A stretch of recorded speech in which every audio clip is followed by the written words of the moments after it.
Did you see the hazing incident? No, it's the hazing incident. It was Iowa State. The body cam was wild. Actually looked like a scene from Weapons. Alright. You've piqued my curiosity with that one. Scene from Weapons, huh? Oh, wow.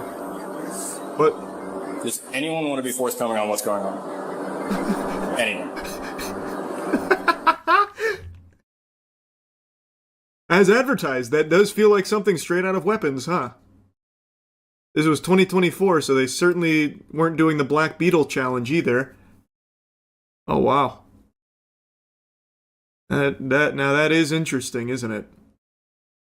They're in low power mode. Because you got to see it from my perspective. What the f did I just walk into? Police and firefighters responded to the Alpha Delta Phi fraternity house after a fire alarm went off. Ah, okay. This is where we left off in the other footage. Okay. Yeah, so I guess all the dudes down there were rubbing together too fast and set off the smoke alarm. Pretty good, how are you? Good. Hey, Cody.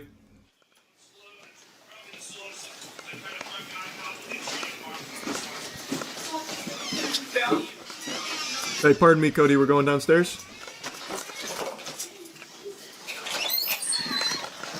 Hey guys, what's going on here? Oh, the firefighters were the first ones to see it. What's going on? While downstairs checking the fire alarm, officers stumble upon a fraternity hazing situation. Sam Hell's. Yeah, I'll definitely need one. What in the Sam hell? Alright, who's in charge?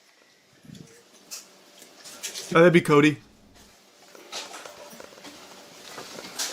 Looks like we have quite a bit of hazing.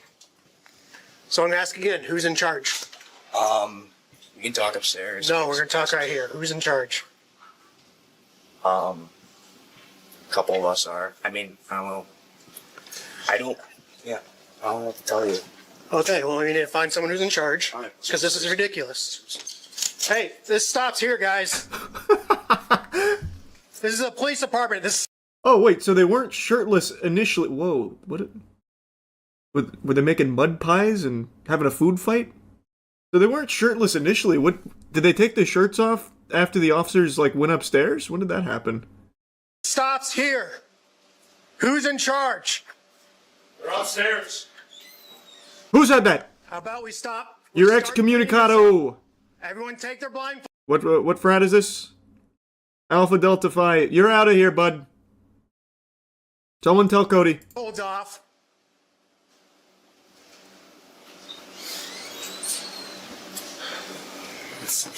Shit. I've already given multiple commands to clear the room and get out of here, but no one's moving. I will tell you something. That's commitment. There is a chance. I'm really reaching, but imagine. I just keep calling everyone here Cody, but imagine like whoever's in charge here said like knew that with the fire alarm going off and everything that police would arrive, and he told all the freshmen here, there's going to be cops coming. They're not real cops. If you break, you're out. What do you think the odds are of that? I feel like there's a good chance, right? Like they're testing you. Cosplay police. Yeah, like you know how like bachelorette parties order this stripper dressed as a police officer? Maybe it's one of those things. I say that, and I don't know if that actually happens in the real world or just in movies. I don't know how often you order a police stripper man, but it's probably possible. Apparently they're taking this pretty serious. Yeah, I guess. You in charge? You said. Still haven't found out who's in charge? Might want to ask our house dad. Where's he at? Summit. Working at Summit. Summit. That's cool. So, So, you have obviously- someone else coming here? yeah, lieutenant's coming. Okay, cool. Yeah. Definitely figured out why you wouldn't let me pass you initially. Questionable. Yeah. Yeah, just one of those things. We've been there a million times. Calling your house dad or whoever to get him here, I since ultimately wish I could. he's probably in charge, right? Unless someone else is in charge. I don't have his numbers. Yeah. Which Russia is that? Yeah. Yeah. Do you guys know how the fire alarm got set off? Or is it just from? It's manual. Does his voice normally sound like that, or This one in the hallway here. did he lose his voice from like screaming all day? I wonder if he always sounds like that. How it got set off, I'm not sure. I don't think it was down here. It's upstairs. I can tell you it was this one. He was Really? Yeah. How long are they supposed to stay? All night. You guys had to do this too, huh? No. I don't know what this is. I mean, I'm as confused as you guys.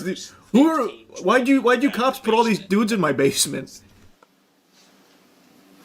not that dumb. It's fine. And I'm getting a little frustrated that no one's telling me who's in charge of what's going on I right can help here. you out, but I'm not in charge. We I mean, literally, I'd like to help you, but I'm not in charge. yeah. I mean, we asked you to call your house dad, and you said, I don't have He's his number. working. Like, I mean, How do you I- not? He's your house dad. How do you not have his I number? don't live here. Okay, and what are you doing here? he's a living. He lives upstairs. Oh, so you do live here. No, I don't. Yeah. Well, he's your buddy here saying different. No, they said the same thing. They said the same thing. Who's in charge of the house? Our house dad's at Summit. Okay, we need him now. He's at Summit. Okay, can we get in contact with him? I don't know. Here's the deal. From what I'm being told, this is I don't know what Summit is. Does that mean he's like off the grid or something? What's Summit? We can't get House Papa on the phone? Dude's on Everest. Oh yeah, okay, that makes more sense. Yeah, that's why he's unreachable. I get it. Probably just a town nearby. Yeah, no, that makes sense. like shutting down chapter type stuff. I need to start talking now. It's 1 o'clock. Yeah, that's fine. I need to talk to people. You call Summit. Can I call Summit? Yep. I'm not calling Summit. I have no contact with Summit. Who is Summit? No, Nobody in here. Jesus, has like the any way to elusive contact man. The guy that's in charge of this house. This is all going in their apartment, so we're only making the situation that much worse. Okay, I'm gonna be honest. What is the situation? He's talking about shut down chapter stuff. Clearly, there's no fire here, and there's a bunch of weird dudes in the basement. But is there like maybe there's something I'm not understanding? like I don't even know what the hazing is. Just stand in the basement and be weird. I guess I don't know what the hazing is. Maybe there's something I missed. They were ghost hunting. Yeah, they're checking for paranormal phenomenon. Hazing is illegal in some states. Oh, really? Wait, like just full stop, even like no matter what it is, any kind of hazing is illegal in some states? Oh, I didn't know that. I thought it was only like the really dangerous hazing rituals that were like illegal. I didn't know it was the whole thing. Yeah. According to stophazing.org, 44 out of 50 states have anti-hazing laws in place. I actually didn't know full stop there were so like it was so common to have hazing itself just be outlawed. Literally kills people. Oh yeah, I mean I feel like everyone's read tons of stories about hazing leading to deaths. I know. I just didn't know it was illegal. I thought it was only like those chapters that did that shit getting shut down and those people getting arrested and stuff. I didn't know they just outlawed the entire idea of hazing. No contact. Okay, we need to find somebody that does. No one does. He's a house dad. Aren't you all supposed to have contact with him? I never see him. What's his name? Eric. Eric, you don't know his last name? I got a buddy named Eric. A couple different code That violations. guy can do anything. So what's going on in here? You don't know. You're just blocking the door so we can't see you live here. How does nobody live here then? Just hanging out? You tell me. No, you tell me. I don't know. You go to University of Iowa? Yeah. You do? What's your major? Business. Business? What's your name? Oh, business. Big What? business. Just wondering what your name is. Jose. Jose? Jose, what's your last name? What? Just wondering who I'm talking I want to tell you that. Hmm? I don't want to tell you that. to. Okay. How old are you? 21. All right. Want to Yeah. see my ID? Yeah, you got an ID or anything to prove?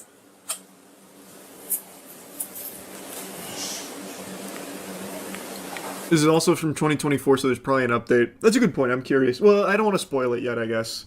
Because maybe it'll be in here somewhere.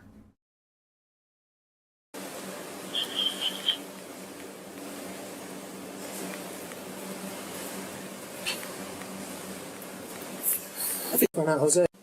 Okay.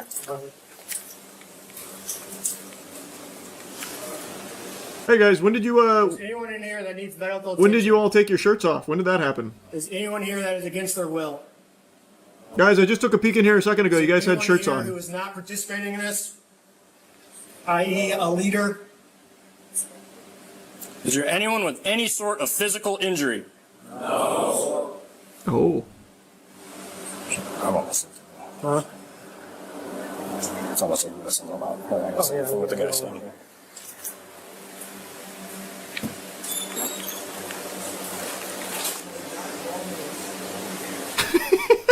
What's all over you guys?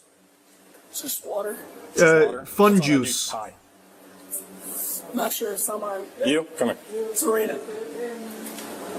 Who's old license? Nope. You're gonna stand right over there. Why? Because I'm telling you to. It's my house.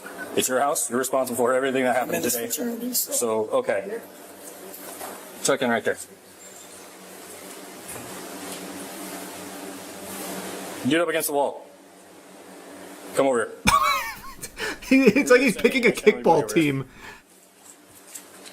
Which one of you can run 2 bases the fastest? Milliken. I'm putting together a Take team. these two, ask some questions about what's going on their arms. So, are you responsible for the house? No. Okay, who's the house dad? I just told you he works at f***ing Summit. We'll call him. Go there and What fucking was his Summit. name? Eric, I told you. Okay. Why are you asking me? Because it sounds like you're responsible for the house. No. Sounds like you have some idea of what's going on. Didn't he just say it's his You're not very house? forthcoming with everything. Did I mishear him? House dad, who are you 30 years Two old? we're trying to get a hold of. Okay, go call him. You're definitely. Please.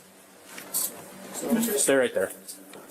Well, stay here. I'll let you. You guys got IDs on you? Yes, sir. Let's take a look at them.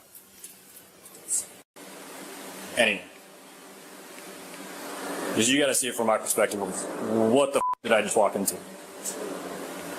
Celebration. Nobody? Celebration or what? Brotherhood. Okay, Yeah. sweet.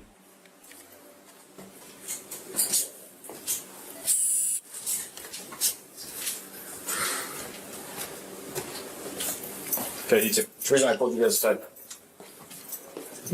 We're here for public safety at this point. What's on your arms? Oh.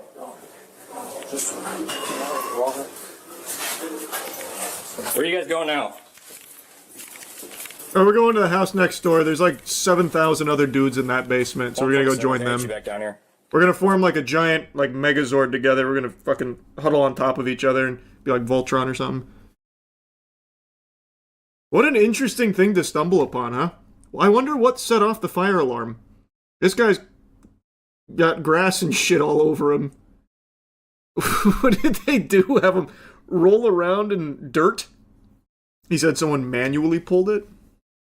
Well, that was... Wait, did the guy with the wacky voice say that?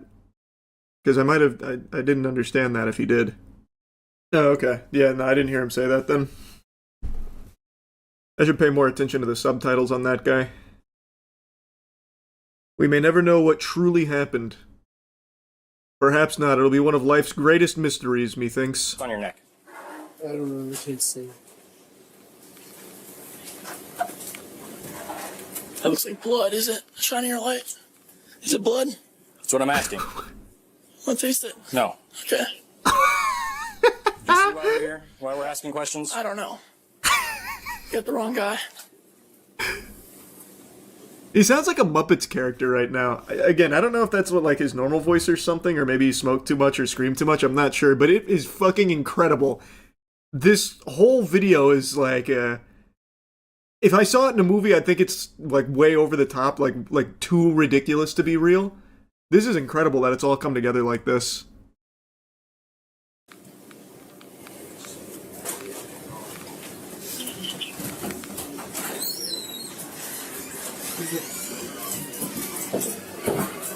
I was gonna ask those guys questions, and then he told them all to start heading out. What's up? I was gonna ask those two guys questions, but then they all started falling out. They left. No, I stopped them, but he was. Misunderstood.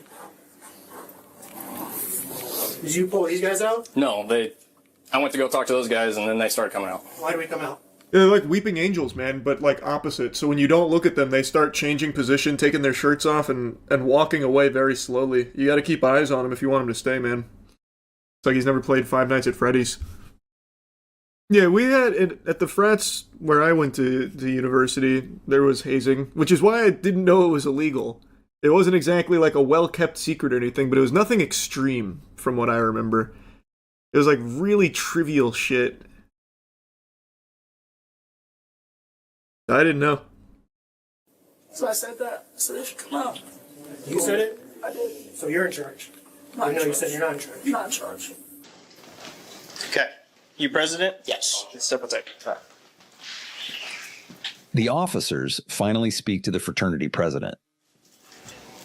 I'm going to tell you first and foremost, I'm a little frustrated, but Yeah, I'm a bit peeved, if you can believe it. what's going on tonight? It's their lead up to initiation. Okay. Yeah. What's the deal with what are we doing in the basement? They're It's a brotherhood basically a ritual. where they're blindfolded Okay. and get messed with. Okay. So the entire time that we've been here, which has now been, I think, 15, 20 minutes, we have been demanding to speak to somebody in charge where nobody knows you, apparently, in the house. Okay. Nobody knows who's in charge. Like, here's the deal. We have a hazing event, right? We're going to do a report because we responded to a fire alarm, which we were trying to get people to evacuate because of the fire alarm. But from my understanding, you guys refused to evacuate from a fire alarm after an officer is ordering everybody to vacate the premise. And then on top of that, we find this hazing event. We want to speak to somebody. Well. In all fairness, officer, we don't know if it's a hazing event. This could have been a LAN party. I'm pretty sure I saw a computer somewhere over there. They could have been all huddled around watching fucking Worms Armageddon with their shirts off, covered in mud. It's very... We can't rule out that possibility. Nobody knows anything. Nobody knows anyone. Nobody knows what's going on. This is going in a report. The University of Iowa is going to see this. Okay. And with the stuff going around across the country, students dying from hazing events, I'm not saying it's to that level. I'm not saying any, but the university has a that does happen all the strict time. policy. That is very on true. hazing. If I can't talk to people, and if people aren't going to cooperate with me, that's their right. They don't have to speak to me. However, that means only my observations are going to go into this report. And I'm telling you right now, it's going to look worse than if people can kind of explain to us what's going on, right? Because then I can at least put your guys' side of the story in it as well. So I guess I want to know what we got going on. Like, you're saying it's a ritual prior to initiation? Yes. Okay. Yeah, so they've pledged. I guess I'm asking for some cooperation and some coordination with your people here to just tell your people, like, hey, if that's what people need to do, just politely tell us that, right? So I guess I'm looking for you to kind of be a leader here and help us out a little bit and start trying to keep everybody in line. Yeah, Okay? I apologize. Okay, let's go back inside. I just want to, if we can get that guy out of there, I just want to coordinate some way to make sure that there's no injuries, there's nothing. Where did downstairs. which president? Yeah. It's not. Yeah, okay. I just texted him. I told him you gotta leave. It's your guys' house. Okay. However, if the Where, supervisor of the house president says Eric? he's not welcome here, then I'm going to escort him off property. I think If he refuses that, then he's going to be arrested. Yeah, We'll walk him out. Yep. Eric or Cody? I Who are would we take talking care of that about? because Yeah, I the would. longer he Chris, stays you wanna here, go? Yeah. I mean, he's getting close to being arrested. The next day, police pay a visit to Joseph's apartment after he was very uncooperative the Oh. day before. Cody, yeah. After 10 minutes of talking, he again proved to be uncooperative and difficult to deal with. So you interjecting yourself into that conversation, what good does that? They don't need to talk to the cops. I don't even. Why are speak to you right deciding who they need to talk to, though? now. I'm just saying, they're my buddies. They're my He's like the friends. Lorax. He speaks for the trees, brother. I mean, trying to do them a solid and be the fall guy here, but he's not very good at it. He's actually pretty terrible at it. I think this was his attempt to like fall on the sword, but I don't know why he thought he was equipped to handle that responsibility when he couldn't really get words out well. The police are doing an investigation. About what? They're trying to figure out what's going on in that room. What was going on in the room? What have you heard? So, they're doing an investigation. Yep. You don't dictate the investigation, right? Yeah, That's for the police. I That's for us to investigate, right? Yeah, I get right. You understand that. Yeah. So why are you dictating who the police can talk to and can't talk to? I'm just telling my buddies not to talk to them. That's it. Okay. So you're interfering with the police officers. Not at all. job. Not at all. But He never said, "Oh, if you don't get away, you're getting arrested." He never said that once. He did tell you to step away. He told That's you to not walk different. away. And then he said it again. I said, "Walk away." Yeah, but he was in his house. Okay. They're his dudes in the I don't basement. to have Like, this conversation right now. Please. come on. Okay. I would like to have a word here. Okay. And if there's anything actually happening, you can call me again. But it's been a pleasure. Thanks, fellas. Well, no, thank you, Cody. I didn't catch your name. So this is Lieutenant Travis Tyrell. Travis. 122, I'll take you. What'd you say your name was? Joseph. All right. Joseph? All right, Cody. Well, we're going to be on our way now. Thank you for everything. I hope the rest of Rush Week goes well. Godspeed All right, so, to you. Unfortunately for you, at this point, you're being placed under arrest. You can put your hands behind your back. Well, Joseph was arrested for interference with official acts in connection with the hazing incident. Those charges would be dropped a year later. The Alpha Delta Phi fraternity was suspended through 2029 for hazing. oof. Oh, so they gave us the aftermath on it. I'm still so curious what that ritual was. Stand in the basement blindfolded, maybe taste a bunch of yucky sodas and try and guess which one's which. Imagine it's some shit like that. Like, it's actually the most, like, nerdy garbage ever down there. We were actually doing, like, the Laldol, and everyone that failed we just kicked out. Yeah, no, that shit's crazy, man. I bet you they still haze. Oh, absolutely, man. 1000%. It's so ingrained in it, that's always gonna happen. No matter what, unfortunately. Even though there's like tons of deaths every year. So who was the guy at Summit? Oh, Eric? Oh yeah, no, that dude never came through, I don't think. Unless he was the guy in the white shirt, but I don't think he introduced himself as Eric. Why do people go through that? Friends. A lot of people do it for friends. It's a guaranteed way to basically pay for friends. You get into the brotherhood, you immediately get yourself like a little network. But not everyone. Just a chunk of people do it for that. Sense of belonging. Yeah. I mean, I kind of put that together with like friends and immediately getting like a network of people around you. For a lot of people, it's worth the price and the hazing. Like, dues are not cheap for the frats. You are actually like forking over a pretty significant amount of money in order to stay paying for your friends and your sense of belonging. Have you seen the body cam of a driver who filmed himself violating a school's crosswalk and the police broke open his window to arrest him? Crosswalk violator arrest. What a crazy title. Shut up! There was no one crossing. Being that it's School Resource Officer Appreciation Week, I want to thank these deputies for keeping our schools and our children safe, especially on the crosswalks. On February 10th, around 2 p.m. dismissal for a middle school, school surveillance captures a driver disregarding the crossing guard's commands to wait for students to pass, and he decides he'll drive through the crosswalk while the crossing guard is still standing there and students were attempting to cross. Why?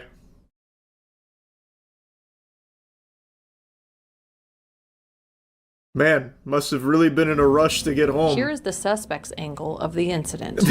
They posted it themselves and got 1 like. Wait, why would they do that? What? Went.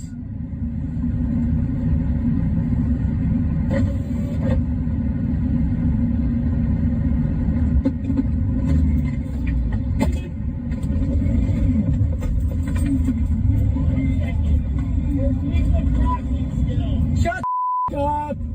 What? There was no one crossing. Video. What a maniac. You tried stepping in the way of my car? Dumbass. On February 11th, That voice is that is a very interesting voice. It sounds like the Canker sisters from Ed, Ed and Eddie. the deputies reviewed the surveillance and established probable cause for the male driver for reckless driving, and driving while license was suspended. They located the vehicle and attempted to contact him for an arrest. You're being audio and video recorded, and you're under arrest. For what? Step out of the vehicle, and I'll explain it to you. For what? Step out of the vehicle, and I'll explain it to you.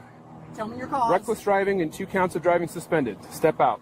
Oh! Yeah, no, that's not how that works. That is how that works. I did not reckless drive. I have it on video. Okay, I need you to You step do out. have it on video. That was very convenient, I don't need actually. to get my supervisor. Made it Step much out of the easier. vehicle. No probable cause. If you do not unlock the car You are and acting, step out of the vehicle, You are acting based on a false report. if you do not unlock the car and step out Oh, of he's also. Oh, shit. For driving and I wanted to put my mouse over there. He's also filming as well. Getting multiple angles. and step out of the vehicle, I will break your window. Okay? You will break my window. Yes. And what is your cause?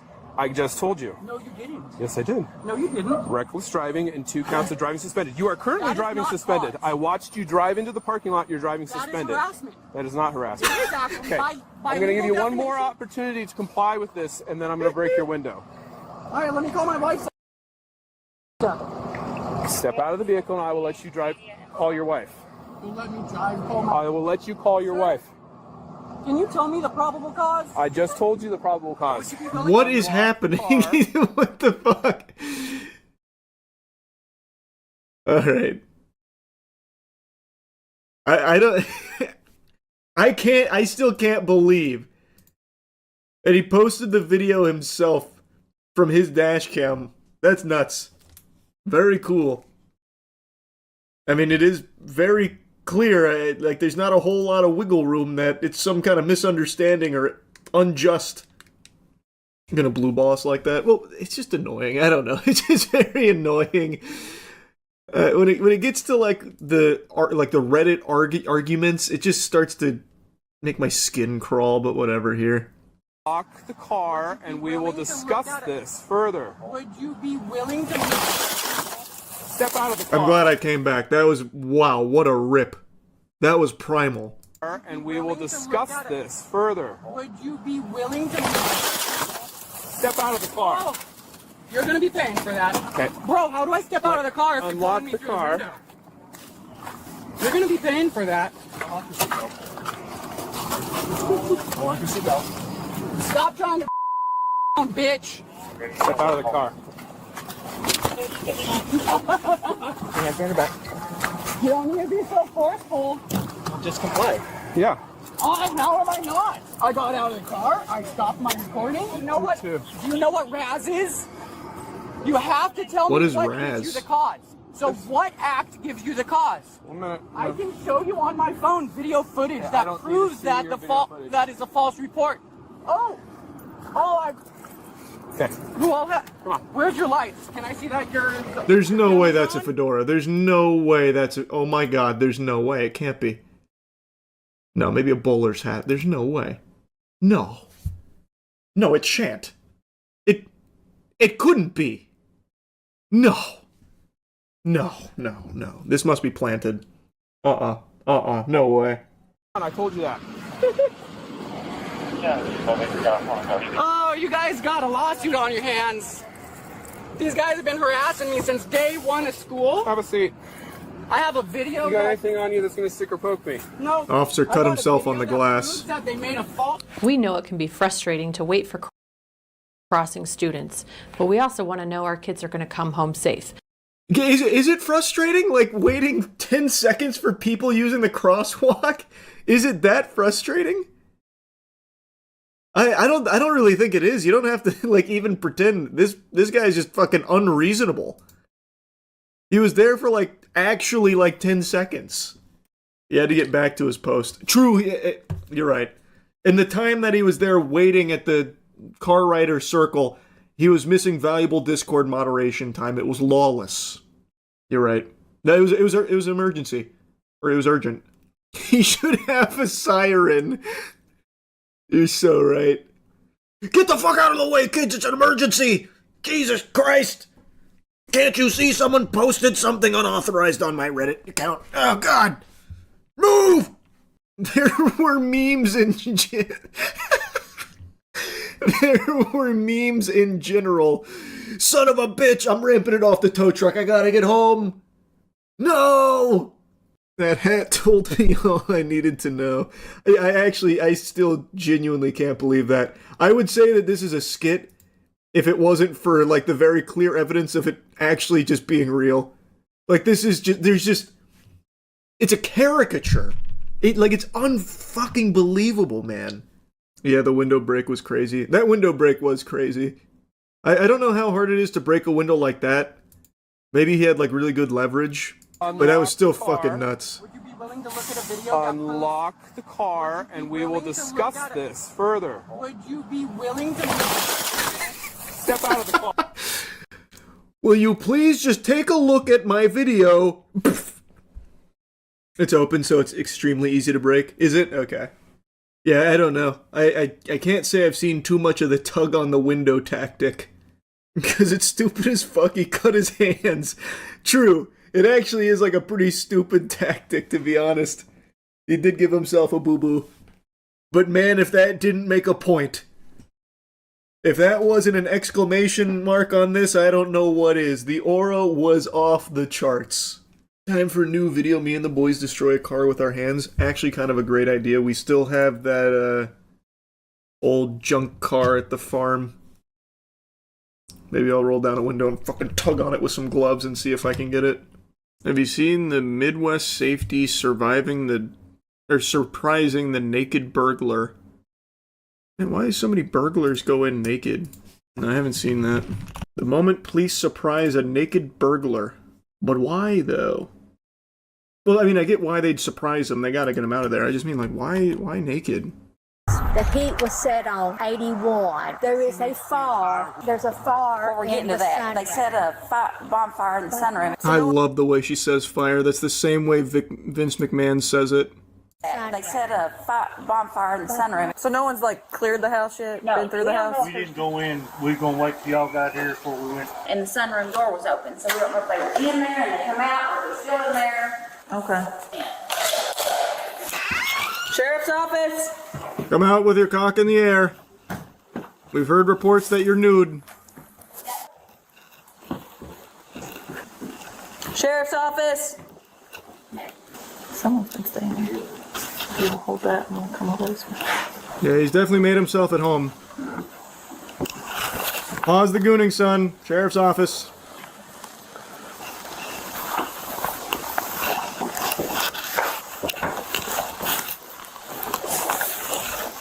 He could be anywhere. Check the drawers.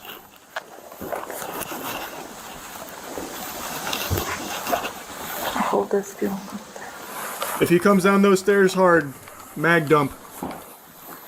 It's nerf or nothing. If he's soft, he's fine. If it's hard, take him down.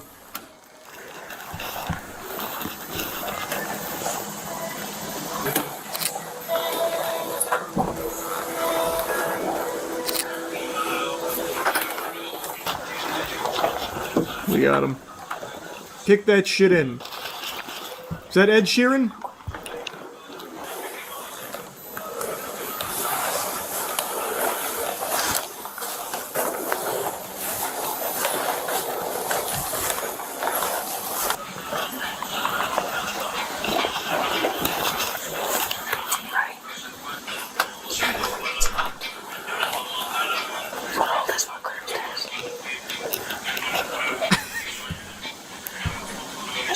I think I can hear his bare butt cheeks clapping against each other. I think this guy's naked.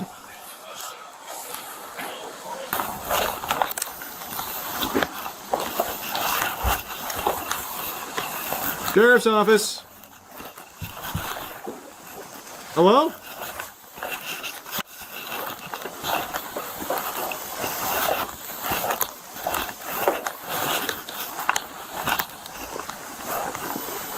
Man, this fucking house looks like the back rooms.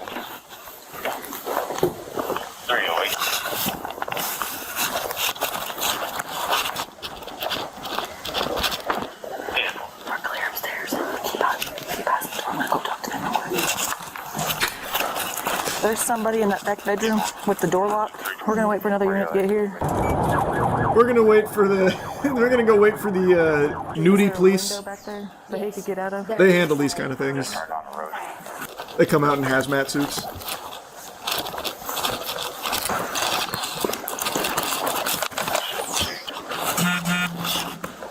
There's a big glass window that's like a church. Try and throw like a rock through the window. I feel like he's been here for a Get the fucking SGU out here. Candy Crush or Special goon unit.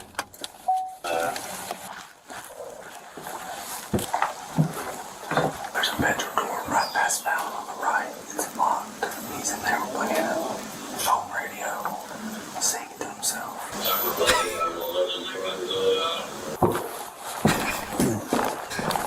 You could have joined in. Imagine he harmonizes with them. Take care of business.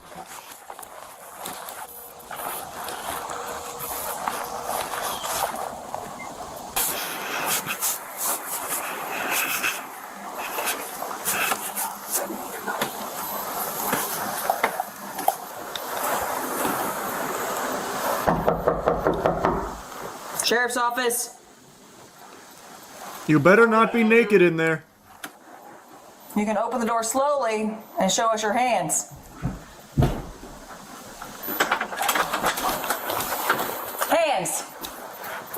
Oh, he's fully naked. Walk towards us. And he comes. Okay, that stance.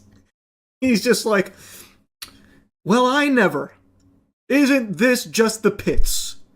We find ourselves in quite the pickle, don't we? I mean, he had plenty of time to put some pants on. Stop. Turn around. Turn around. I got it. Go ahead. Put your hands behind your back. Do not move. Do you understand? Grab my hands, leave me out of the damn house. Do not move. Just drop the damn hands. Weak ass idiots, damn. Why is he so wet? Oh, there must have been a shower in there. Either that or he was like really working up a crazy session. Yeah, this country too. You guys want to clear that room real quick? 320, I'm coming out with one. Oh, he's in the tub. Yeah, it was a bathroom.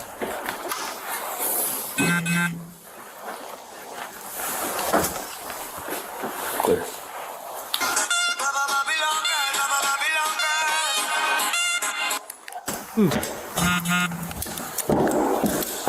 Well, that was easy. I can walk. Do you recognize this naked man? Slow down. Is he supposed to be in the bathroom there? So what the Wow. Wasn't expecting that. Super slippery, wet. Yeah, there's nobody else in here if y'all want to come on. The house still smoking. The house doesn't smell like it's smoldering, but it's the little fire is still smoking a little bit. Thank you. What's your name? I don't have a name. Close the door and get me out the country. Oh. The suspect, as it turns out, did have a name. 24-year-old Mike Wilson allegedly started a fire in the house's sunroom and used photo albums that contained photos of the homeowner's deceased husband to start the fire. Luckily, the fire was put out by a relative of the owner who also happens to be a volunteer firefighter. The suspect was later charged with felony third-degree burglary and felony second-degree arson. He is presumed innocent unless proven guilty in a court of law. This next case shows another suspect keen on fire, as he possibly caused a large gas leak in his own apartment building intentionally, which Yeah, but he has his clothes on. So, kind of making a mountain out of a molehill. He's fully clothed. has the potential to blow up the entire building. Did math and been up for 3 days. You think? Yeah, he said he did. Come on, let's go over here. Were you the only two up there? Yes. We'll get them in a minute. What happened up there? You said you slipped and knocked? Slipped and went in. It was stove. There's a slip in the floor. Slip in the floor. So is your apartment reek like gas? As soon as I get up the steps, we're slipping on the fucking steps in the snow and shoes and slipping on the floor. It's not a good day. No, it sounds like a bad day. He's just gonna make. Especially on day 3 of the meth bender. That's gotta be miserable, huh? What's going on, bud? Just waiting for them to take me out. I had deep in the backyard before. This is like a pull someone's back. The guys in the backyard was playing war games back there. Okay. Okay, they were playing war games back there, and they had a squirrel, fake squirrel thing. What? What do you mean? They got the squirrel involved in the games? That's fucking hype. They can do that? My God. Garden weed back there. When's the last time you slept? Sir? When's the last time you did meth? Just kidding. Okay. Huh. In 3 days? And you haven't slept in 3 days? I mean, my sleep, they just steal agents and shoot me up to sleep. Anything is funny like my house. There's anything funny in the house while I'm sleeping. I wake up and God, meth seems so fucking miserable. Holy. That just seems fucking terrible. I guess the only thing, like, about meth I could see being attractive to somebody is, like, how fast you run. Because I've seen so many videos of damn near superhumans on meth catching up with cars. Like that one naked dude in the middle of the night with glowing red eyes like a werewolf or something. But outside of that, like, unless you're training to be like a super soldier on meth, I just don't get the point. It seems fucking awful. Or that uncle dancing at the party. Or yeah, I guess, or the uncle dancing at the party. what is going on here? She thinks so what's it for nothing? She puts it in my veins. Every time she wants it. Celia? So now it's Celia. Man, she's bad. She gave you meth? It has the time. It's every time. And Neil's time. She come on Neil's time. It's the deal. It's just a dog. Just a neighbor's dog. So we just fucking smell gas in there, so we need you. Yeah, not today for that. Not to get. That's tough, man. This guy was on a meth bender and caused a gas leak. Well, luckily no one was hurt. Didn't you create mustard gas? Yeah, but that wasn't the result of a meth bender. That was the result of me needing to kill a cockroach. It was purpose-driven mustard gas. Did the cockroach die? You bet your sweet bippy it did. But it wasn't the mustard gas that killed it. I ended up just crushing it. In fact, it tanked the mustard gas pretty well, all things considered. Actually, maybe the mustard gas did kill it. Maybe it was dead when I got there. I don't know. It's been years now. But I do remember I smashed it. But maybe it was already dead. Maybe I went overkill. Was it chlorine gas from ammonia and bleach? Yeah. Well-ventilated area, I hope. Yeah, it was very well ventilated. It was in my bathtub. In my bathroom. With no windows. Pretty much the optimal spot you'd want to be making chlorine gas. It's actually insanely easy to make. Yeah, exactly, brother, which is why it happened. I didn't mean to make it. I wasn't thinking, and I just started attacking the roach with chemicals. So I hit it with some bleach, and then I hit it with some toilet cleaner, which has ammonia. So it made chlorine gas in my bathtub. It is extremely easy to make. How old were you? I was young. I don't know. I was like 25. Something everyone goes through, really. You have to check out When a Cop's Wife Thinks She's Untouchable by Midwest Safety. I've never seen such a silly body cam. How silly can it possibly be? Stay in the car, boss! Stay in the car! Hands out the door! I'm sorry? Hands out the door! Ma'am! Hands out! Well, you appear to be crashed into the forest. Is everything okay? What's led to this? What was you trying to do? Gank the Lorax or something? We don't have any lead up. Come on out for me. Are you having issues? Yes, I'm having an issue. Okay, what is it? Come on back for me. Anybody else in the car? No, just me. Are you okay? I'm perfectly fine. Are you okay? I'm fine. I'm just asking you about you. I mean, okay, don't be worrying about me. I'm worried about you. Why are you all over the road? I had Can't no park idea there. I was all over the road. You didn't? No. Have we had anything to drink today? I had a drink before I left the bar, but for tonight, but that's it. Okay. Just one. Just one? Yes. Okay. She looks radiant. all the lights reflecting off of her, it's making her look like a cosmic being. And that is a very expressive face she has there. That can convey a lot of emotions. You put your hands down now. Okay. Where are you from? Here. You have your ID on you? It's in the car. All right. Would you like me to go get it? No, just give me a second. I'm waiting till my partner gets here. Your name is? Deputy Daniels. Daniels. Okay. Mm-hmm. I'll forget that in a few seconds. One drink before I let a Bloody Mary before I left there at the bar tonight. All right, so why are we all over the road? I had no idea. I mean, I have new tires, but I don't know if anything other than okay, that. I was following. You got called in by several people. My new tires, they're bald tires. I fucking and the road was slippery. Banana peels. On the left side. I mean, you can if you want to drive my truck with my tires, my new tires. They're kind of a little funky, but come on, walk back out this way for me. Do you know who lives here? My friends. You live here? Yes, okay. I live here. What's the address here? 4130. Reference the vehicle that somebody hit. Do we have RP on that? Hit?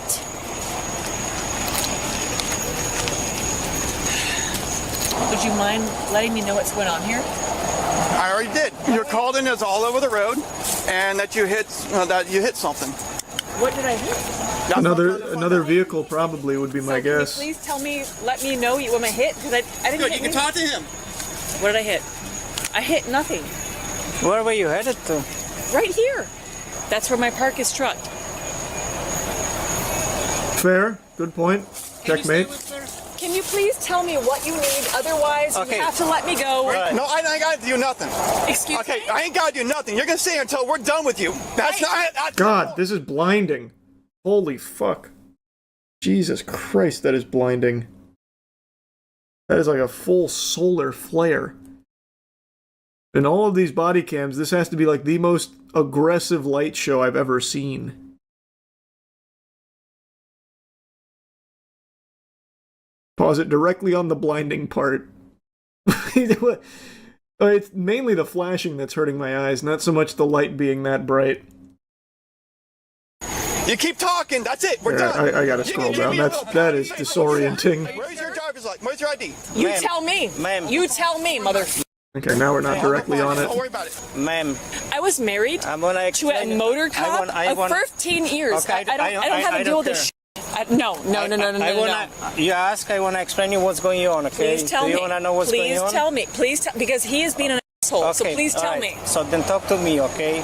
Thank you. You have been called as a reckless driver, that you are unable to maintain lane.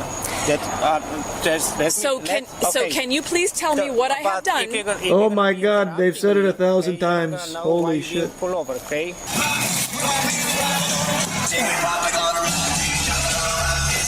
No way that's what she's listening to. That's so hype.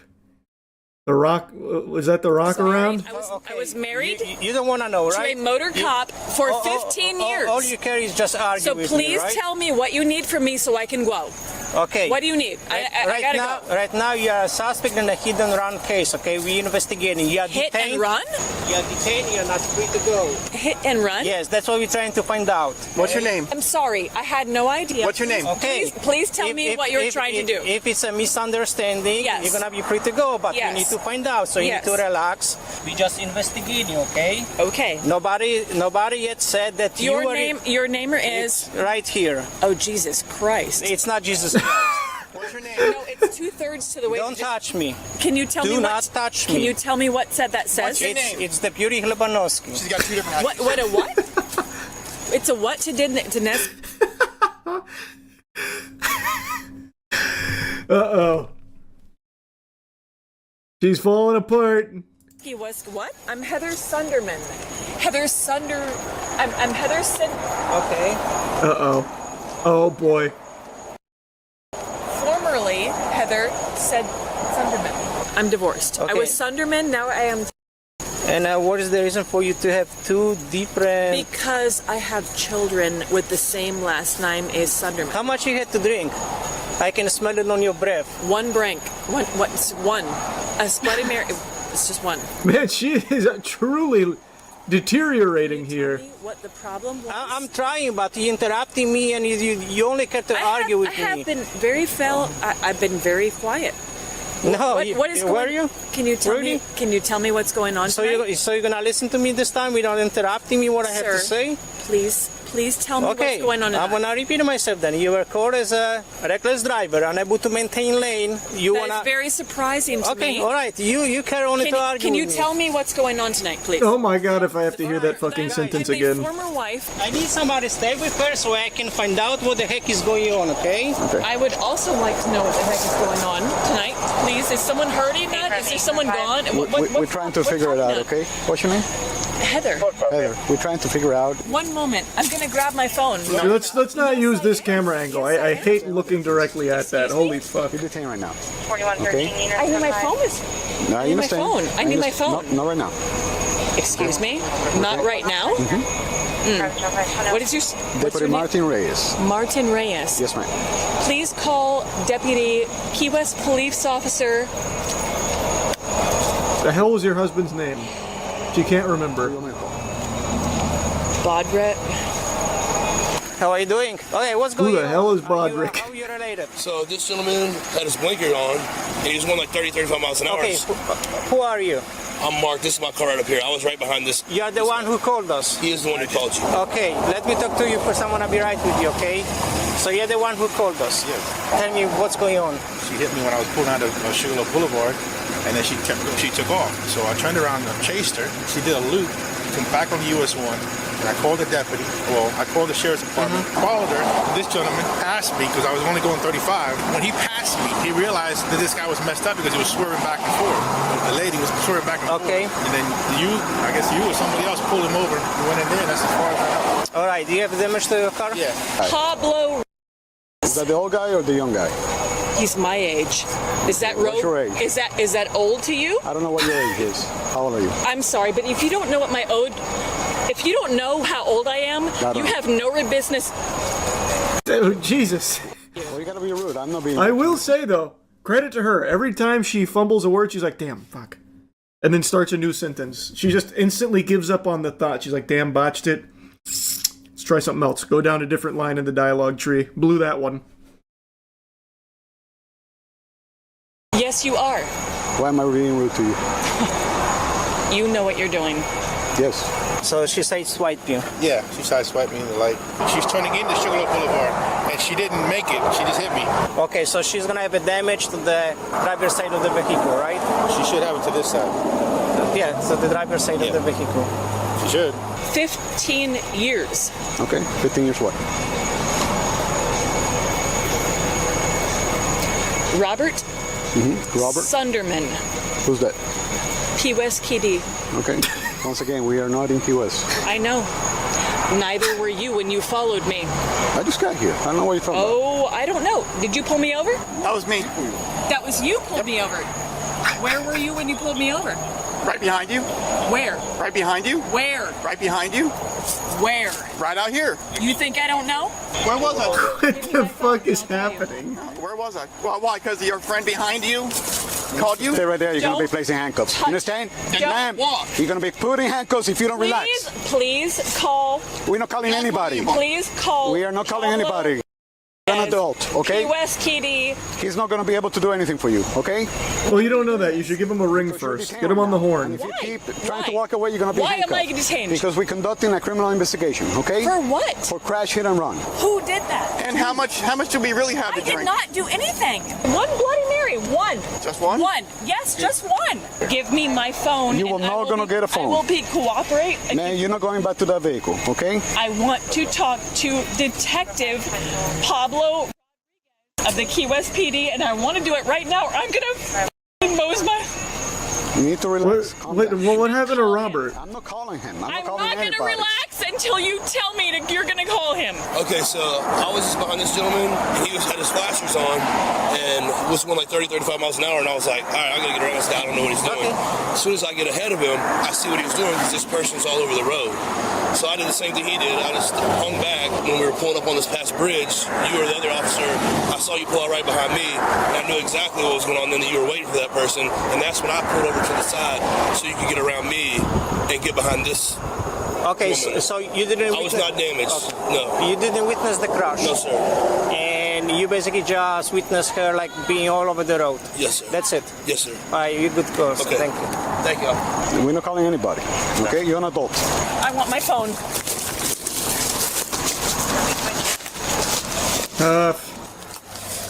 They didn't even call Pablo Robert Sunderman. Damn. What was her BAC? I want to see the conclusion. Well, here's the charges. Holy, that's a litany. Goodness gracious. That you, I am your wife. Can you stop? Can you stop? Stop! Can we No! Can we talk like No! adults? No! Okay, Until then you we're stop. not gonna talk at all. No, we cannot stop it at all. If you can transport, I'm gonna follow. Oh man. Stop kicking! Then let me out! Arrest, okay? You guys want what's stuck in their death case on your I know. Oh.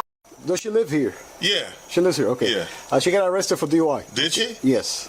And she got arrested for hit and run and DUI. And she was very concerned about her dog. So I don't know if she's just making a dog up or if there's a dog here. I don't know where the dog is. She's saying there's a boss that's parked out here. I don't know There's what. a A boss. Yeah, that's over here. Her RV. So she's saying her dog is in there. Okay. Okay, and she's very worried about her dog. She probably wants somebody to take the dog out can you for a guys walk. can you guys take care of the dog? Yeah. Thank you. Appreciate it, sir. Thank you. That would Nice. pain in the ass this chick is. She left the scene of an accident. Yes. She got drunk. Yes. Are you guys like family or? My wife is a good friend of hers. We've been helping her out. She's in jail now? She's on her way, yes. Okay. Yes. Thank you. All right, sir. Have a good night. Thank you. He didn't seem very surprised. Oh man. Can't believe it. He was like smiling. I'm probably happy she's in jail, not there. He seemed like kind of relieved. He's like, oh, finally. An excuse to get her RV out of here and get her out. Look up the Karen Squatter Fights Real Estate Agents from Midwest Safety. We watched that one. Pretty sure we watched that one on stream. That Karen Squatter body cam was 2 days ago. Oh, then it's not the one I'm thinking of? Let me see it. Oh, you're right. This is brand new. Karen fights real estate agent over house. And this is a squatter situation? A real estate property manager calls the police after someone breaks into a home he's selling and is still inside the property claiming squatters' rights. What officers don't know is the burglar inside is the worst Karen we've ever seen. What a joke. That's not our door handle. They took it off. Oh. I can hear dogs. Damn, they even got the door handle swapped out. This is professional squatting. This is not their first rodeo. Somebody's coming to the door. You look. Can you hold on? What a cheek. It's astonishing, isn't it? He looked out the window and then walked away from the door. The thing is, the only way to get the lockbox off if you don't know the code is to take the door handle off and throw it away. They came prepared. That's our standard key. That key does all of our properties throughout the US. How many properties does this guy have? Hi there. Hi. No. Come on out. I don't have paperwork. Why are you on my property? 10-2-5. Come on out. No, do not touch You me. need to come outside right No, now. I do not. I know my laws. Sir, get off of my property. Man, that dog barking in that hallway there is loud. I return adverse property. Adverse possession with title. Then you need to come out and talk to me because we Okay, have a realtor I will talk outside. to you right there. Come outside. Respect my space. You do not have any right to come and grab me. Did I touch you? You were trying to grab me Yeah, because when I you're have here. my paperwork. Then Sir, come outside. This is a civil matter now because I filed adverse possession, sir, Come with the state of outside. Florida. The fuck is adverse possession in the state of Florida? This is a new squatter term I'm not familiar with. Okay. The doctrine under which a trespasser in physical possession of land owned by someone may acquire a valid title to the property. The adverse possessor to meet state-specific requirements and listed below are met. The adverse possessor is in possession for a sufficient period of time defined by statute of limitations. Adverse possession has a public policy motivation of allowing those who actually use or cultivate land have the benefits of ownership and to avoid neglected or unmaintained land. Okay. And then there's a list of requirements, which seem pretty easy to hit.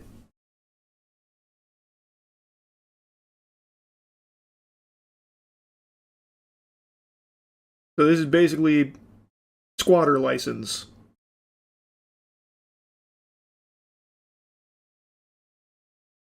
Let's see what it says for the state of Florida specifically here. When a possessor has been in actual continued possession of a real property for 7 years under a claim of title exclusive of any other right, but not found on a written instrument. 7 years?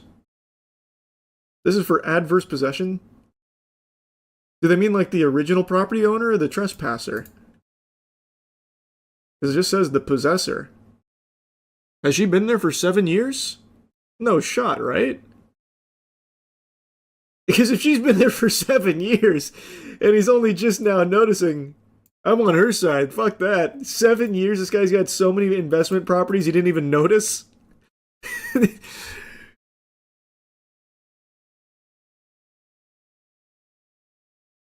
But I can't believe that. There's no way. But it says in the actual state laws here for adverse possession that it has to be continued possession from the possessor for 7 years. Unless I'm misunderstanding the statute here. Which I guess is very possible. But there's no way she's been here 7 fucking years. Sir, get out of my house. Hey, you can even hear in the echo, there's not a goddamn thing in that house. There's 0 items in there. Get out of my house. Adverse possession is a law that allows a trespasser to legally acquire the title to another person's property that is abandoned or not maintained. However, a person can only claim this after uninterrupted possession of the house for 7 years. I could have just waited, I guess. Midwest Safety always got the lore. Then come outside and discuss I that with will us. discuss it. I will discuss it. You don't have no right to grab me, sir, when I have my paperwork. You are listening to one side of a story. You did not hear me. I am an American citizen. You have no right to step in my house. There is not one way to purchase a home. You're gonna come outside. Get out of my house. Remove you from the house. You cannot remove me from my house with my paperwork. So she definitely hasn't been here for 7 years. State of Florida, adverse possession. Actually, me and my husband had filed this. You need to come outside. Okay, well, you need to know your laws because you seem very uneducated about adverse possession. I know what I'm doing. I'll tell you what, the people who know what they're doing and know that they're doing illegally don't react the way that you do. They don't You almost grabbed me. I said, give me a minute so that I can put my dogs away, and you grabbed me. You tried to come running out the back of the house to run. You could have gone out the front door. Run? You didn't know I was back here. The front, I saw you from there. See the assumption, sir? One of them came and tried to break in. That was an agent trying to show the property that is vacant and is not yours. What are you talking about? First of all, it is. No, it's not. I've got all the paperwork. Real estate, an attempt to establish adverse possession with title. How long has the home been sitting there abandoned? I have every right to actually. It's not abandoned. Yes. No, it's not. It's listed in the MLS. Adverse possession. It's listed in the MLS. It's listed in the MLS. You can't grab. Man, this door is fucked up. Why is the door in such rough shape? Was this from switching out the handle? What did they do? Blast the door off the hinges 12 times and then switch out the handle? When they broke in. Oh, I guess that, yeah. What do you mean broke in? It's her house. What are you talking about, broke in? She used the key. Out here. I'm not grabbing you. You need to get out. No, he tried to grab me out of here. We filed adverse possession on the home already. Thank you. He can be on MLS all it wants to be. Adverse Okay, my God, even if they did break in, what the fuck how many times did they hit this goddamn thing with the crowbar? Oh my Lord. There's like 12 different blast holes in here. What did they do? Stick dynamite in it? My God. Is still a law, sweetheart. Thank you. Milo, come inside.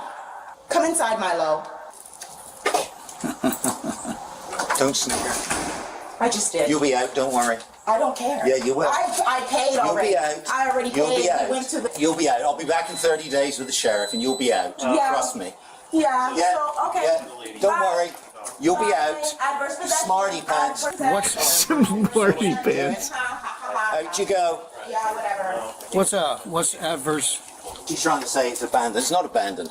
There's a sheet in there where the contractors come and clean it every week. It's not abandoned, it's listed. It's been listed for a year. We have showings all the time. Okay, so it definitely hasn't been 7 years. It's not an abandoned property, so she's lying. She doesn't know what she's talking about. There's a certificate of title. And he's showing us the certificate of the title right now. Select Portfolio Servicing. There's my listing agreement from Select Portfolio Servicing. This is how old the file is. It's never been abandoned since we foreclosed on it. My phone number was on the window. She's taken that down. The realtor said his phone number was even on the window and they took that down. This was in the window. We don't see it now. I got pictures of it there last week. Okay. There's my sign last week. And there you can see the lockbox and our brass door handle. Gone. With all the paperwork and photo evidence the property manager has, officers determine he's correct, and the Karen has no authority to claim adverse possession on the residence. Now they just need to figure out how to get her out of the house. So cleaners come in every week, he said. How long has she been there? It'd be less than a week, presumably. Right? That seems pretty easy. It's squatting. They changed the locks, took the locks, that's that. So we have authority. If you want to break the door down, we can go in and remove her forcefully.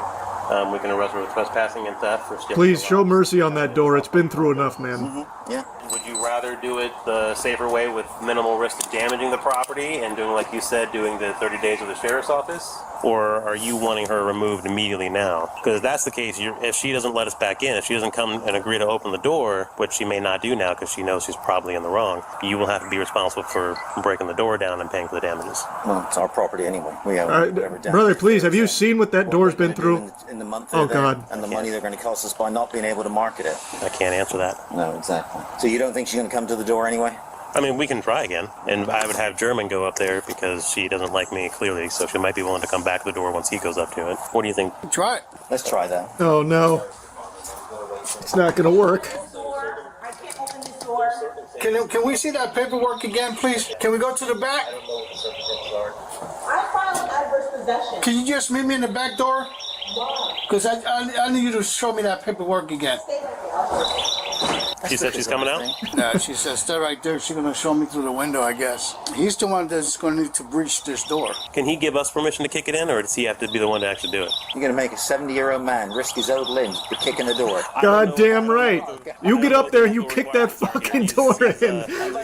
He's a senior officer. He's a master police officer, so he knows this stuff more than I do. Yeah, let's check the back door.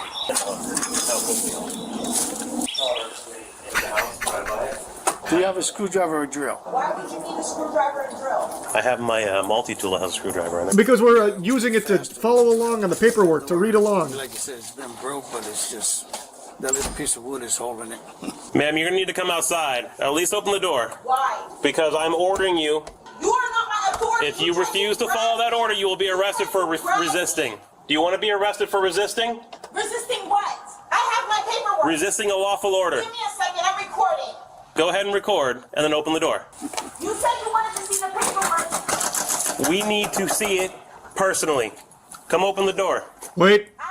That paperwork looks to be in order. We're done here. If you have no reason to worry, come open the door. You grab me of your assumption, sir. I'm going to go grab my multi-tool. If we don't have a drill, we don't have a drill. Step back. Step back. Step back from the door. Step away from the door. Imagine she kicks the door open from the inside. Step away from the door. Sir, step away. Tell this man to step away. Just step away just a little. I need to see him. I filed adverse possession on the 20th. Can I see that? Yes. You can hold. You don't have to hold it, sir. This is the original copy. Okay. As you can see, this is the adverse possession What's of your the name? state of Florida. Ashley. Okay. Now, I know what I'm doing because this is not the only property that I pay taxes on. What? You pay a portion of taxes for adverse possession. And you start cleaning up the home so you can take over the home. Milo, come inside now. Melody, inside. So no longer, this is not in your hand. This is a court civil case where we fight and we show them that we're going to be paying taxes on the home. When you pay a portion of the taxes, you go to the appraisal office and you pay a portion of the taxes on the home. This home has been sitting. That's why adverse possession exists. That's not my fault that you can't do your job and you can't legally foreclosed on. If you are a real estate agent, that means you have to sell in a limited time. You know nothing about what you're talking Yes, about. I do. It's called adverse possession. $575,000 was paid for this property in January of last year at foreclosure sale. Yeah. That makes it legally the owner's property. It has not been abandoned. I have pictures of the property every week, date and time stamp, which will go to the court. You are wrong. No, you are wrong. We are maintaining the property, all right? Maintaining it. What's wrong with the pool and the frogs? Yeah. And what's wrong Doesn't with do any difference at all. that's not maintaining. Makes no difference. The property, and we have not abandoned it. We're here every 10 days. 10:15, let's make it. So your criteria are wrong. No, my criteria, sir, you cannot grab me. Uh-oh. He won the quick time event there. Sir, I filed adverse possession. Stop resisting. I filed adverse possession. I did it the right way. Stop. Sir, please. Oh boy. Sir, can you help me? I filed adverse possession. Sir, that's my paperwork. Sir, what about my dog? I can't believe the adverse possession paperwork didn't work. You didn't listen to me. Dad, stop resisting. Correctly. You want to get tased? No. Turn around right now. Turn around. Turn around. And to think, all of it could have been solved if they had just paid closer attention to that paperwork. What a damn shame.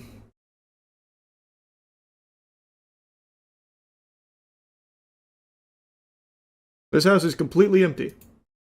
Completely empty. She must have just got there that afternoon. There's some stuff in there. Paperwork. A single smart water.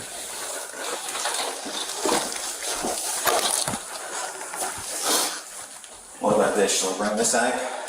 I'm just taking her.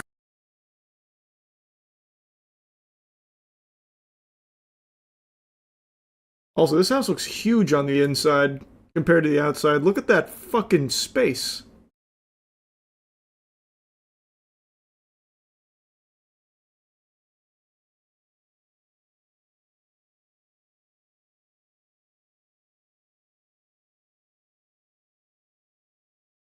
Oh, it looks like he tried to help her out there. That's why your skin sucks. Are you, on behalf of them, wanting to press charges for all this against her? I'll check with the asset manager. Can I get back to you? Well, the entire point of what we're doing is that you gave us the impression you wanted to press charges. If we're going to come back and say no, we have to let her go. No, let's do it. They can always say and have the charges dropped later. They But can, if you being the representative want to press charges on their behalf, they can change their mind later. Okay. Otherwise, you can say no and we can release her. Let me ask you a question. What do you think we should do then? I cannot give you legal advice. I mean, regardless, I'm going to arrest her for the resisting charges. And damage? Well, that's on you guys. That's what I'm saying. Even if you don't know their firm answer right now, you are the representative. You can say yes to it right now. If they change their minds, the state attorney's office will be contacting them regardless, and they would change their minds then. Okay, put your hand behind your back, man. Break my wrist. You're not my authority. What was the outcome? Ashley was charged with felony escape, felony resisting with violence, felony escape? Oh, I see. Felony battery on a law enforcement officer, providing false identification for giving the wrong last name, threats to law enforcement, burglary of an unoccupied dwelling, felony threats to a public servant, larceny, and trespassing by adverse possession without notice. There are no records indicating she filed any lawsuits against the involved officers or the property owners. Court records indicate she pleaded not guilty, bonded out, and has since stopped showing up to court, and her bond has since been forfeited. She is presumed innocent unless proven guilty in a court of law. Now, you used to do that. I think I'm done showing up. Alright, good luck. He's actually pretty skilled. Yeah, squatters usually have it down to a science in some cases. I say usually, and then I say in some cases. There are some squatters that have it down to a science. And it seemed like she did there for a moment, until the actual owner just had way too many receipts. The whole "this is my only copy" was a template, not a real doc. Yeah, that's what it seems like. Justin Timberlake DWI body cam just dropped. There were a lot of people very excited to see this footage here. This was almost as hyped as Project Hail Mary hitting theaters. And that's because Justin Timberlake fought to keep this body cam from being released. He went through the legal process of suppressing it, stating like privacy concerns and reputational damage from what I was reading. So people then started to really get curious, well, what happened in this body cam? Did he start dropping slurs? What, did he pull his whole fucking wiener out? Like, how crazy must this body cam have gone to have Justin Timberlake now fighting tooth and nail to bury it? And now, after some back and forth, they reached an agreement and the body cam is out in the wild. So let's take a look at it. So the reason for the stop is because you keep veering off to the left, and then you're not stopping at the stop signs. Yeah, sorry about that. Is this your vehicle? Whose vehicle is it? It's just a rental. It's a rental? Okay. Do you have any registration with it? Do you know if they can put it in the glove box? How long are you renting it for? Just for a couple of days. What are you visiting? Yeah, I'm on tour. What are you doing? I'm on the world tour. Oh yeah, you can just feel it. The writing's on the wall. Justin Timberlake is charging his alt right now. He's about to unleash his Bankai, dropping his name, thinking that it's, you know, the ultimate ace up his sleeve. He's explaining to the officer he's renting the vehicle because he's on the tour. The world tour, obviously. I mean, everyone knows the world tour is going on. A what? A world tour. Doing what? Hard to explain. A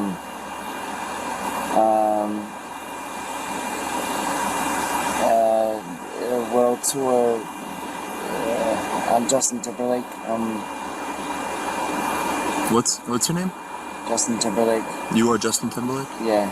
Do you have a license with you? Yeah, I do. There it is. He alted. I'm Justin Timberlake. Now, it does seem like he didn't want to utilize his noble phantasm there, releasing his name like that. It feels like he was trying not to, but couldn't figure out any other way of explaining the world tour. So then he says, I'm Justin Timberlake. And I'm guessing he was expecting the officer to get down on his hands and knees and start kissing his feet. My apologies, Mr. Timberlake. I had no idea. I couldn't say, I can't wait for the world tour. Can I get some tickets? But that's not exactly how it unfolded. I also don't really understand why it was so hard for him to explain what the world tour that he referenced is. How difficult is it to say that he is a performer? He sings and dances, right? It couldn't have been that hard. It's not the most confusing thing to explain. He wasn't out there trying to solve a fucking Millennium Prize problem here in mathematics. Unless Justin Timberlake believes that he's much more than a singer and a dancer. He's I'm an artist. In fact, I don't even like that nomenclature. I'm something of a divine creator of entertainment. So I'm finding it a struggle to explain this world tour to you. So, Justin Timberlake, perhaps you've heard of me? And then when we do this, just like you're doing right now, arms, feet together, arms by your side. You're doing it just now. I'm just going to re-explain it before we continue, okay? Arms by your side, feet together. And then you're going to keep your head straight and just keep your head straight, only follow with your eyes, okay? Okay. You understand that? All right. Yes, sir.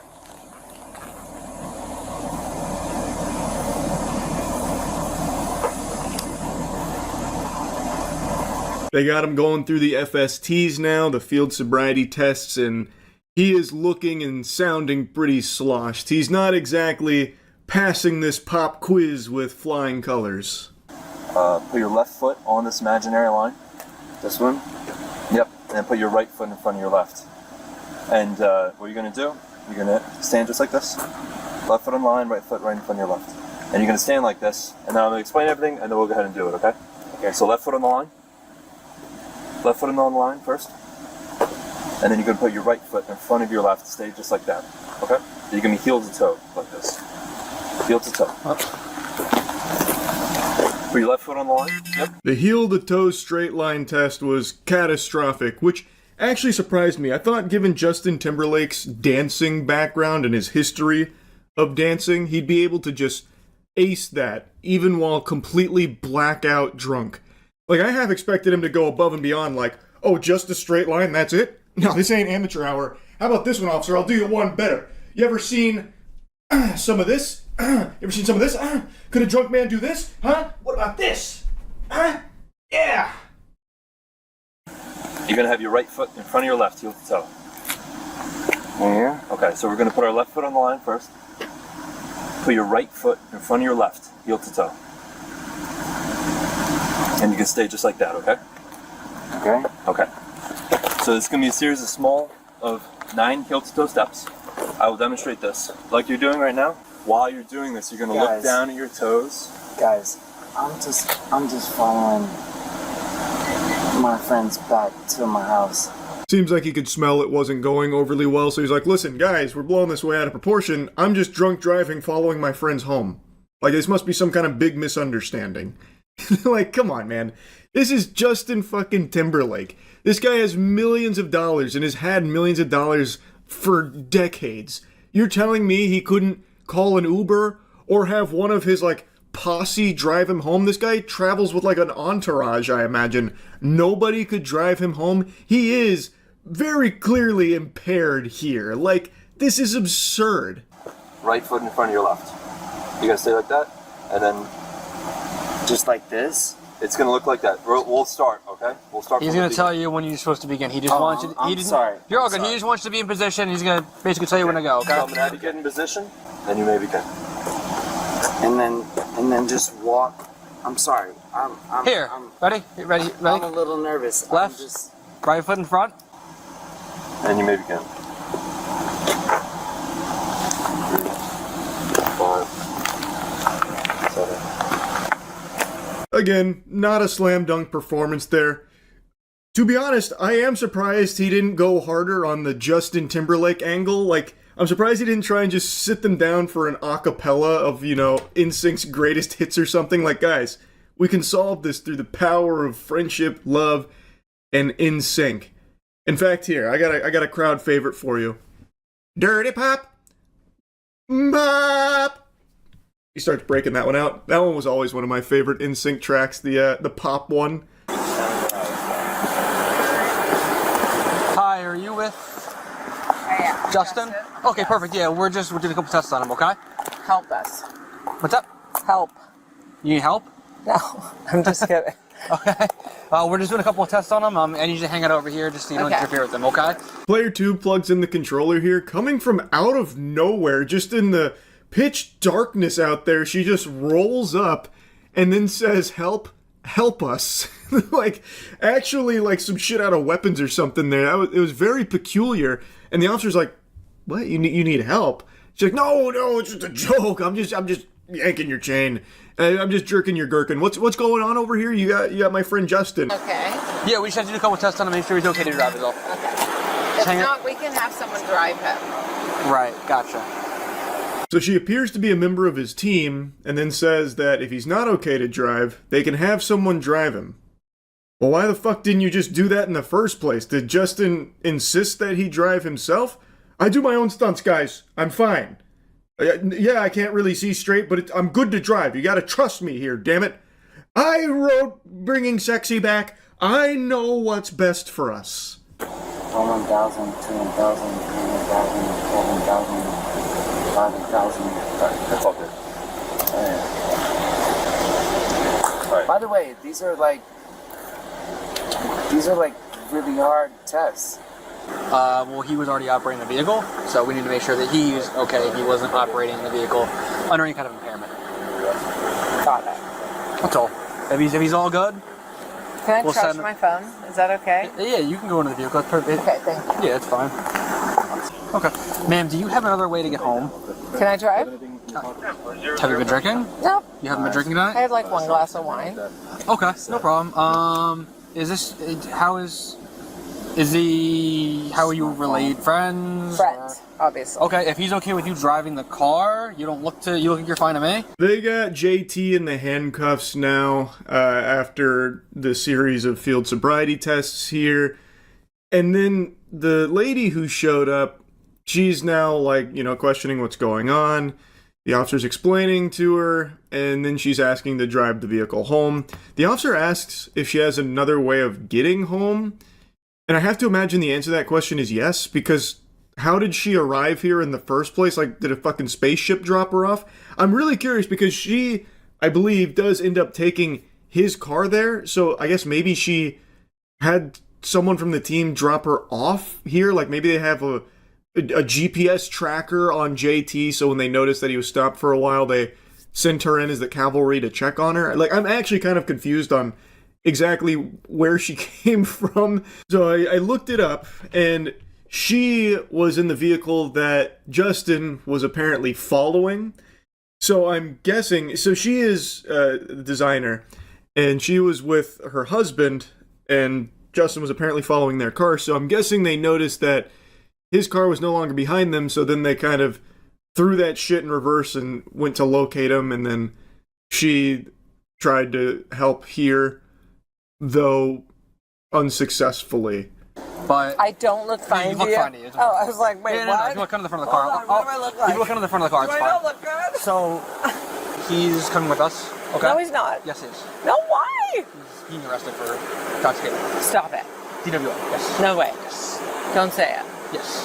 He's coming back with us. Speech is slurred. You're you're arresting Justin Timberlake right now? Yeah. we Stop are. it. Yes. What? He was driving drunk. He wasn't.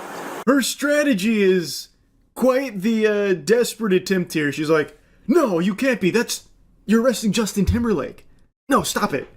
No, he wasn't driving drunk. No, what? Nuh-uh. You guys are wrong. This can't be. This is Justin Timberlake. So, even though he didn't really play the Justin Timberlake card a ton during their interaction, she is using it willy-nilly. And again, it's not working. He failed every single one of our tests. What do you mean? So, at this point, so listen, this is a private matter with us and him. Okay, I can't really talk about it too much. Okay, just okay, know I got he's it. not. There has to be a moment of talking. No. Not anymore. Please help me. Not anymore. Hold on. Okay. Hold on. This is the registration. Can you guys please just do me a favor? Because you loved bye bye bye. You're I'm like happy. sexy back. So- I'm like, happy. do me one favor. Let me ask him if he wants me to give him his phone. Yeah. I mean, This is that's- insane. So it's not going to be a long thing. I'll let you walk up real quick. Please. Listen, Help. listen, Okay. listen. Take a breath, I'll let you walk up real quick. She did it. She dropped some track names. Guys, bye, bye, bye, sexy back. We all loved it. So you're going to help me out here, right? We're going to get this solved. And the guy's like, okay, look, you can go talk to him. And as he is like saying like, okay, look, she's like, please help. Like, come on. So she's starting to get kind of rowdy here about the whole thing. But they do let her go talk to Justin about his phone specifically. And I gotta tell you, I do really like the attempt from her to, drop the old boner jams, as the get out of jail free card. Guys, we all liked bye bye bye, right? And just imagine a world where that works, where the officer's like, wait, oh my god, Justin Timberlake, he's in sync, that's right. I love that one. Bye bye bye. Yeah, alright, let's go get him out the back. Oh, what were we doing? We feel like real fools now. Thank you so much for reminding us. What was the traffic violation I missed? I observed you. Just so I know for future reference. I observed you failing to fully stop at the stop sign, and then while you were driving, you failed to keep right on numerous occasions. So you're very. Wait, start over? Sorry. So one more time. You failed to stop at the stop sign, and then while you were operating the motor. Actually, Justin, I think I can chime in here as well to help you for future reference. Just don't drink and drive. It's like the easiest thing in the world to avoid doing, especially for someone with the endless resources that you have. Just call an Uber, or have one of your friends that are constantly around you to drive you home when you've been drinking. So that way, not only are you safer for it, but all of the innocent people on the road around you are as well. So you're not jeopardizing their safety. It's actually really easy to avoid drinking and driving, believe it or not, Justin. Good question. Yeah, happy to answer anything I can. Is this the normal process? Yeah, everything is pretty standard. Nothing of the ordinary. We do this for everyone that gets arrested for DWI. Is there anything specifically about it? It's just standard protocol. Gotcha. I appreciate you boys for doing your job, man. I appreciate that you understand that we got to do Yeah, our I thing. appreciate you boys for doing your job. I had one martini and I followed my fucking friends home, and I appreciate you boys for doing your job. Yeah. Man, you can just tell by his eyes, he is just not there right now. It really does look like he is hammered, and he keeps doing like these long pauses and then a slight smile, like this devious smirk. It's odd, but It's because he's drunk.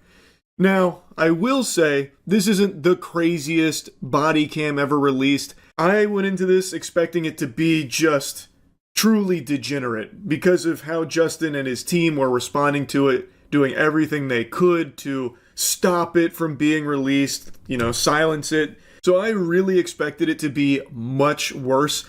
And I think the decision to try and bury it was one that shined a much bigger light on it and most likely had even more people tuning in to see what he was trying to stop everyone from seeing from the body cam. As I've always said, I have no respect for drunk drivers, so I think this is a huge L for Justin Timberlake, and also the follow-up L of trying to suppress it. That was a terrible decision there as well. That was a rough chess maneuver they attempted. Anyway, just wanted to yap about it a bit. That's it. See ya. One of the key lessons anime teaches its viewers is about the power of friendship and to never give up. There's always hope. But that's fantasy. In real life, you have no friends. Everyone hates you, and One Punch Man Season 3, there is no such thing as hope. Abandon all faith, because this show is just irredeemable, it seems. Episode 5 just aired, which is the one where I was trying so hard to buy into the hopium that the community was spreading about how this is where the budget went. This is what they were saving all of their resources for. Because the first 4 episodes of the show, it wasn't really animated, at all. There were a couple moments like Garo fighting for a brief second where they had a few moving frames, but otherwise it's fundamentally still images. You get more movement if you finger through the pages of the One Punch Man manga. You just riffle through the pages, you'll see more movement than you will in the fucking animated show. In Season 3, Episode 5, this was supposed to be the big one. This could have been a peak fight, and people were so desperate to latch on to the titty of faith that this would be good. 'Cause it should be. But it aired, and I haven't seen a single person defend it. The best thing that can be said about episode 5 of One Punch Man is that it's the best episode of the season. But that's like saying a fart is a little less stinky than a shart. Sure, that is technically true, but does it make it that much better? Not really. And you can see this reflected in Season 3's rating compared to the previous 2 seasons. It's 5s across the board except for episode 5, which is a 6.3, which I still think is too high. I think that even for a 6.3, this is overrated. It's just, we've been eating shit for 4 weeks now, and now they served us poop. Yippee. It's not good. And like I said in the last video, I really believe that the main target for Spitballs for this catastrophic, disastrous season should be Bandai. Yes, JC Staff is not the optimal pick for One Punch Man.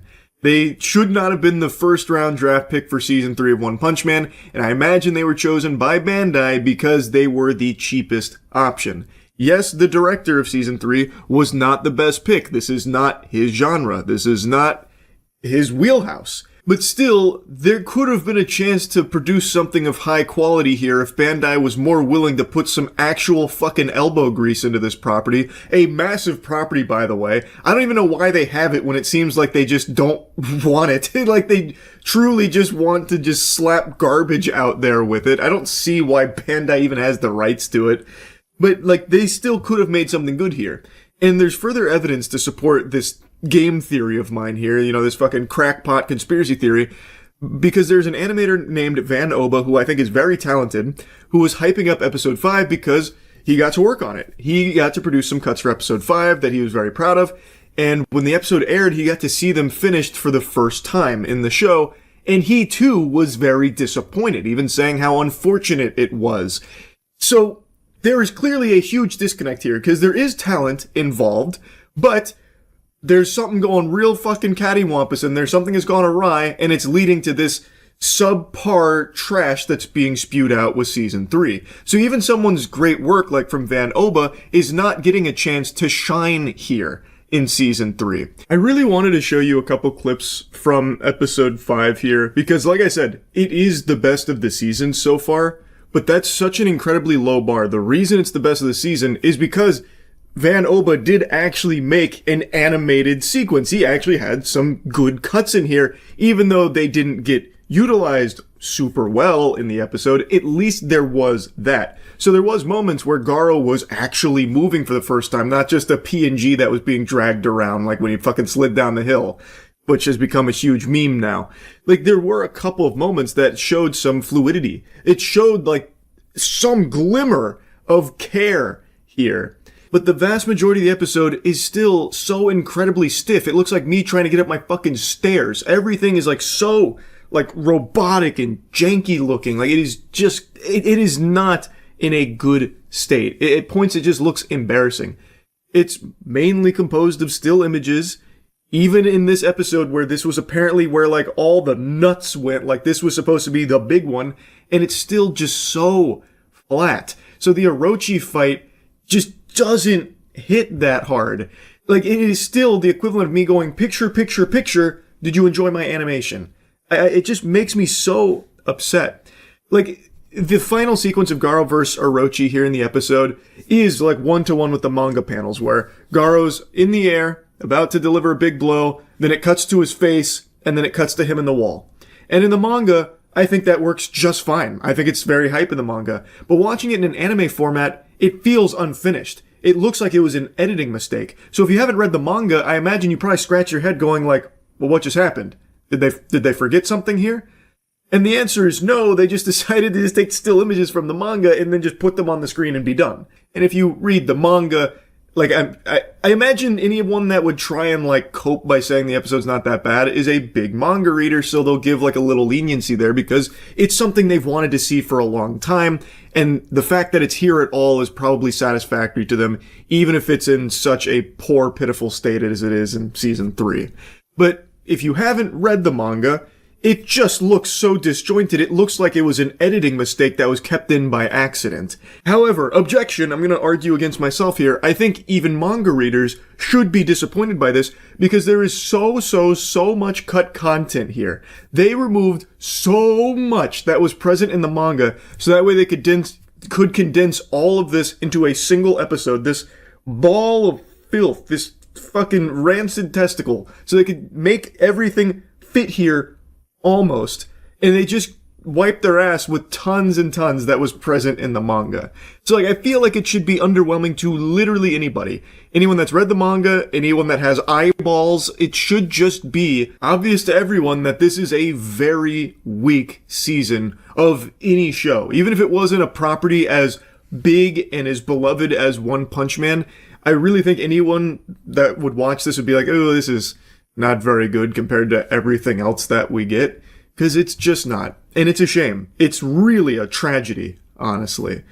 And I can't stop yapping about it, because I'm very surprised at just how rough it is. Like, Season 2 got a lot of criticism, including from me, for being much worse than Season 1.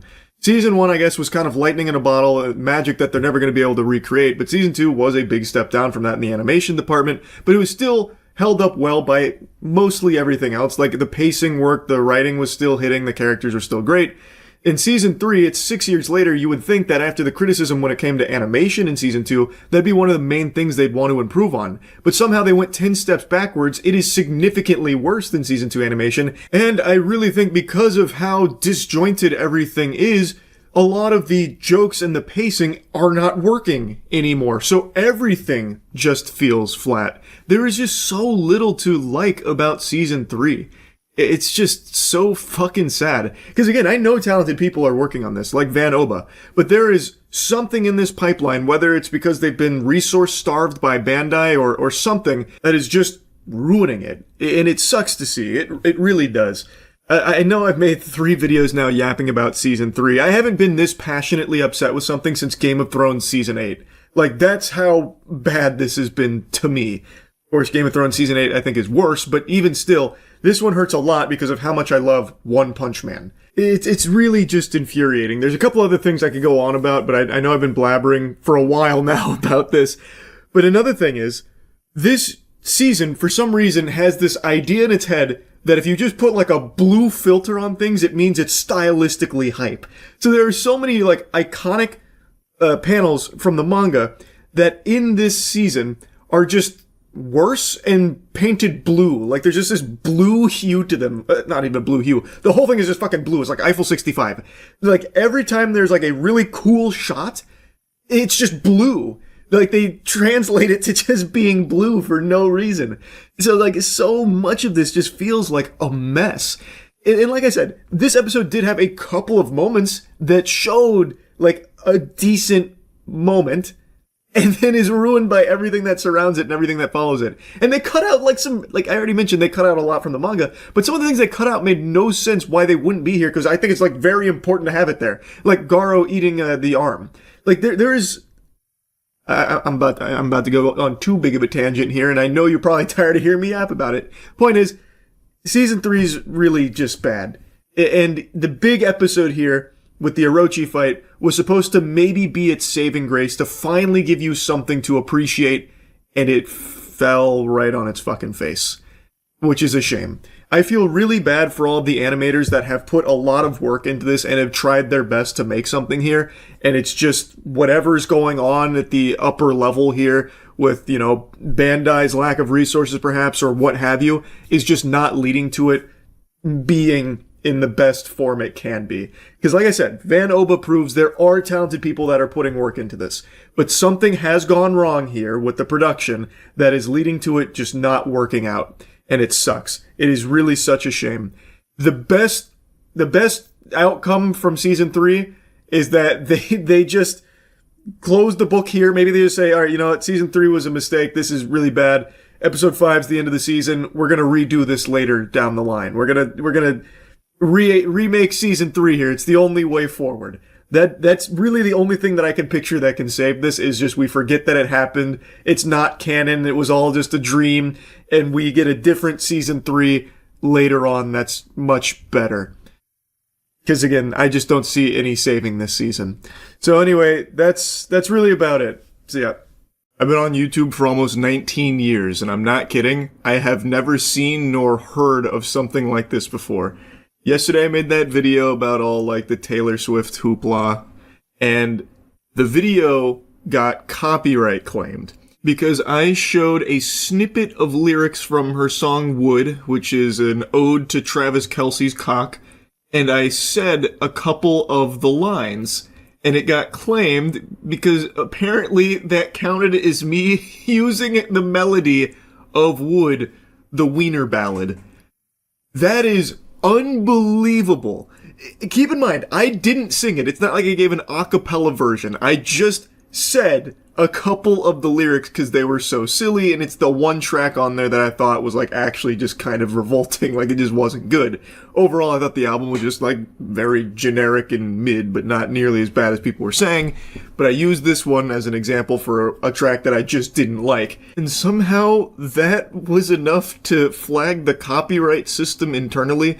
Now, it's not like a strike or anything. It's not the biggest deal in the world, but I just found this so fascinating that now we split revenue on that video because I said some of the lines. Again, I didn't even sing it. All I did was say, like, redwood tree, not hard to see, Dick learned to pee, put soap in my eyes. I had to remix it here a little bit just out of fear that this might get claimed if I say, like, the full lines. Like, and speaking of soap, by the way, our vanilla scent is available now at usecheeky.com, best soap in the universe. But the point is, like, I cannot believe that just saying the words without even a single hint of melody was enough to get flagged because Taylor Swift, I guess, owns all of those words in that combination. That's wild to me. Now, I do know, of course, that you can get copyright claimed by doing, like, a cover of a song, or if you're, like, singing the hook to a chorus of a mainstream song, sometimes that'll, you know, flag internally. Like, I know that happens.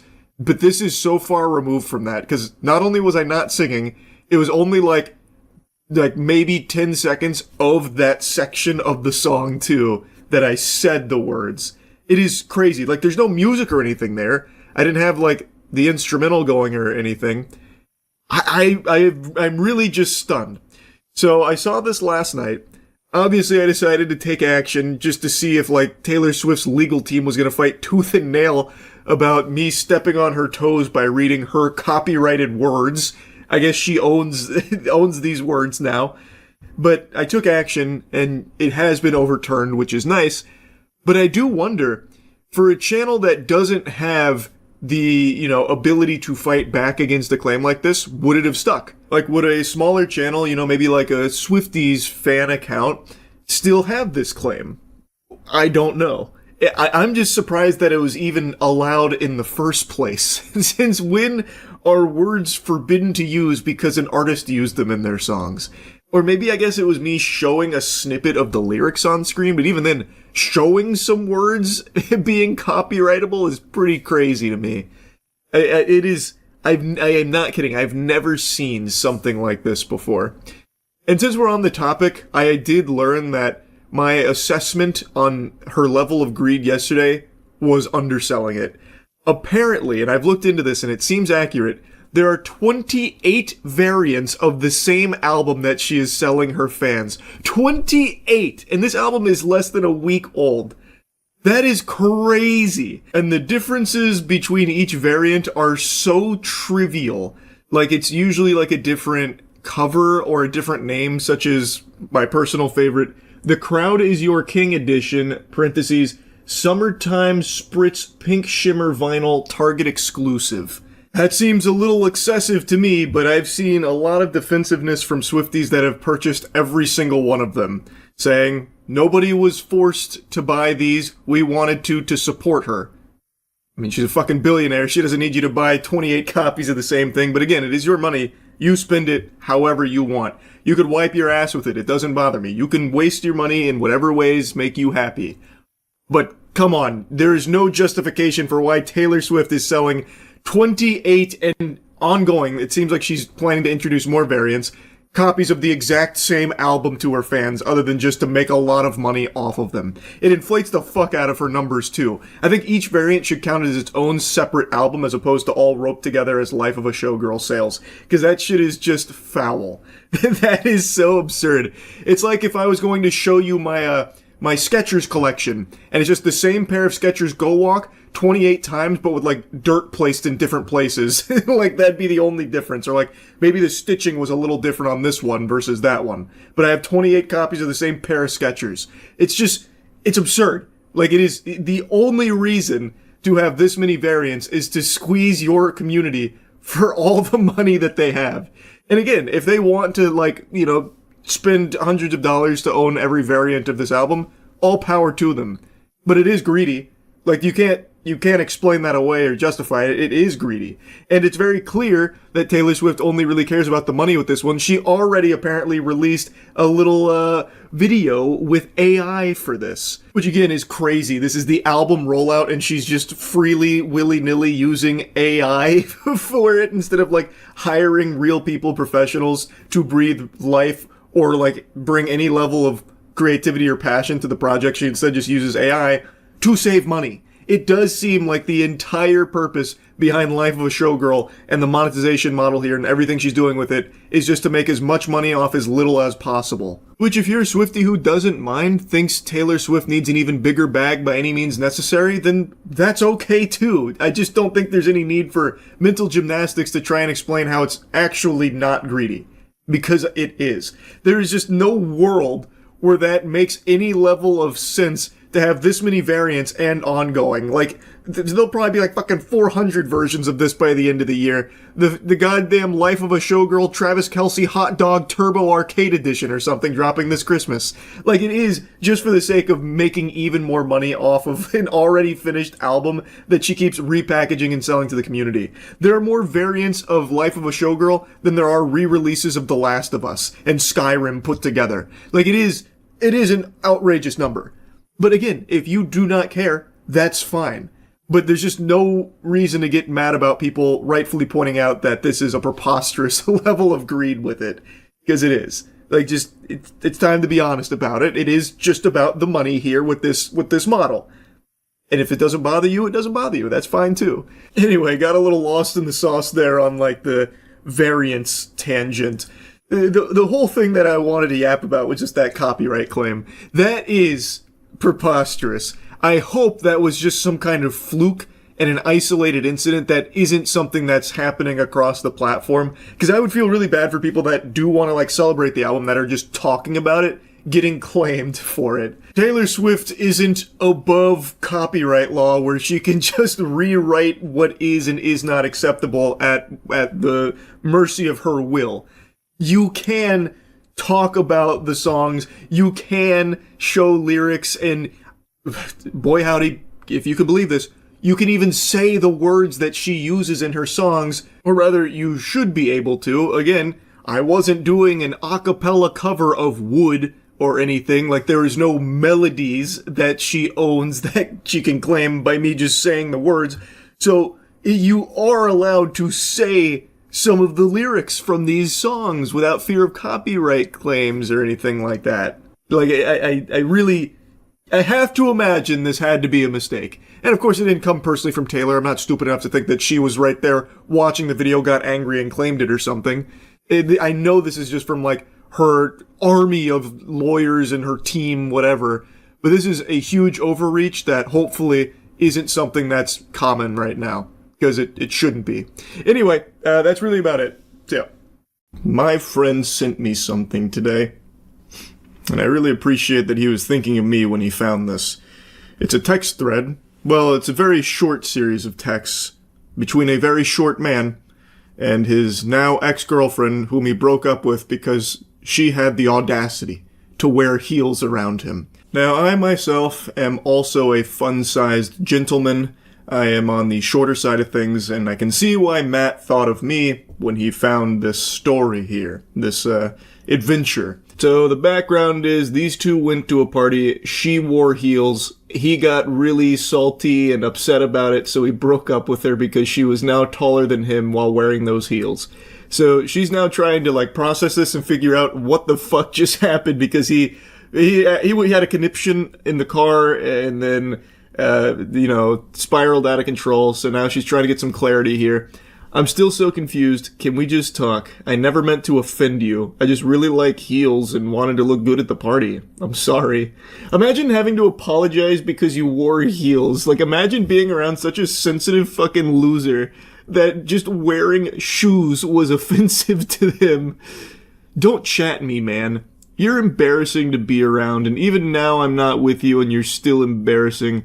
Do you realize what you done? I gave you everything and you threw it back in my face. He can't even use the right threw. His fucking goober. I don't even know how you make that mistake with threw.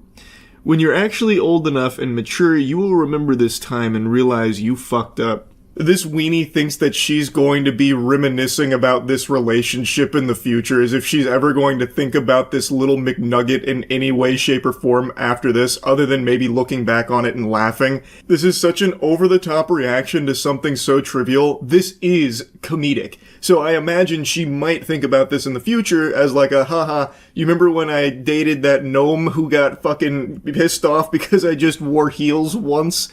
Yeah, what a crazy time that was. Meanwhile, this guy is like fluffing himself up, thinking that he's like the best thing that's ever happened to this girl's life, and down the road she's gonna realize she made such a huge error in judgment to wear those heels, to insult his masculinity at a party. She'll lose sleep over it, and she'll rue the day. I just wore heels, though. I don't mean that hostile, just literally confused. Seems like you flipped so quick, and now I'm just feeling confused. You're too masculine for me and I deserve better.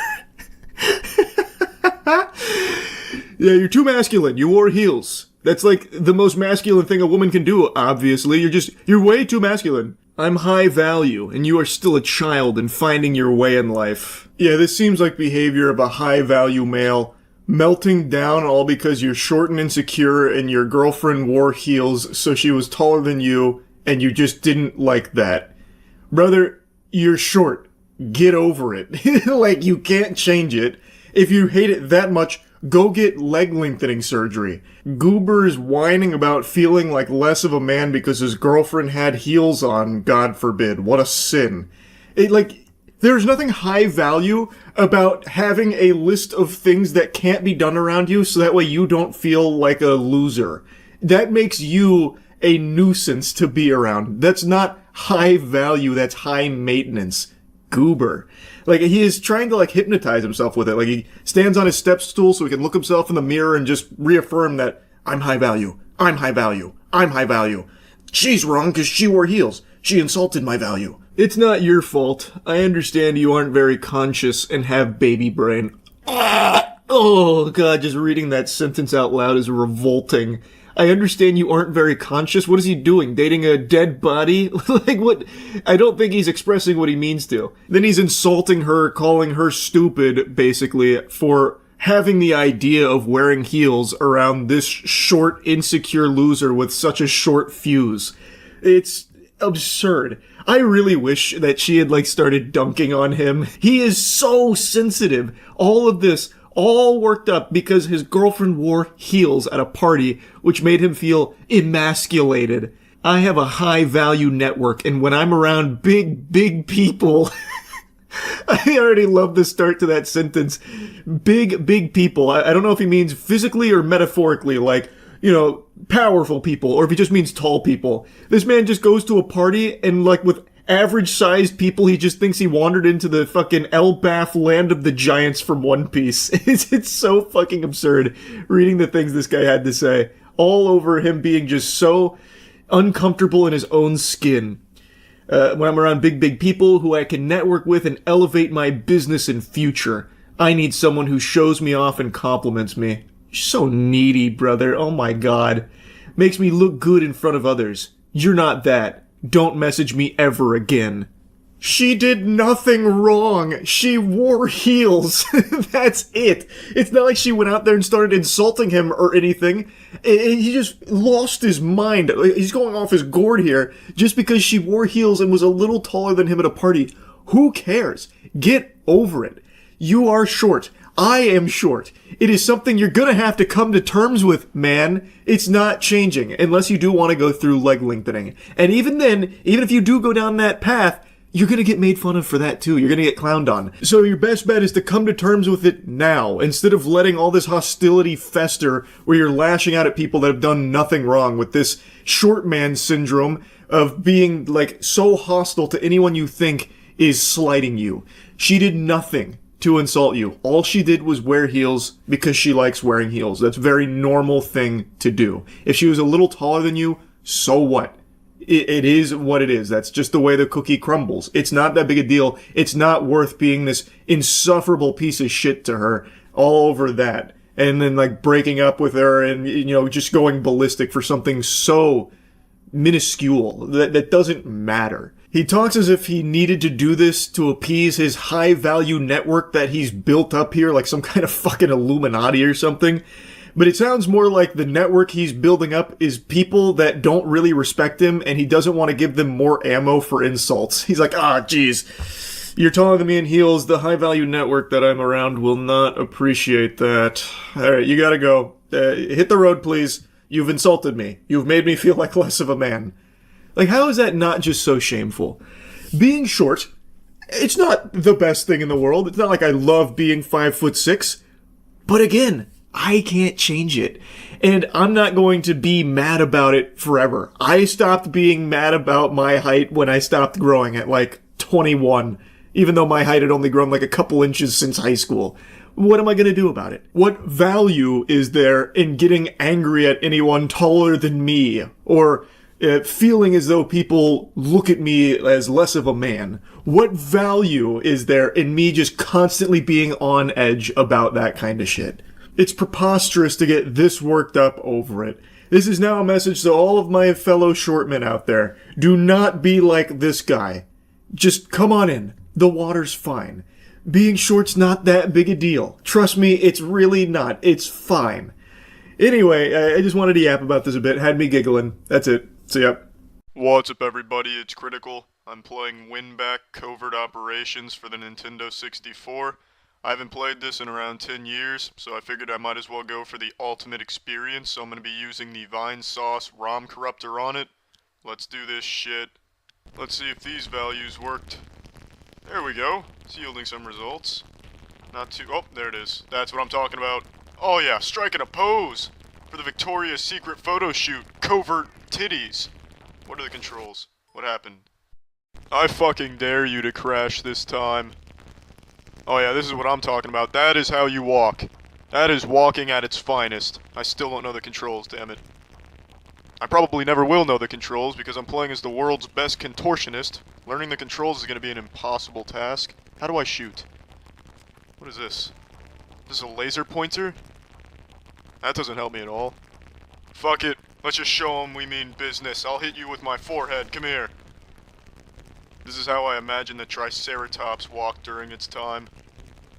This guy's trying to transform into a cardboard box, but I'm not gonna let him. How do I shoot? Oh shit! Reinforcements! It's the fucking mythical tuxedo fighter. You son of a bitch, stop crashing.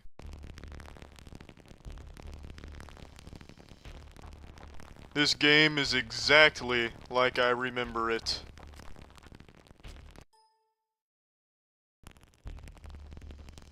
Well, slap my dickhole, I've been running into cover the wrong way all these years.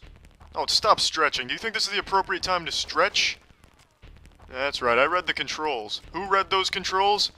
That would be me. Come here. Oh, no.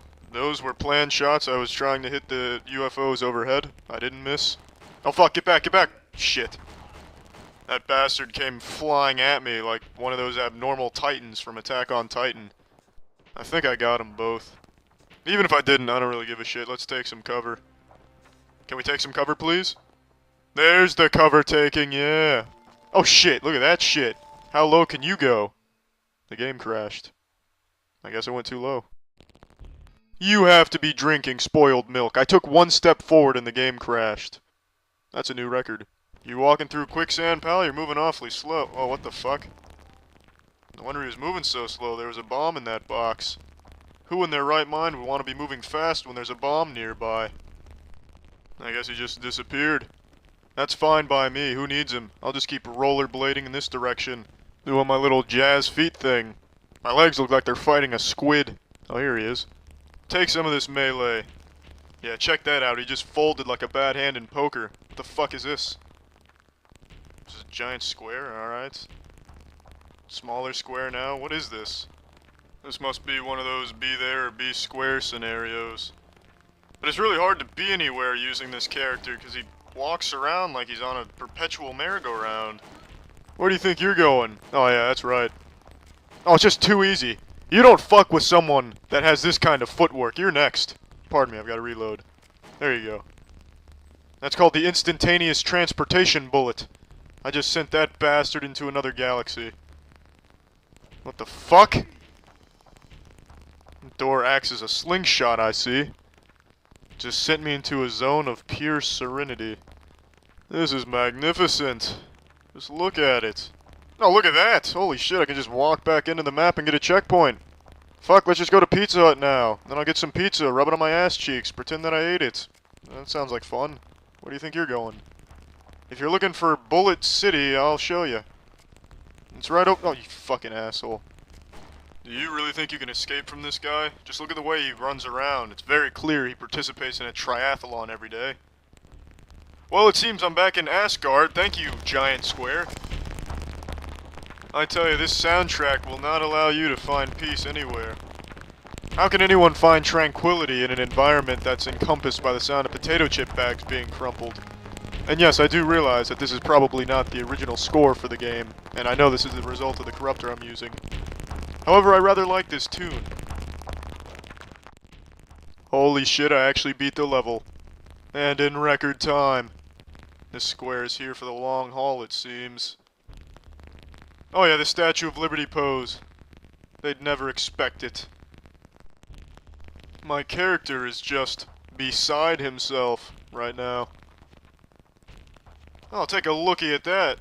The one-armed, one-legged chicken dance. That song and dance was very popular back when this game was made. I'm not surprised they included it here. Let's use the machine gun. Here we go. Alright. All of my bullets are missing. It seems we've sacrificed accuracy for moist shittery. Let's try the shotgun. Alright, weapons are futile. But I'm gonna keep trying, fuck it. There we go, there's one. Two, oh, well yes, perfect. Oh yeah, you want some of this too? Come here. Oh, direct hit. Double whammy. Can't handle it. And I'm just gonna gallop away on my invisible horse. Oh shit, fucking square! No! Thank goodness the square didn't take me anywhere. That is the epitome of a miracle. I can shit my head out. That is a spectacle every man, woman, and child should see. Look at this, I can shit my head out! What the fuck happened? What the fuck is this? No! I've broken the very foundation of the universe by putting my head through my body and shitting it. Oh, I'm free. There we go. Are you trying to emulate what I just did, soldier? I don't think so. Only... What the fuck? Alright, I guess this is what it would look like if a package tried to fucking shoot at you, alright. You know, I've never really seen somebody run with so much grace and perfection. Oh, what was I thinking?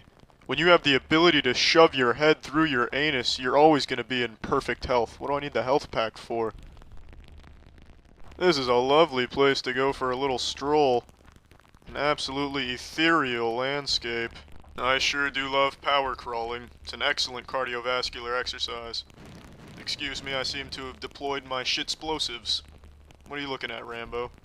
These are the grooviest dance moves I have ever seen. Watch out, ladies and gentlemen, I'm really off balance. Who pushed me? I look like a used fortune cookie. I can assure you, you cannot handle my technique. Your training just did not cover it. Your instructor was absent the day you were supposed to handle this The fuck happened? Is this the giant square again? Operation Winback aborted. Alright, maybe it wasn't the square. Maybe a cement truck exploded and gave me the business. Alright, well I'm done playing this. Well, that's the end of this video. Remember to rate the video, comment the video, and subscribe if you want to see videos similar to this one. See ya. I have been paying very close attention to the Twitch bot apocalypse. I've kept my finger on the pulse of it. I find it to be a really interesting topic here. For those that don't know, a few days ago, Twitch made good on their promise where they swore they would be making bot detection and eradication a priority. They finally called attention to a issue that has plagued Twitch since the beginning. Since the genesis of Twitch, in the primordial soup of streaming, there has been bots that have infected the platform. And for the longest time, Twitch had gone really hands-off. They said, you know what, if we don't put our hands on the stove, we won't know if it's hot. But recently they said that they were going to actually be directly attacking this bot issue. And a few days ago, they rolled out their first targeted strike here on bots. And boy, howdy, it was a doozy. Apparently, the overall viewership on Twitch went down as much as 24% compared to last week, with many big streamers suddenly losing thousands of viewers. Not just big streamers, streamers of all shapes and sizes lost tons and tons of viewers, like across the board. It was a pretty big purge of invalid traffic, bot activity. As I said a couple days ago, I was pretty surprised with how hard they hit the ground running here. I thought it would just be like lightly poking the bear, like, oh, we got rid of like 100 bots. Big W, Twitch is saved. But no, they kind of like, they dropped a bomb here. It was a pretty big deal. So big, in fact, that a lot of streamers many suspected of being a view botter had just decided not to stream for like the last week or so, inexplicably. Just randomly deciding not to stream during the bot purge, which of course has everyone raising an eyebrow, and of course all of this has led to a lot of finger pointing, a lot of shit stirring, a lot of spitting, a lot of farting and coming. It's been kind of pandemonium in the streaming space as people are noticing view counts have been dropped from a lot of streamers, and in some cases drastically. So the natural conclusion people are drawing is they were view botting. And as I predicted, and as everyone predicted, nobody wants to own up to being privy to their channel being view botted, because that's against the rules. They would get banned. No one's ever going to admit to it. So it's been a lot of cope and a lot of excuses, like, oh, it must have just been this stranger over here that's been doing this and I had no fucking clue. I'm glad that it's getting solved. Everyone is talking about this as a positive thing. Meanwhile, in the background, there are people that no doubt are shaking their fist in anger in demanding that their botting service get it under control and fix it, because they need those viewer numbers to go back to where they were. Because obviously, if it doesn't, people are going to be aware there was some fraudulent activity there. And the only question remains, did the streamer know? Like, were they guilty of paying for the service themselves? Or was it like an org they were affiliated with? Because according to a lot of the data, all of which is public, by the way, you can see all of the viewer numbers post and pre-purge. All of this is public. So you can see a lot of streamers that are affiliated with an org, like OTK is the big one everyone's talked about. But not just OTK, there were other orgs coming under fire as well. Namely, FaZe was another one that people had a lot of question marks over their head with, because a lot of the streamers affiliated with FaZe also took huge drastic drops in their viewership during this purge. So the speculation is that these orgs are boosting the numbers of some of the streamers under their umbrella, because by having more successful streamers under their brand, it's good for the brand. Obviously, the motivation is to make more money, because you can make significantly more doubloons if the streamers that are under your blanket are more popular. So if you boost your streamers by thousands upon thousands of viewers that they don't legitimately have, you can still bring those numbers to brands that would be none the wiser in the partnership.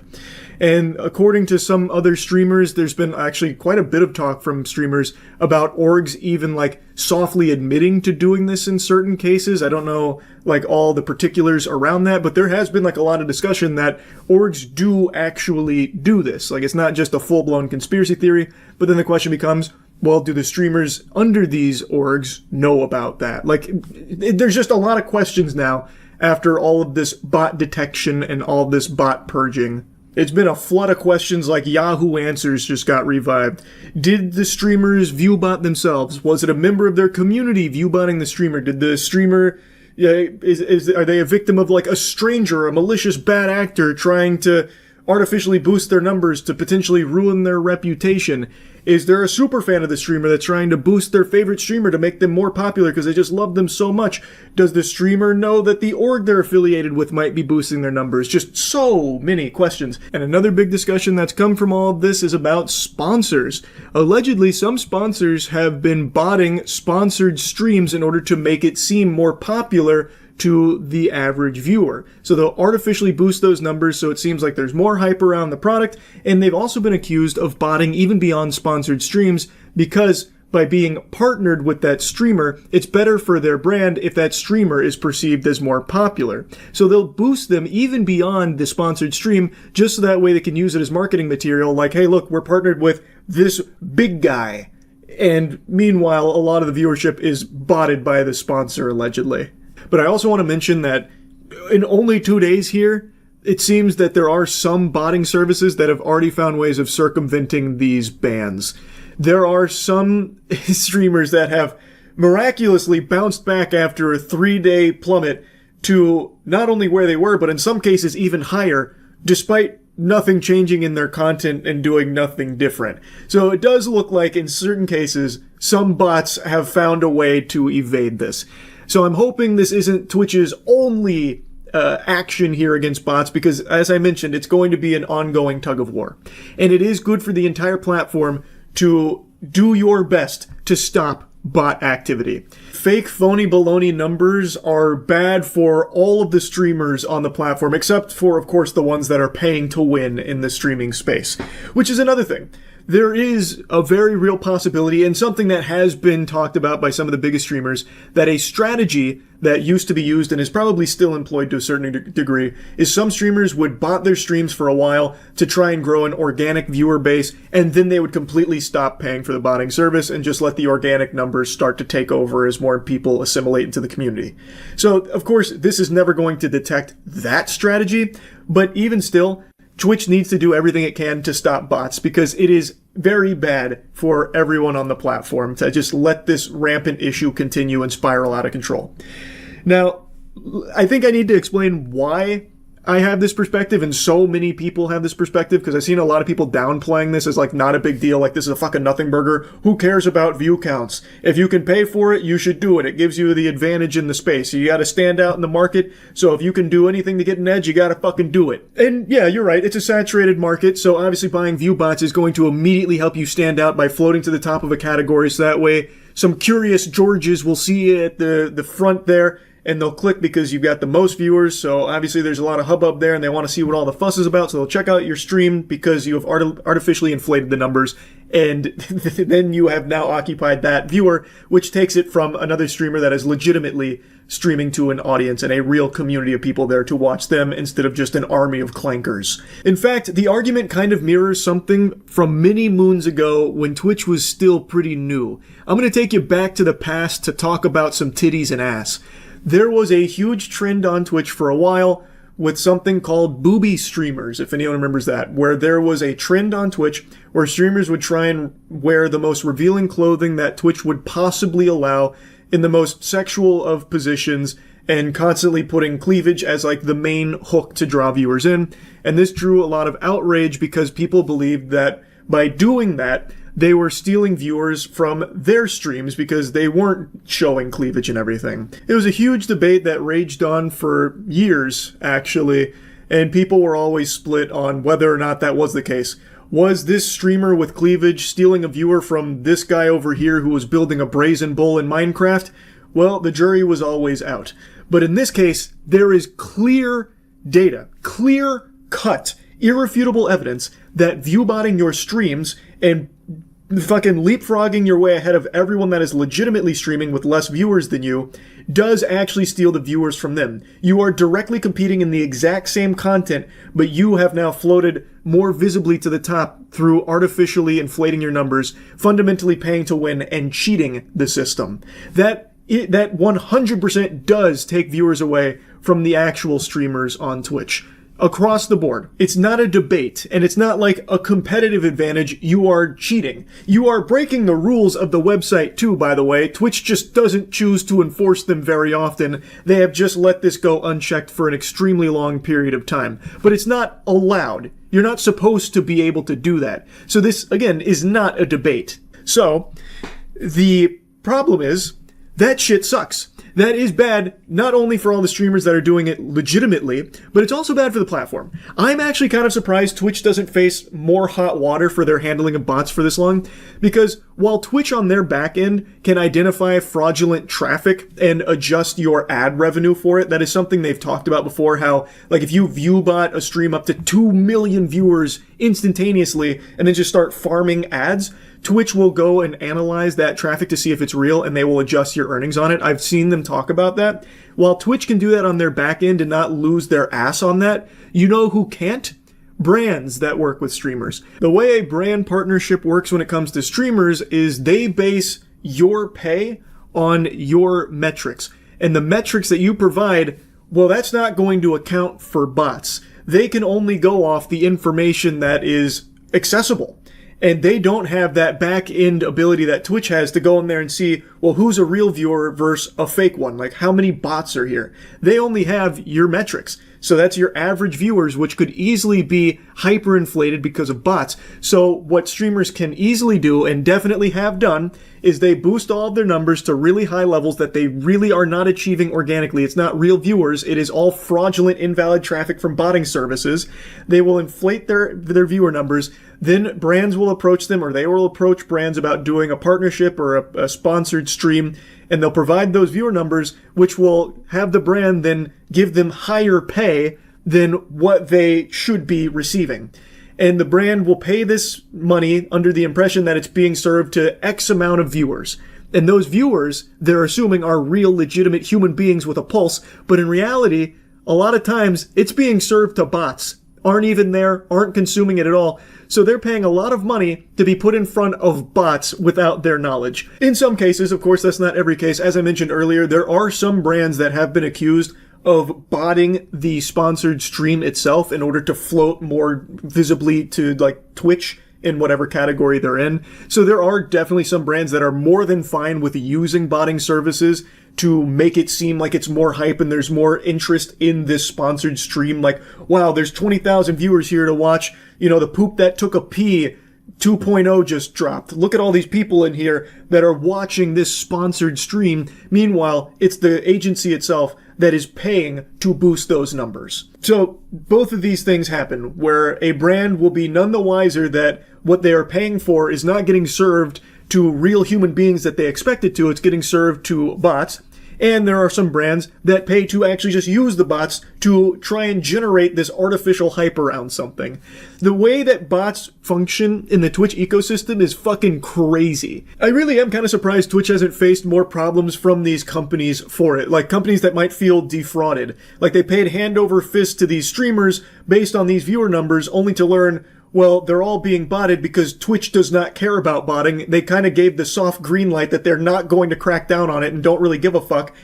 I imagine some brands would be really pissed to learn that. And I'm surprised they haven't, like, called out Twitch or tried to handle this litigiously or something about it. I don't know. I just found that to be a little interesting because it is very clear botting is a huge issue on Twitch. When they finally took their first real step in fighting against this menace, their overall platform viewership dropped 24%. And that's just the first snowball in an avalanche of bots, I imagine. That is the first wave. Can you imagine if Twitch actually deleted every bot from the platform? I wonder how high that percentage drop would have gone. You know what I mean? Now, in reality, I don't think that's ever going to happen. It's a very tall order to fight and delete every bot when these services are constantly going to be doing everything and spending tons and tons of money of their own to evade bot detection because they have so many clients that use them. There will probably always be bots on Twitch. Not only on Twitch, it's obviously on YouTube and every other streaming platform as well. I understand that. And also, I feel as though Twitch might be apprehensive about this anyway. Like, if Twitch had a magic button that they could press it, and it would guarantee every bot and all invalid traffic would be banned on Twitch from this point forward and could never return. It'd basically be like in K-pop Demon Hunters when they fully seal away all the demons, they can't return. If Twitch could do that right now, I think they would be very apprehensive about it because we just saw them take one step in fighting bots and they lost 24% of their viewer base over the last few days that it's been there. Like, that's a huge drop. And if they did it even harder, that number would only climb. And I imagine they would be worried about all of their brand partners starting to jump ship like, oh no, Twitch is dying. Look at this graph. You see how there's no more views? It's all dried up. Time to pull our ad spend from Twitch. I think they would be worried about the future of Twitch if they did that because their viewer count numbers would be so much lower, significantly lower, that they'd probably be getting hit financially pretty hard from all of these sponsors that are paying money to be put there. And brands don't really care about, like, the nuance of what the numbers say. They only care about what the numbers indicate. So most of the brands, I imagine, would see this. And in fact, some of them are probably already worried with the 24% drop. But if it got even higher, some brands would probably see this and they wouldn't take into account like it's all bot activity. They would see this and be like, nope, this is dangerous. This is not worth the ad spend. We're pulling out. And even if they did bother to take a little bit of time looking into it, they might feel slighted by Twitch for letting this bot problem persist for so long, and they were spending so much money for what ultimately amounted to a lot of invalid traffic. So I think Twitch would be really skeptical about getting rid of every bot, even if they could. Which is why I was so surprised that they went this hard out of the gate against the bots and actually did make a dent in it. And I hope they continue to do this. I hope that they didn't, like, you know, pump the brakes like, oh, that was a lot. We took a big viewership hit there from all this bot stuff. Let's maybe, you know, pull our punches a little bit here. I hope they don't go down that path. Like, I do hope they continue to make this a priority and do legitimately try and get as many bots off of Twitch as they possibly can. Anyway, that's enough blabbering about it from me today. That's about it. See ya. Mind's eye is the gift that just keeps on giving. And by gift, I mean coal. Like if Santa brought you a lump of coal under your Christmas tree because you were naughty. This game came out, was terrible. Everyone hated it except for a few people in Arkham Asylum that for some reason found a few things to like about it. But the King of Clowns, Leslie Benzies, who was a video game legend, literally worked on some of the most iconic games we've ever been blessed with from Rockstar. He is the mastermind behind Mind's Eye, and he's the face of it. And this man's got his nipples fucking twisted here by Itachi, trapping him in a genjutsu that's lasting his whole life, it seems. Because since Mind's Eye came out and was a big dud, thumbs down from everyone, he refuses to accept the reality that the game just is bad. So he comes up with all of these excuses, and the big one is that the game was sabotaged from within. And now I just learned that his company is engaged in a lawsuit from employees that allege that they installed spyware onto all of their devices that was recording conversations, keystrokes, everything, because of this douchebag's like crazy paranoia, it seems. And he still, to this day, will not let it go. He still believes that the game is a masterpiece and we just can't understand it. And he is so convinced that sabotage is the reason why it has bad reviews that he just farted out a DLC for Mind's Eye, which mind you, not a single soul on this planet was salivating for. No one wants more Mind's Eye. Please, God, put it back. But he released a DLC for Mind's Eye called Blacklisted, based on the true story of how Mind's Eye, the game, was sabotaged from within. So it's a game about what he believes happened with Mind's Eye, where people, saboteurs, were at work, the puppet masters. And he actually even uses real employee names as villains in the DLC, apparently. Fucking diabolical. I haven't played it yet. I'm playing through Saros right now, so maybe after Saros I'll give it a whirl to just see how unhinged it is. But anyway, I want to show you a bit of the lawsuit while I was going over it on stream last night. It is nuts. I think you can make a very strong argument that Mind's Eye is more pathetic than Concord. Yes, the budget wasn't as high as Concord, and yes, it didn't shut down in 2 weeks like Concord, but at the very least, Concord had the wherewithal to just quietly pass away and just fade from existence. Mind's Eye, Leslie Benzie keeps stomping his feet and yelling and screaming about it. It's the result of sabotage. There's a great game here. You guys just don't see it. You guys are wrong. You've been misled by sabotage. That kind of thing. At least Concord, no one's doing that, at the very least.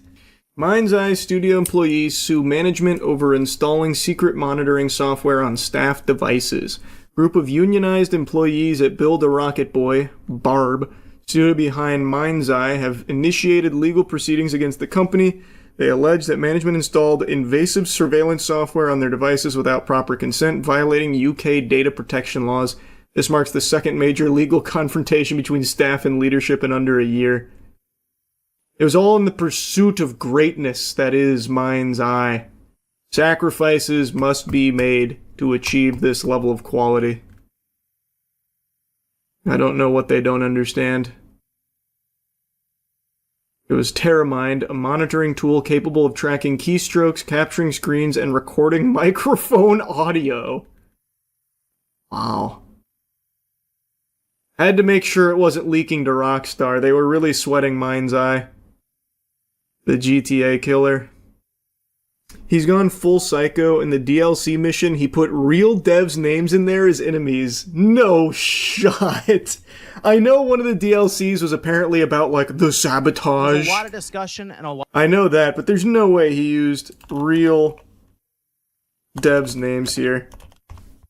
It's not even fun as a joke.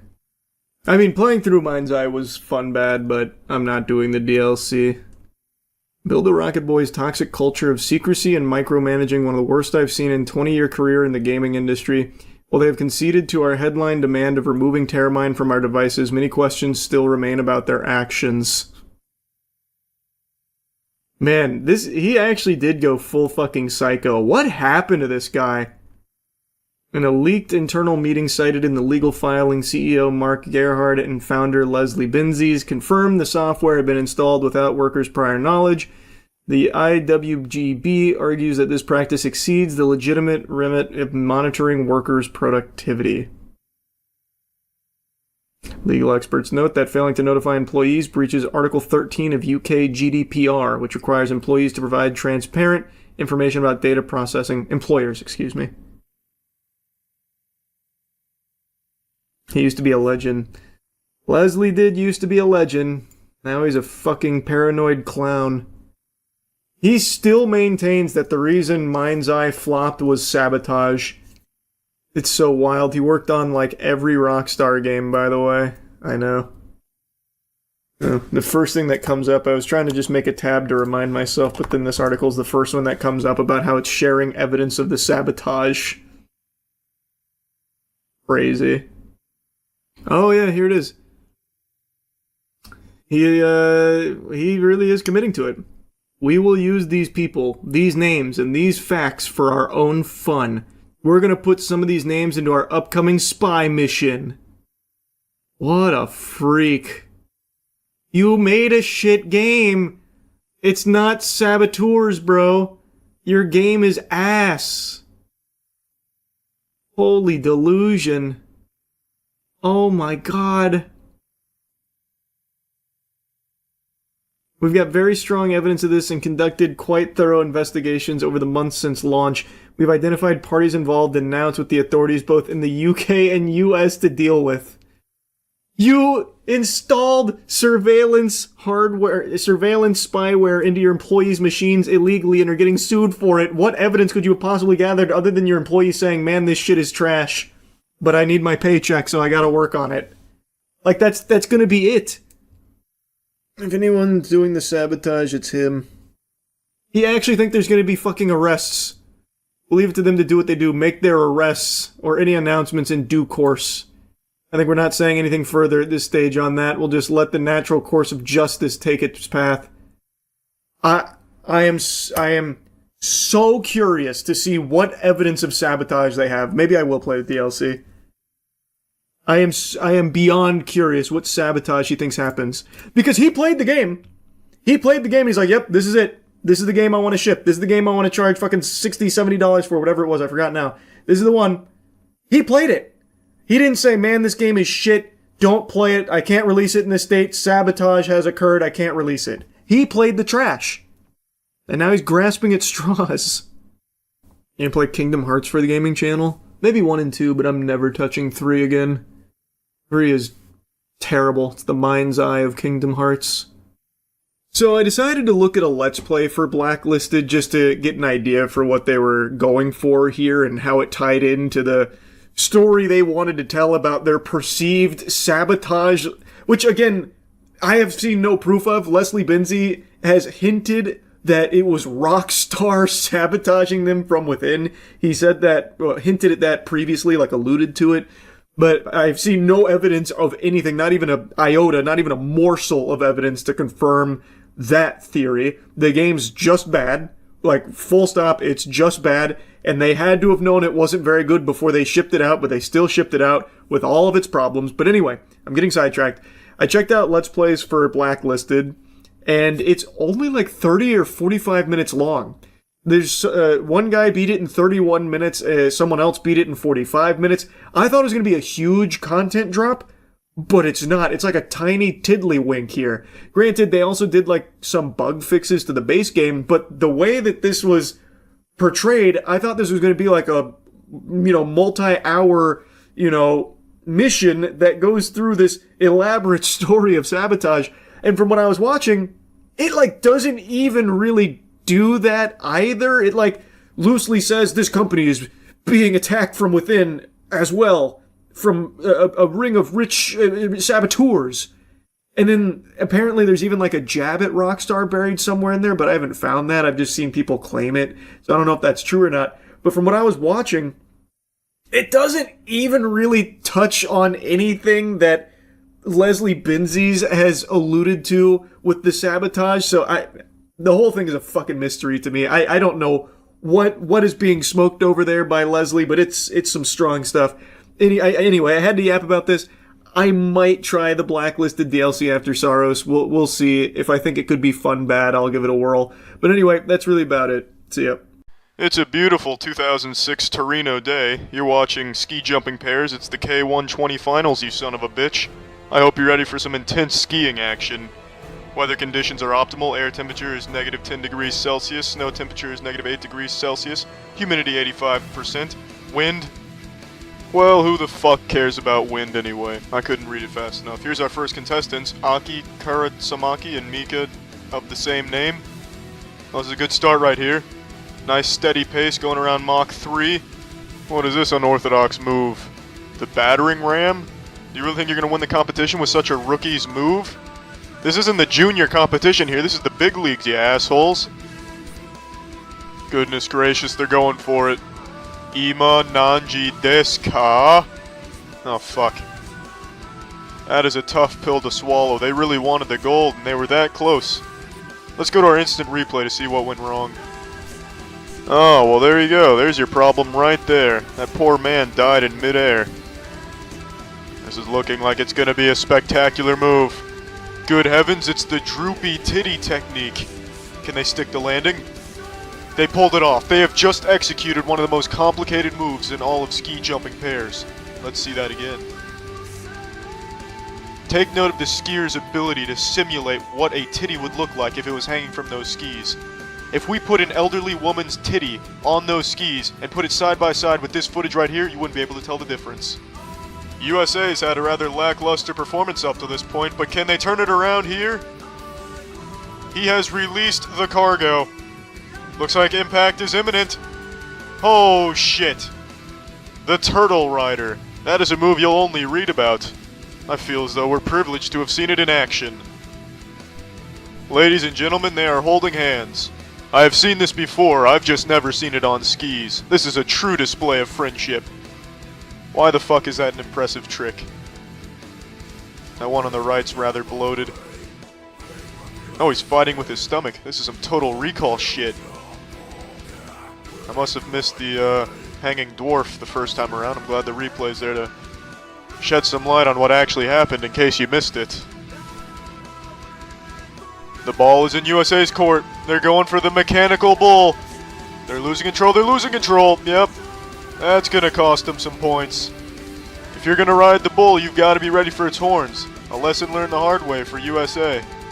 Now their families are going to have to be executed. Good sharp nipples, do you know what you're seeing right now? That right there is the lazy teenager. That is a move you could only dream of seeing, and you're witnessing it firsthand. It's the lazy teenager with a twist. This is the firmest erection I've ever had in my life. Anoto wa denwa bango nan desu ka? Look at this shit using their skis as noodles. Fucking innovative. Ladies and gentlemen, watch out. A helicopter has just entered the battlefield. Keep your head tucked inside your ass cheeks if you want to avoid decapitation. False alarm. They're out of here. You know, recently I've been trying to learn Japanese so I can understand some of these Japanese games I play a little bit better, but I really don't think any amount of Japanese will help me understand why they just took off like a fucking helicopter. I guess what they say is true. A bird in the hand is worth more than two in the bush. You've got Mr. Olympia holding up a contortionist like fucking Atlas holding up the earth. This is remarkable. What in the crusty anus is going on here? Is he giving him reverse CPR? Oh shit! Oh, he's a fish out of water. Alright, I understand. Oh, two fish out of water. It's the fish out of water move. How could I be so naive? My sincerest of apologies, gentlemen. Let's see this again, though. Just look at that one man taking a face full of dick like a champ, just getting pummeled by a wiener. And he just powers through it. Just look at this. Look at the slow motion assault. Just the crotch destruction of that man's face. And yet they still go on to execute the perfect fish out of water technique. This is the epitome of a Cinderella story. Nobody would have expected anyone to use such a high-risk, high-reward move in this competition. Nostradamus couldn't have predicted this fucking shit. These two are taking the game of who's got your nose to a new level. The therapist's seen it a million times. At least they're kind of mixing it up. He's using the ski as like a dildo massaging device, so at least that's a little different, but at its truest, it's still just the therapist technique.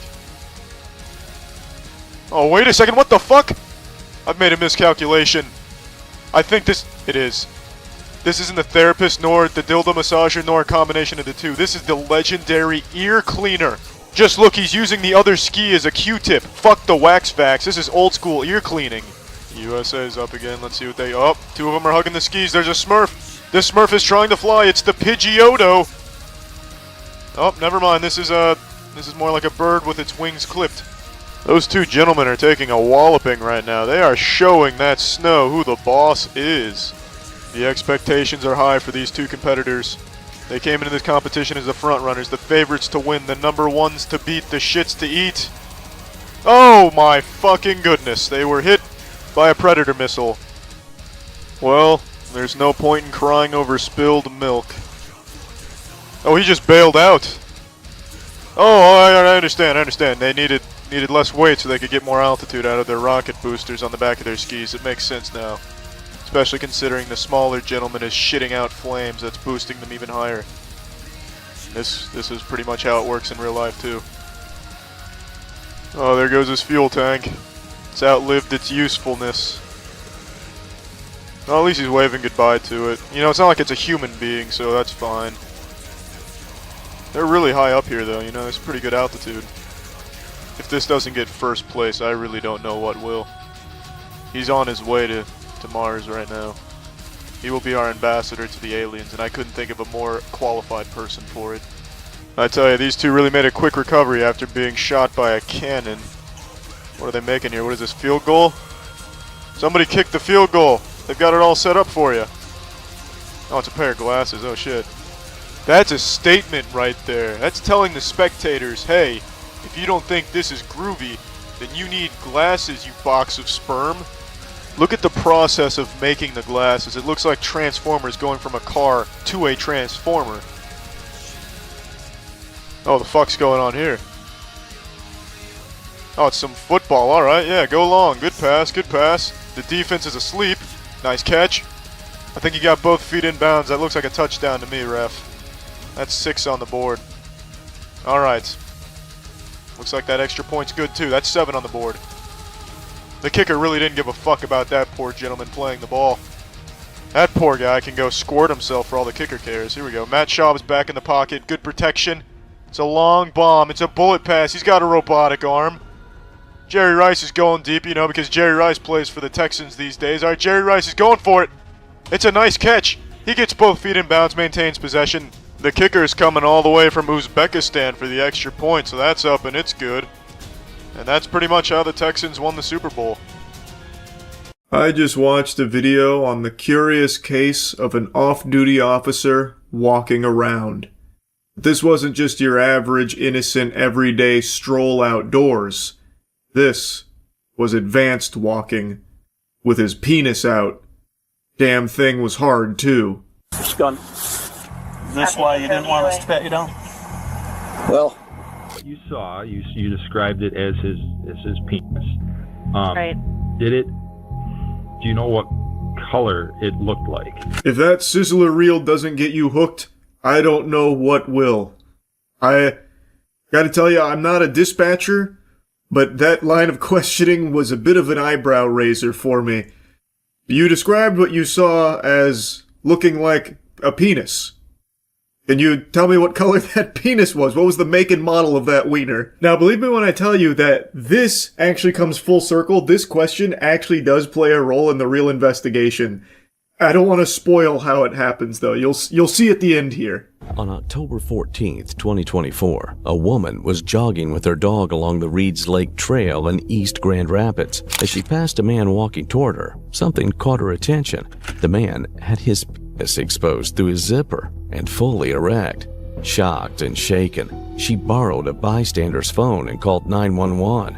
Minutes later, officers arrived at the scene and spotted a man emerging from a wooded area who matched her description. Now, at first, this video kind of seemed fishy to me because there's some odd usages of AI throughout it, but I double-checked the story and I can find multiple sources about this guy, so I'm assuming this is all real, and it does appear to be an actual police vehicle that we will eventually get to here. So I'm pretty sure this is all genuine. Just wanted to briefly make a mention of that. So that's the lore breakdown. This story starts with a woman jogging and a man walking towards her with an erect cock out, which obviously disturbs her. She alerts the authorities. Authorities arrive at the scene and they see a suspicious gentle sir emerging from a wooded area. Hi, sir. Can I talk to you for a second? Yeah, how are you? Good. How about yourself? Oh, not too shabby. What's going on? Oh, just walking around the lake. Just walking around the lake? Yeah. Okay. Where'd you start at? Over by Reeds Lake. Okay. Like Reeds Lake Boulevard, where? Just south of here. South of there? Yep. Okay. Reason I wanted to talk to you, we had a call on a subject matching your description. Okay. Blue jeans, blue sweatshirt. Yep. Walking around with his penis out. Okay. I love that he looks down to check. Oh, jeepers. Did I forget the zip? Nope. All clear. Well, as you can see, officer, my dick is firmly in my trousers. Checkmate. Must have been somebody else. In fact, I saw a very suspicious gentleman running away like a cartoon villain over there a minute ago, and, you know, now that I stop to think about it, it might have been a penis between his legs dangling around. I think he went that way. He's over that way. You're letting the bad guy get away. Have any ID on you? I don't. You don't? No. What's your name? Dennis. Dennis, have you ever been in trouble before? I have not. Dennis, what's your middle name? Evan. Can you try to reach him, please? Dennis, what's your last name? Evan. What's your middle name? Dennis Evans Williams. 41-10-4. Holy shit. It's the Dennis Evans Williams. Wow. I didn't realize we were dealing with a celebrity. This guy is famous for receiving the world's first fart transplant. Now, Dennis has found himself in quite a pickle here. But don't worry, he's got great defense. No, I think I saw you when I passed by the first time. Yep. And you went back that way. Uh-huh. And then I saw you walk over here, and you were looking back that way, and then you kind of started to run for a second this way. Why was that? I have no clue. I saw you here. I wouldn't have stopped running, I guess, if I thought it was suspicious. Yeah. Yep. Was there a reason you ducked back in the woods when I went by the first time? I don't know if it's a bridge or like an old stone. I don't even know what it is back there.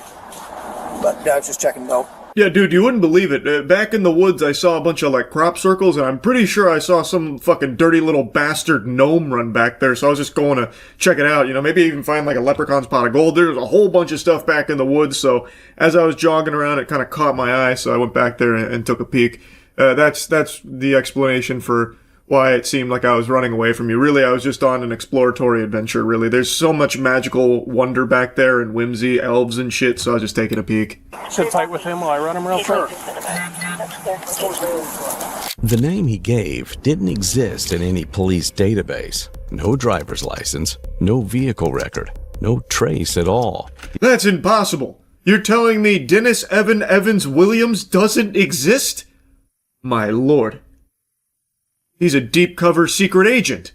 You're impeding his investigation. He was back there with his cock out in order to try and bring down some kind of occult organization or something. That's the only explanation. Dennis Evans Williams clearly exists. I'm looking right at him. You don't have an ID on you right now? Nothing on you. All right, sit tight. Let me see what else I can find out. Okay. He repeated the same information. Still, nothing came back. Meanwhile, after the two failed attempts to identify the suspect, the victim drove past the scene, and from inside her car, she saw the suspect and immediately identified him to the officer, stating that she was 100% sure. This prompted the officer to approach the suspect a third time, giving him the last chance to give his correct identity. Oh shit, he got caught on the drive-by here. So the victim drove by and noticed that this was indeed the same character that was just hanging hog out there while she was out on her morning run. And now, with that information of her saying she's 100% sure that's the right guy, the officer is again approaching him to try and get his real identification here, since Dennis Evans Williams is not panning out. Victim drove by. She gave me a description when I talked to her. She drove by, said 100%, no doubt in her mind it was you. Okay. So, here's what we're going to do. You're going to give me your proper name, you're going to give me your address, and then we're going to go from there. He continues to maintain that he's Dennis Williams. I'm shocked! So this isn't really going anywhere. He's just dropping breadcrumbs of some make-believe mumbo-jumbo here, going nowhere, so I'm going to fast forward a little bit here because he's just stumbling around trying to get himself out of this.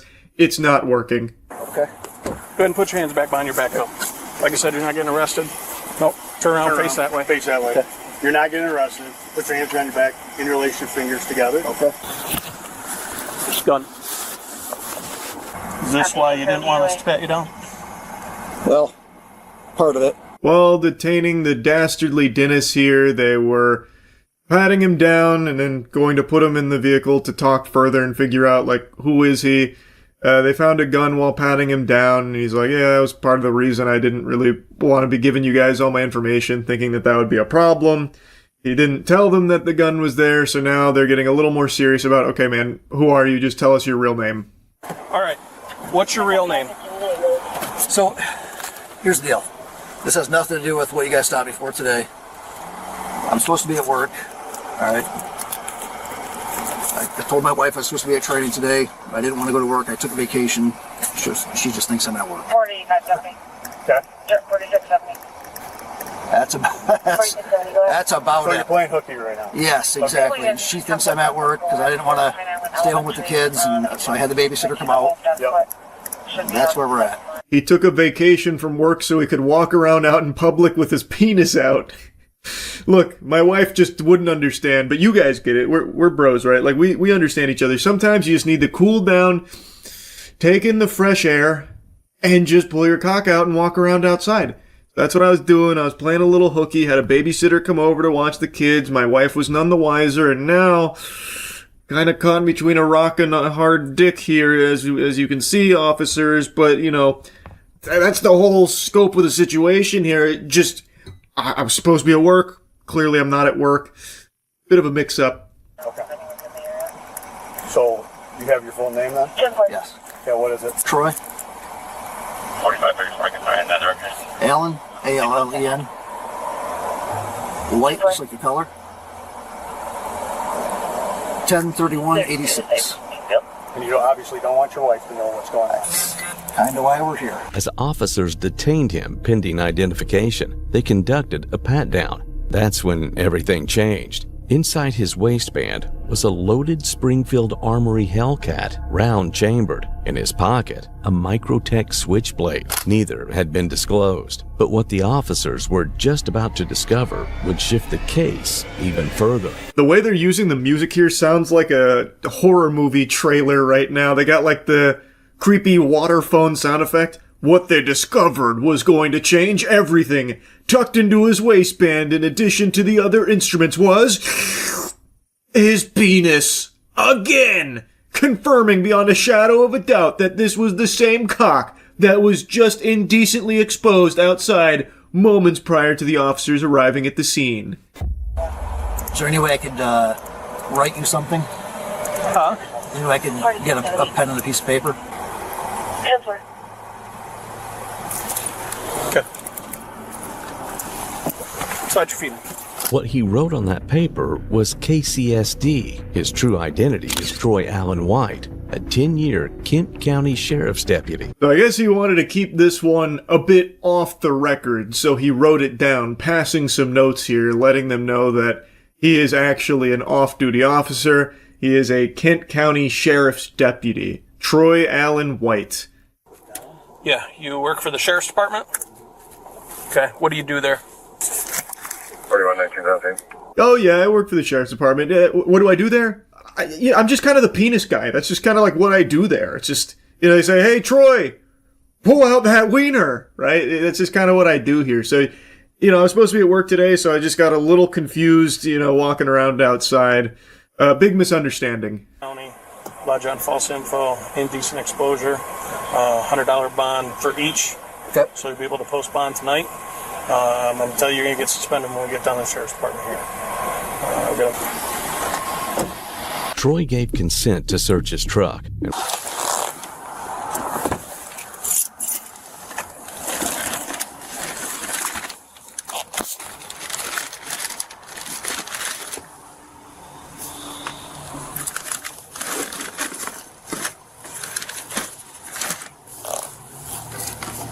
So I believe the strategy here from Troy was to inform the officers that he is also in law enforcement, hoping that they would try and like look out for him to help him out, maybe squeeze himself out of this whole thing here.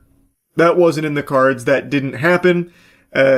So next they got consent from Troy to search his truck. There they found under the booster seat for one of his children a rifle and a flesh-colored dildo. So this man was driving around the fucking freak-mobile here. So they started wondering, well, what is all of this about? What's up with this dildo and all this? About intent, behavior, and whether this incident was isolated. During a follow-up call, officers asked the victim a necessary question, whether she could have mistaken what she saw. What you saw, you described it as his penis. Right. Do you know what color it looked like? So I was thinking about this a lot last night because one of the officers asked me, "Are you sure it was his penis?" And I was like, yeah. Okay. And then I started to think, well, I suppose it could have been a strap-on dildo that he was wearing through his pants.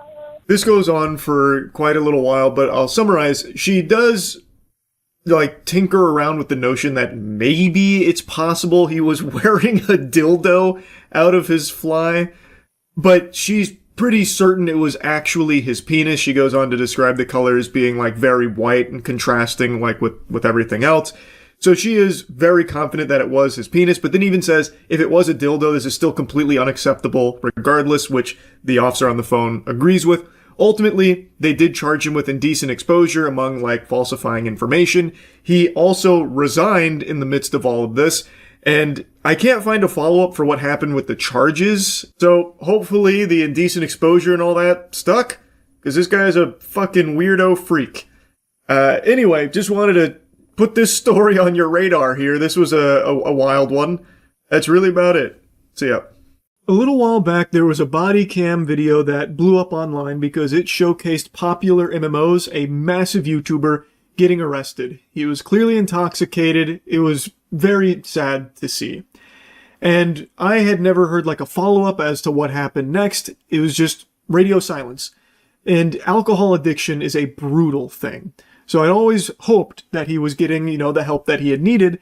And a couple nights ago on Stream Chat told me that he had apparently made like an Instagram post about like sobriety, but I hadn't seen that yet. And then today I just happened to see that he posted a video about his alcoholism, and he is now 4 months sober, which is amazing. And he wants to use his experience battling this addiction to try and help others maybe going through something similar. Okay guys, I just watched a video of myself that was on my phone from January.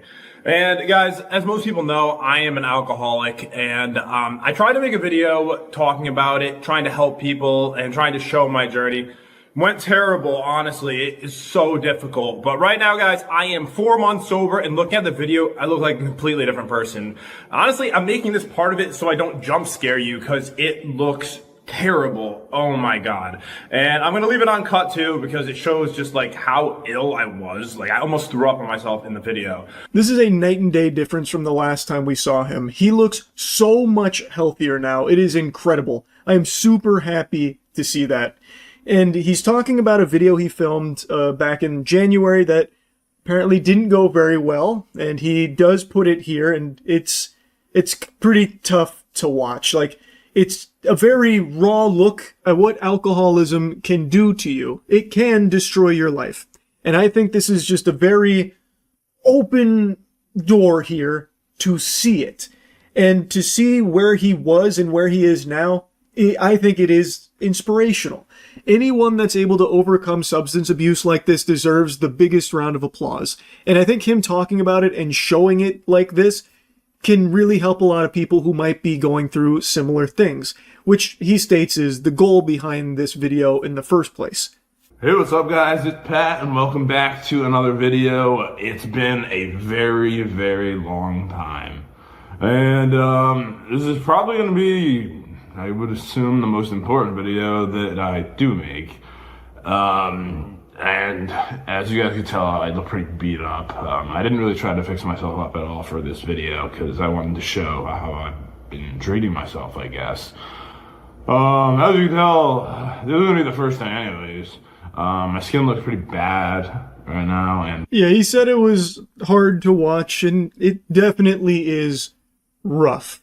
But like I said, it is honest. You are seeing someone going through a very serious struggle. A struggle many, many others also go through. Addiction in all of its forms is bad, and there's tons of addicting things out there. Like League of Legends, for example, something that I've been kind of tinkering. The needle's been getting close to my arm. I've been playing a little bit of League recently. Lord help us. But of all addictions, alcoholism, I think, is one of the more normalized ones. It is something that tons of people talk about very lightly, even though it's very serious. And Popular MMOs is very open about how awful it has been for his life. And he, even in this state here, is talking about the horrible things that it has done to his life. Talking about the innumerable times he's been in and out of hospitals, for example. Also, what started it, where it was like just a very slow thing, having a couple drinks here and there at functions and some hootenannies, and then eventually straight into the shithole where things just spiral out of control and get chaotic. He said that he was drinking sometimes 3 bottles a day. Like, that's not just unhealthy, that is beyond dangerous. That can kill you. And it's something he mentions as well about how he felt like he didn't have long to live because of this lifestyle. And for those wondering, the reason I stopped is because I realized I didn't have long to live. I probably, with the way things were going and how downhill things were, I probably didn't have more than a couple weeks before I would be dead. And I'm definitely not ready to leave this world, and I hope none of you guys are either. So let's live the best lives we can. Again, like he mentioned, it is a tough thing to watch. Like, it is very clear he recognizes the effect that this has had on his life and how detrimental it has been, but it's also very clear that it's not something that's just so easy to quit. It is agony. It is a very difficult battle. So basically in these pictures, you're going to see that I was incredibly out of shape. I lost all the muscle on my body. The doctors said I would be dead. By the time I was 40, my liver was failing. My pancreas had pancreatitis. I was doing bad, like really, really bad. And then I ended out in jail within a week of making that video before I ended out in rehab. Apparently he was having like liver failure and pancreatitis, which are both extremely serious things, obviously. And doctors apparently warned him that he'd be dead by 40 if he continued down this path. So to see him go from that to where he is now is incredible. And I'm wishing him nothing but the best going forward. A huge congratulations to Popular MMOs here. And while it is hard to see that video of the state that he was in talking about, you know, the alcoholism, I do think it was a good thing to include here because it's something some people need to see about how bad it can get. Like, you know, yeah, it looked like SpongeBob when he had the suds. Alcoholism can fuck you up. And him having this here takes a lot of courage. And to talk about it so openly is, again, a pretty tough thing for a lot of people to do. So, just huge round of applause to Popular MMOs. I'm very happy to see this, and I'm hoping everything continues to look up for him. I just wanted to put this on your radar right here because we did talk about, like, the body cam thing, and I'm really happy to see that things are starting to go a lot better for him.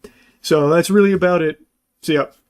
When you look at me, what do you see? Just a man? Or perhaps you see a man that could potentially be extremely efficient at laying the long dick of justice down. The next John McClane, perhaps. John McClane is Bruce Willis's character in the Die Hard series. I don't know why I felt the need to explain that, but I feel like if you're not talking in memes on the internet, half the people just don't even understand what the fuck you're saying anyway. It's Die Hard, is what that reference was. What I'm trying to say is, at the streams I do at twitch.tv/moistcritical, we watch a lot of live PD. We make a lot of jokes about live PD. I talk a lot of shit about some of the officers and some of the shit on live PD. And now I have been formally challenged by my local police department to come do some of their police training. And do I look like the kind of man that's gonna back down from a fucking challenge like that? God, no. So what do we do now? We get out.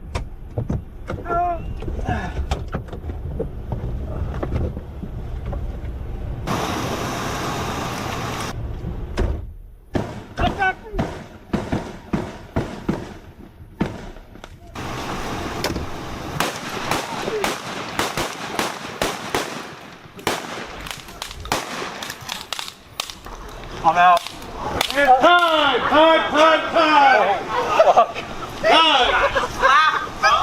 They came down as soon as they walked out. Oh, it scared the shit out of me. What the heck? You let me down, officer! You hard jump for a second? No, I was calm the whole time. Yeah, as you can see, my reflexes and reaction time would make even Google's quantum computer jealous and envious. Now, to give this some context, this exercise was to simulate a traffic stop and then not knowing what's going to happen. My partner is my good friend Andrew, or Hugbees on YouTube, and he's gonna have a video on this if you want to see it from his perspective as a 6'4" giant monster man. And obviously what happened is the two officers playing the criminals got out and went full nuts to butts action mode with their shotguns and just fucking blasted at us. Now, luckily my instincts kicked in and I went full fucking Jason Bourne mode on him. I ran behind the police car knowing that was the optimal position for cover, and Andrew knew the optimal position for cover was behind me. As you can see here in this picture, he's just sniffing my fucking asshole and hoping I absorb all the bullets until they run out. We weren't firing blanks. They just intentionally missed us. So likely I would have just been a pile of fucking meat on the ground if those were live rounds. I would have looked like a Gears of War chainsaw death. but they decided not to shoot us. I wasn't so merciful. What we had were tracer rounds or marker rounds, I don't remember, but it's like a modified plastic bullet where the tip has paint on it and it's a plastic tip instead of a metal one, so we're not just fucking executing people during training. And I returned fire and all of my shots were right on target. I'm like a fucking prodigy. 30 minutes ago. Yeah. Show me where you hit him. But if somehow he survived that. Oh, where did we get you? Oh, nice, nice. Look at that shot. Wow. Orange got there, and then I don't know if you can see the sleeve area. Wow. Oh, nice. Now, were you aiming away from us intentionally? Oh, I got him as well. Did you land anything? Do it like Oh, did you get him too? Yeah, I got him in the polybone. Also, right. They're recognized. Not to flex too hard on all you pussies out there, but the guns only had 4 tracer rounds in them, and all 4 of my shots hit, 2 on each. If you were scoring that as a professional judge, if that was a competition, for example, that'd be a perfect score, no doubt about it. It's also important to note that I've been shooting a long time. It's not my first rodeo behind a handgun, and that didn't have nearly as much kickback as a normal gun. So, the odds were in my favor that I was going to be a deadly shot out here. But regardless, we would have died 15 seconds before I fired a single bullet because of the rapid amount of shotgun shells they were able to unload in my panic.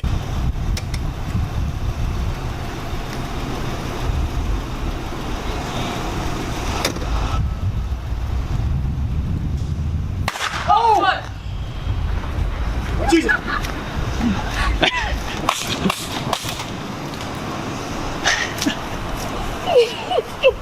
Are you okay?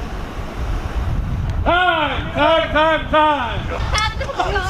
I thought it came from over here. Did you actually get shot at? No, it was in the car. No, you looked everywhere but at the Oh, car. it sounded like it came from over here. Alright, so from the officer's perspective, what happened as you were walking? 2 gunshot sounds. I think you reacted to the echo off the building. Yeah. So I couldn't get a visual on where the shots were coming from. Okay. Suspect ran away. I noticed that, drew my weapon, tried to hit him, and checked on the deceased. Okay, so here's the important question. Was he a suspect, a victim, or a witness? At that point, it wouldn't matter. I was just executing on the spot. I am a great shot. Good shot. Yes. So at least it won't be any question about whether or not it's going to be a murder trial. So. Yeah, once again, absolutely perfect shots. I could shoot the pubic hair off a bumblebee from over 100 yards away. Needless to say, though, perhaps the decision-making could be called into question and my reaction time. In fact, I looked everywhere but where the shots actually came from. And then by the time I registered it, I just saw a man running, and at that point, it was like a fucking dog chasing a car. I was just coming after it, so I put him down. But man, did I put him down in style. All 4 of those shots hit right up on his upper back, like right around his neck. I fucking severed his spine with that shit. I was like a razor blade, a saw of bullets. But yeah, everything else I did there blew ass and was not textbook or protocol, I imagine. I guess one thing that this did teach me that I didn't think about is when a cop pulls over a car, it is pulling over a totally fucking random car. If I did that shit, I'd probably be terrified out of my goddamn mind.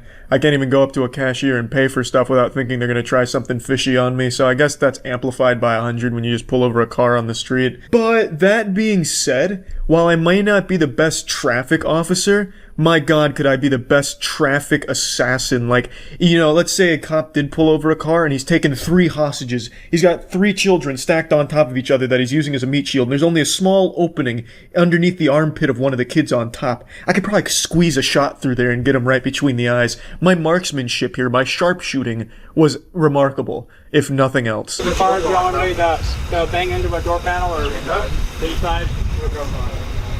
Yeah. Looking towards that flagpole out there, that's where the spin.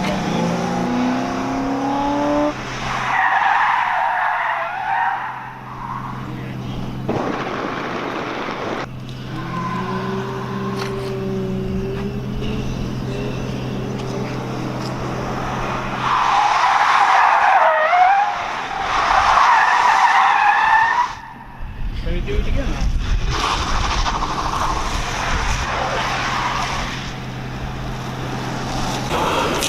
That's intense, Danny. Yeah. That's intense.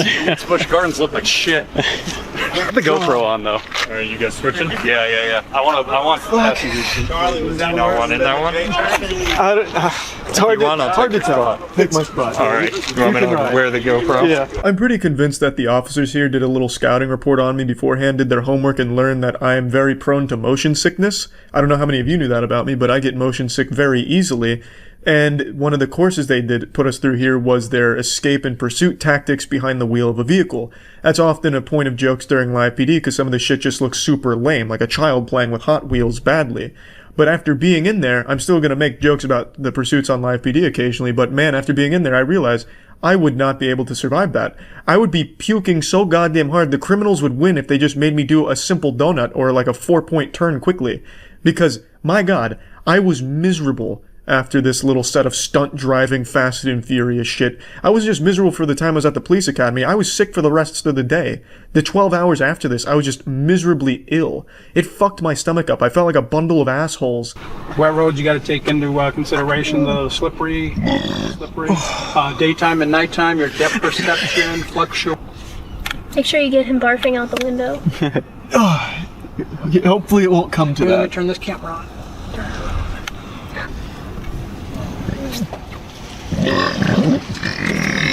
I'm like, we're getting pretty close. We haven't even started the first yet. We can have an officer down.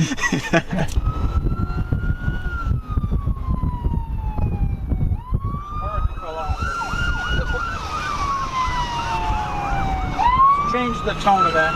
There we go. Can you give us the direction of travel that we are going? We're going north, down the back roads, east. How fast are we going? 80 miles per hour, it feels like. What are the environmental conditions? Road, traffic? Very high chance of me puking. Your days of selling bootleg anime are over. Jesus. Holy shit. Slow down, please.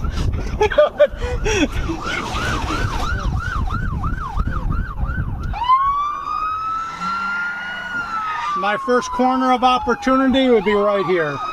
Oh. The second officer You're fucked would be coming now. from this corner. The other one would be coming from there. You quickly jump out of the car, guns are drawn, screaming and hollering with all the siren noises. We may have won, but I feel like I've lost. Oh. By the time this high-speed pursuit component rolled around, I was already damn near delirious from all the motion sickness. So when he handed me the radio, I thought it was for like the loudspeaker on the police car where I was, talking to the criminals pull over and shit. Turns out it was only going to the other police car in front of us, so I was just telling the other officer my ailments and begging him to slow down and shit. I thought I was intimidating the criminals, but in fact I was just communicating with the other vehicle. Again, I would not fare well in a police chase at all, is what I learned from that experience there. Charlie, you've watched so much live PD. Oh yeah. I know all the rules of engagement, the Miranda rights. I'm expecting you to talk down. Yeah. Holy. I'm expecting to die from barrel roll. He's gonna apply to be a police officer by the time I'm done. I want you to calm him down and make him subscribe to your channel. The male is arguing with a mall employee and becomes aggravated when he sees you. That's all you get. All right? So you'll see it starting to count down as 3, 2, 1, and you'll be good to Phone go. sold me, it doesn't work. I can't call anybody, I can't text anybody. I mean, what the hell, what kind of business are you running in there? No, Talk to why him. should I calm down? Excuse me, sir. What seems to be the problem here? Okay, I'm gonna come inside. Sir, don't ignore me. Sir, don't ignore me. Sir. You're really tempting my patience here, sir. What is this argument over? I'm not spending another $500 on another phone. Sir, come over here. Sir, yeah, come step over here. Let's talk about those prices. Maybe we're on the same team. Another phone, how about I bash your... Jesus! Just drop it! Ah! What kind of maniac brings a hammer to a mall? It's right on the money. Oh, right there. Oh, that's the spine. Right after got Oh, you had already gotten him. I was leading my shot in case he jumped. shot his outline like a cartoon. How quick did that happen when he pulled that hammer out? That was lightning fast. Very lightning. This was the last exercise we got to take part in. It was their virtual simulator, which is just hundreds and hundreds of different scenarios with branching paths, like a fucking Telltale game mixed with Time Crisis, because your tasers, your handguns, your pepper sprays, they all have little lasers in them so you can see where you hit or if your taser even hit and shit like that. It was really interesting and really cool, and it all depends on what you say and how you handle the situation where it branches off to. Obviously, I chose the bad ending on this one with him bringing out the hammer. It's like a fucking WWE finisher, so I didn't handle it that well. But in my defense, he was ignoring me, but I also see why he would, because I'm 5'6", so I guess I wasn't that intimidating to him. But anyway, I was expecting to go in there and like defuse live bombs and shit, but just due to time and when we went, we didn't get to take part in all the extreme stuff. Either way, though, it was a lot of fun, and I'm glad that they had us out there to do that. I'd say overall, I passed the course challenges, maybe. Maybe, kind of, if you just disregard anything involving the police vehicles. I think I did pretty well everywhere else. But the second you put me behind one of those fucking spinning cars doing your stunts and shit, I'm fucked. But I'm gonna say I passed. That's it. See ya. I got Pokemon Sword over Shield because I looked up the exclusive Pokemon, and Sword has a Goth Pokemon that evolves into an Emo Pokemon, which evolves into a Black Veil Brides member, and I thought that'd be kinda cool. Man, that is the youngest mom of all time. Christ, she must have got pregnant at like 8 years old. Her and her son are going through like fucking high school together. Ah, you've heard of Grease King already, eh? Already making a name for myself, I see. I don't even have a single Pokemon yet. If I remember correctly, Sobble evolves into like a high school incel, right? Like he wears a trench coat? Oh! Sobble evolves, finally, his third evolution into Inteleon. Fuck, I wish I didn't go with Grease King. Should've gone with, like, Atheist or something. Fuck! My roleplay is ruined. Well, I think I'm gonna go with Inteleon. As they say, the pin is mightier than the sword. Why is the CGI so bad? It's a video game, it's not Jesus. Oh, Stanley Kubrick's directing has really gone downhill with this new Pokemon game. Oh, can't even get into it. It looks so bad. But I have the entire euphoric community on my side. We may not have God on our side, but we have something far stronger. Enlightenment. Game over. Hop, just give up on your dream of being a Pokemon trainer. Why did he pay me? Just fucking robbed him. It's supposed to be a friendly match to get warmed up, and I still made 400 fucking bucks off it. Now I'm getting jumped by a biker gang of Woolos. Give him a temporary name. Judging by his cheek size, I'm just gonna name him Carl Weezer. If he doesn't evolve into like an enlightened being or something with big tits, he's not gonna stay on my roster. Yeah, that thing really is just a dog with piss in its eyes, huh? And that's right, baby. They don't call me Grease King for nothing. No, don't trust that. That's fucking laced with poison or something. He's gonna ask for sexual favors in return. No one just does that. Christ, is even the ATM machine a Pokemon? That's really cute that they have XP share on by default. They somehow took Pokemon and made it even more casual. That's wild, man. They said it couldn't be done.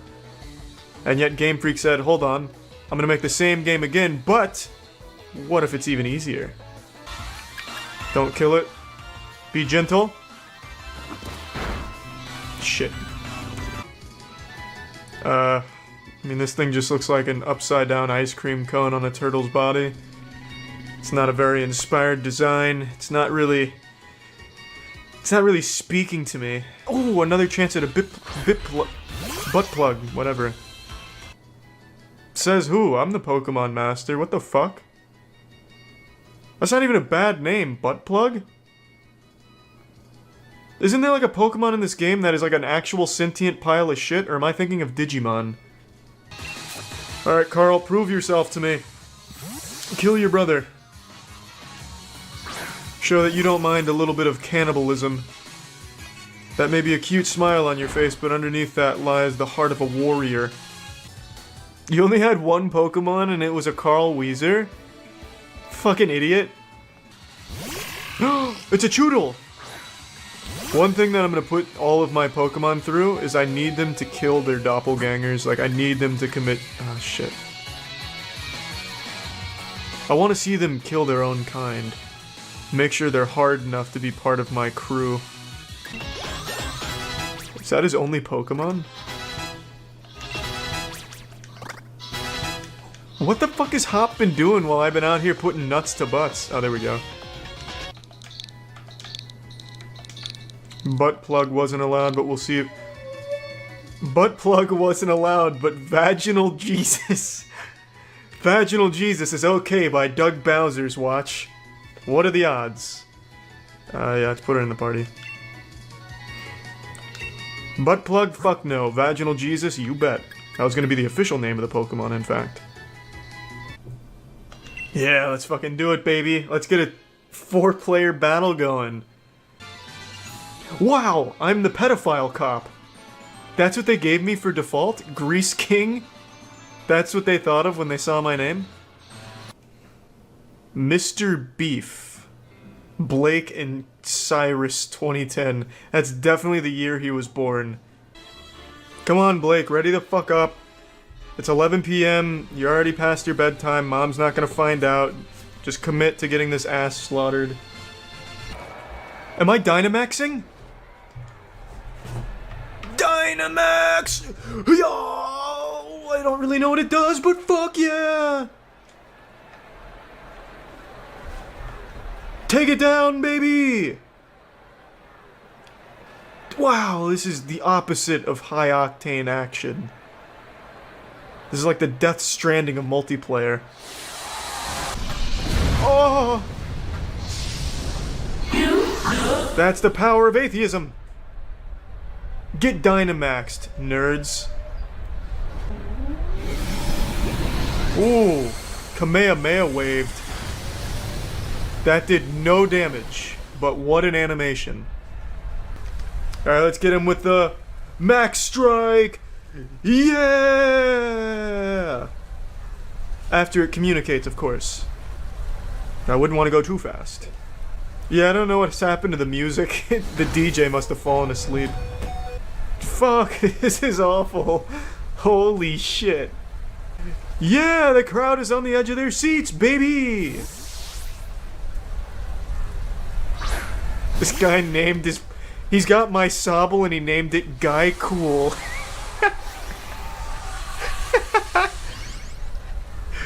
Oh no, my teammate's 6 years old. Shit! No! Has religion won? Don't worry, I'll finish it. Yes!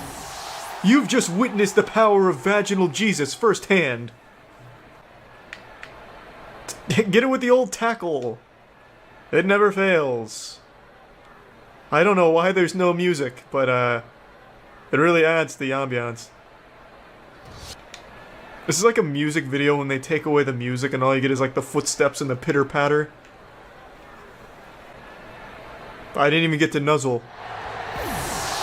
I'm 1-0 in Pokemon battles online, though. Well, that was thrilling. But I'm gonna have to say, fuck no to more of those for now. Why would I trust some random gardener to rest my Pokemon? She totally could have stolen. That could be Team Rocket. Hey, it's the honeycombs from Banjo-Kazooie. That's big. That's real big. I'll catch one if I can. It's male, so it can't evolve. Damn, that really speaks to our society, I guess. I pay this man in light bulbs? Dude's out here looking like Norman Reedus carrying all this shit on his back. Whatever, man. Oh, this is gonna be massive slapping. It's a kaiju fight now. Straight out of Gurren Lagann. What was this shit about you're gonna lose this? This was so fucking easy. I once watched a man die. And as the light was slowly fading from his eyes, he grabbed my hand and he said to me, "Peter?" I replied, "Yes, Ben." He said, "What is it all for? All these streaming services, this plague." And then he shed the mortal coil. And to this day that question still echoes in my head, because I don't know. Why are we surrounded by so many dog shit streaming services? When will it end? It's entirely unnecessary. All that being said, one of them that I've made fun of quite a bit in the past has just done something to impress me. Tubi, which used to be a joke, at least to me. I used to view that platform as a big hoot and a holler gag. It didn't even register to me as like a legitimate service, just more so like a pathetic whimper of a platform. But I just familiarized myself with their catalog, and I genuinely have to give them props for what they're doing over there. Yeah, I saw the Tubi news. I've been clowning on Tubi for a little while. Like, I'm not the most familiar with it, but when we were going through, like, the streaming services rabbit hole where everything is a streaming service and half of them you haven't even heard of, just like the wackiest ones that are just actual glup shitto tier names, Tubi was one of them that we kind of clowned on. But then I saw their catalog here. They're adding some of the all-time great cartoons to their catalog, so much so that I think this is just like an actual game changer in the streaming landscape. Just look at this list of some of the shit they've added. Codename Kids Next Door, Courage the Cowardly Dog, Batman Brave and the Bold, Ben 10, Dexter's Lab, Ed, Edd and Eddy, Foster's Home, Justice League, Pinky and the Brain, Powerpuff Girls, Teen Titans, Batman. And it's an incredibly stacked catalog now that they have. So I'm becoming somewhat of a Tubi fan. That is incredible news. No subscriptions and all ad-free, which is something I didn't know, in my defense, when we clowned on it a while ago. I did not know that. No one told me that. That was a lie, by the way. Just a full-blown fib from chat. It's not entirely ad-free, apparently. I don't know what that guy was smoking. Maybe that was a Tubi representative trying to get people hype and sell everyone on Tubi and just made that up. But it is not ad-free. It's still a free service, like you can still watch things, but there are ads. That's how they make money. Didn't Tubi make shit ads a while back? You're thinking of Quibi. That was the one where they, paid millions and millions of dollars in marketing and millions of dollars on these, absolute dog shit movies that are, 40 minutes long that were terrible. That was Quibi. Or, nope, that's not the name of it. What the hell was it called? Oh, no, it was Quibi. I did get it right. You're thinking of this. No, Tubi actually used to blow. It's just gotten better. Okay, then maybe it was truly the perfect time to clown on it, and now they're good. Unironically ahead of its time, now all people do is watch movies and shows on TikTok. You're talking about Quibi? You're not wrong. The way that people consume content has drastically changed. So actually, they were ahead of their time. People literally watch House exclusively through YouTube Shorts, for example. Tubi still has a ton of extremely fun bad movies like Tales of the Detroit Pig Lady. Tales of the Detroit Pig Lady? That's a Tubi original?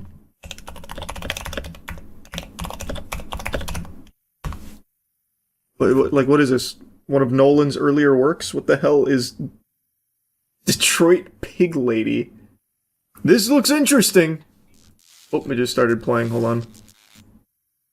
The whole thing just immediately started playing. That's so hype. What an easy service to use. The Detroit legend of an old woman who lived on the block. They say she resembles a pig and will appear if you say her name 3 times in a dark room. So it's Bloody Mary, but for the Detroit Pig Lady. The Blood of La Llorona. Wait, maybe I need to watch some of this Tubi trash. Wait, these might go kind of hard.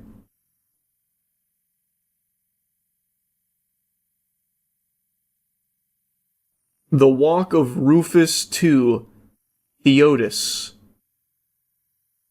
The Priest Thanksgiving Massacre. Die 2-4. What does that mean? Die 2-4? I can't even process what that could mean. Oh, it's 2 die 4. Oh my god, the formatting on that is worse than the don't open dead inside one. Don't dead open inside.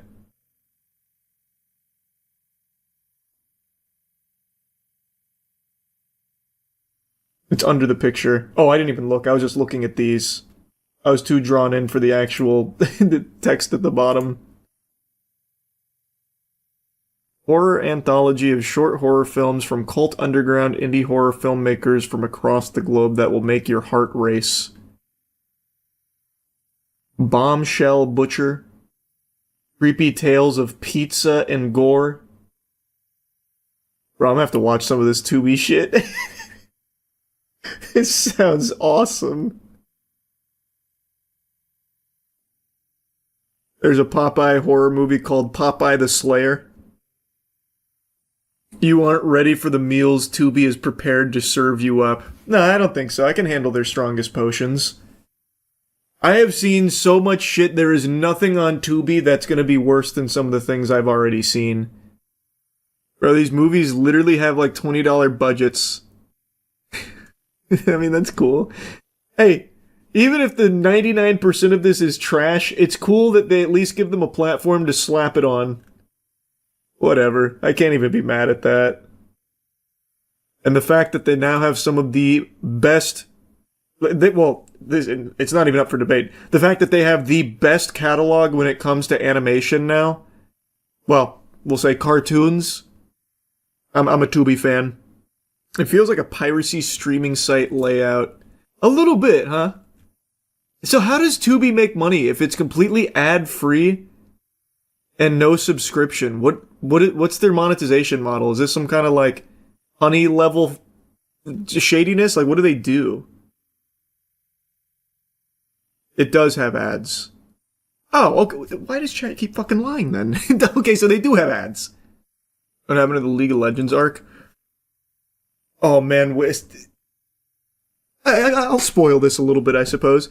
I made a joke a while ago, like after we won the Demacia Cup, about doing like a full documentary, and we have gone hog wild on that documentary. So we got a huge documentary coming up about our Demacia Cup win as we prep for our next clash for the Noxus Cup. So we went hard on the documentary following we found the G-spot. So I'm still deep in that League of Legends arc. Holy shit, put it on Tubi! We should do that.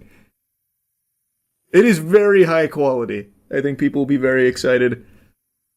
We got the Shopify Rebellion editing squad on it. Well, I don't want to spoil it too much, because we also have a really, really big surprise with it that kind of blew the scale of it way over our expectations. We might have got a little too big with it. Will Chinese Charles also do a documentary? We'll see. Oh man, the Chinese translation on Bilibili for our League documentary is going to go nuts. They're going to be so excited on Bilibili to follow the journey of We Found the G-Spot. WFTGS Gaming, holy. Today I got an email that really kind of enlightened me on a certain subject. It was a nice email, but it started with a, "Hey Charlie, one of the few females here that watch your content." And I threw my arms up in the air and had a little bit of a giggle. Haha, that's a good joke, but I'm sure a lot of women watch my content. If I had to spitball it and throw out a ballpark figure, I'd say maybe 30% female to 70% male. You know, so I decided to investigate a little further to find out the exact number. So using YouTube's advanced demographic analytics, I found that it is a remarkable 8% female viewers. That's not great. That's not ideal. Brazilian fart porn has more female audience than I do. But it sounds about right, the more I think about it. In fact, that's probably more than I should expect with the kind of content I make. It's often testosterone-fueled for big, muscly men like me. I make videos talking about the first time I tried to suck my own penis, so it really does make sense that it's kind of low. But I thought, you know what? I'm going to make a video for the 8% that are watching. What do women like on YouTube? I'm really not sure, clearly, but I do know that they like Jeffree Star's makeup. So I went out to Ulta and I bought Jeffree Star's newest palette, I think. I don't know, just I saw a Jeffree Star thing and I bought it. And this is going to go out to the 8%. I'm going to do my first makeup tutorial. So let's get right the fuck into it. So here I am introducing the palette. I'm recording the audio after the fact because I record these videos on my iPhone. So the audio quality sounds like shit, as if I'm talking to you through a walkie-talkie underwater. Now, I didn't know this going into it. In fact, I didn't know until after I finished and my girlfriend finally told me that this is not like a general makeup kit. This is all eyeshadow. I didn't know that, so keep that in mind when watching this. Now, it comes with this cool little mirror. I didn't use the mirror very much, but I could see it being useful. Like, if you squat over it, you can get some, like, really good shots of your taint, and you could really see what's going on down there. But I really don't see myself using it other than for that purpose. I can see why people would, though, for beauty on the go. I could imagine it'd be great for traveling. Now, I also like how each of these flavors has their own little name. For example, the first couple all say, "Welcome to my channel," each word being a different color. I think that's very nice.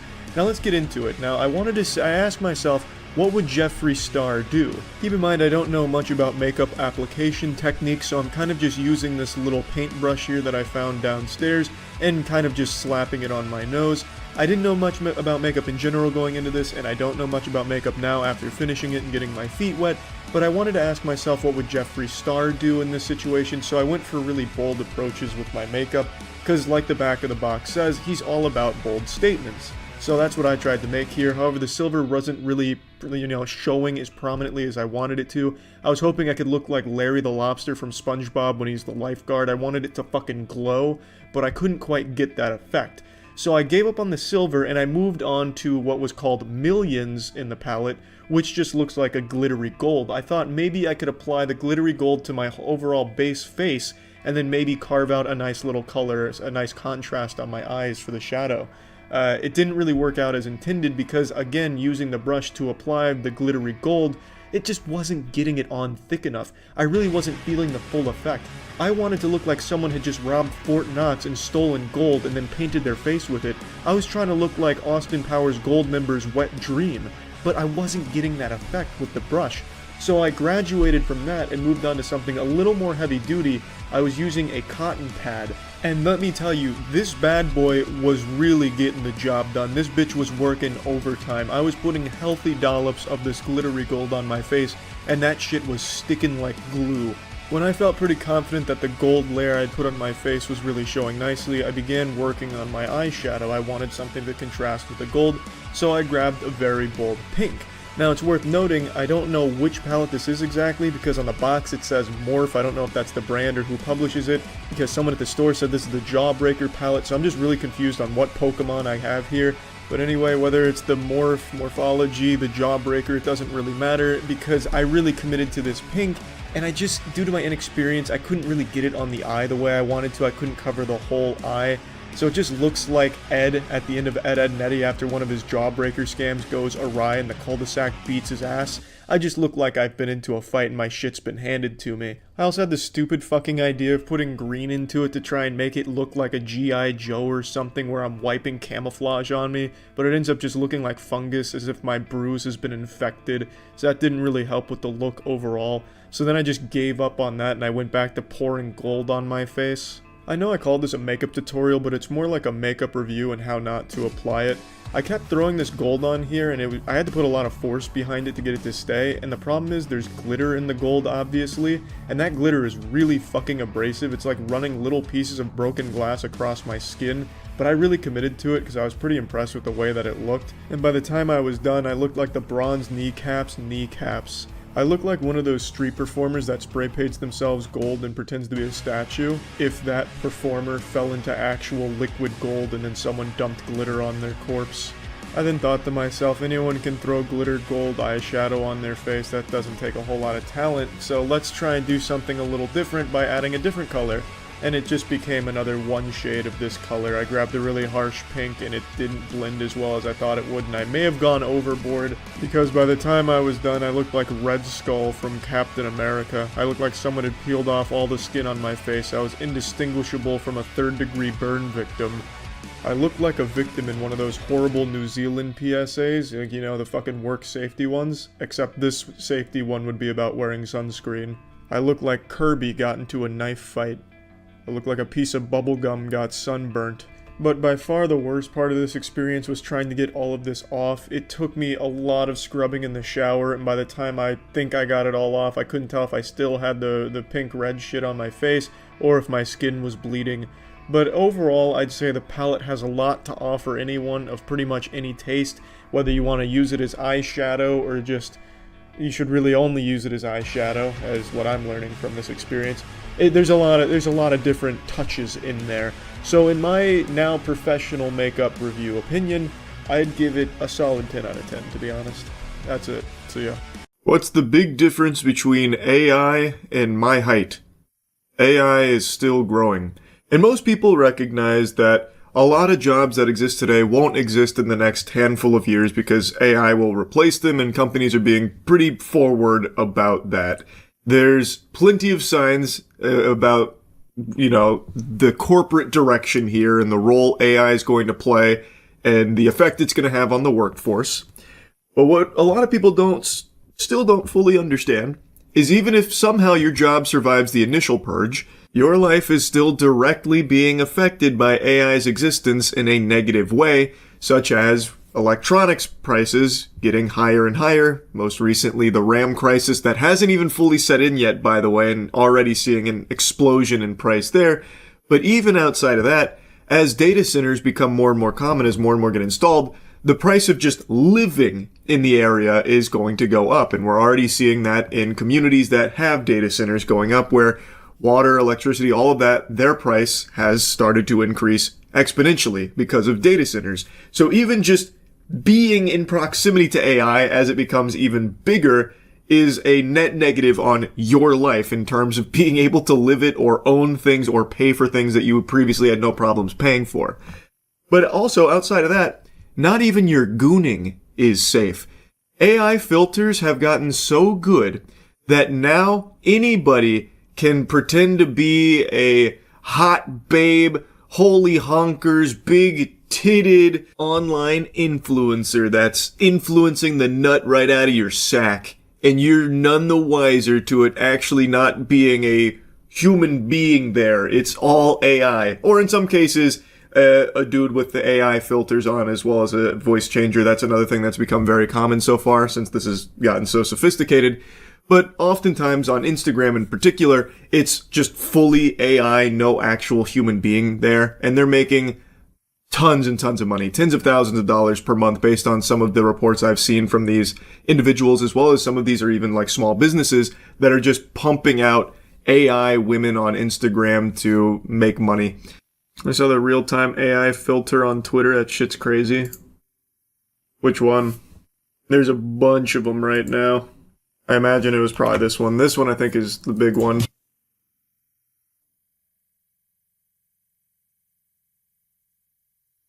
You're gonna be squeezing your hog to this pretty soon, and you'll never even know. Meanwhile, our boy here's gonna be raking in all the doubloons. But this is big now. I've seen quite a few of these. Still very easy to tell, though. Not really. Not at all, actually. Imagine just in a small face cam on stream, you would have no idea this would be an AI avatar. He will absolutely just be using an AI voice filter. You would have no clue. You'd have to really, really, really be getting into the weeds of it to try and spot anything. It's very, very tough. My 50-year-old coworker subbed to like 6 OnlyFans girls. This will destroy him. I'm pretty sure it's bannable on OnlyFans to do AI creators there, but if you just shit out like 100 of them, it doesn't matter how many get banned as long as you can just have a few of them last long enough to get the money out of it. It's really big on Instagram right now. AI Instagram influencers are making tons of money. Like, here's one of them that has 550k, Emily Pellegrini. But this one is at least disclosing that it's an AI influencer. Some of the other really successful ones don't do that.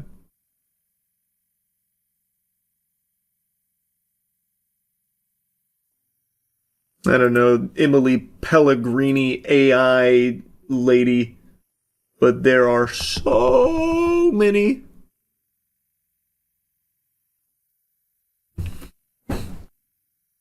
Kind of obvious that it's AI, right?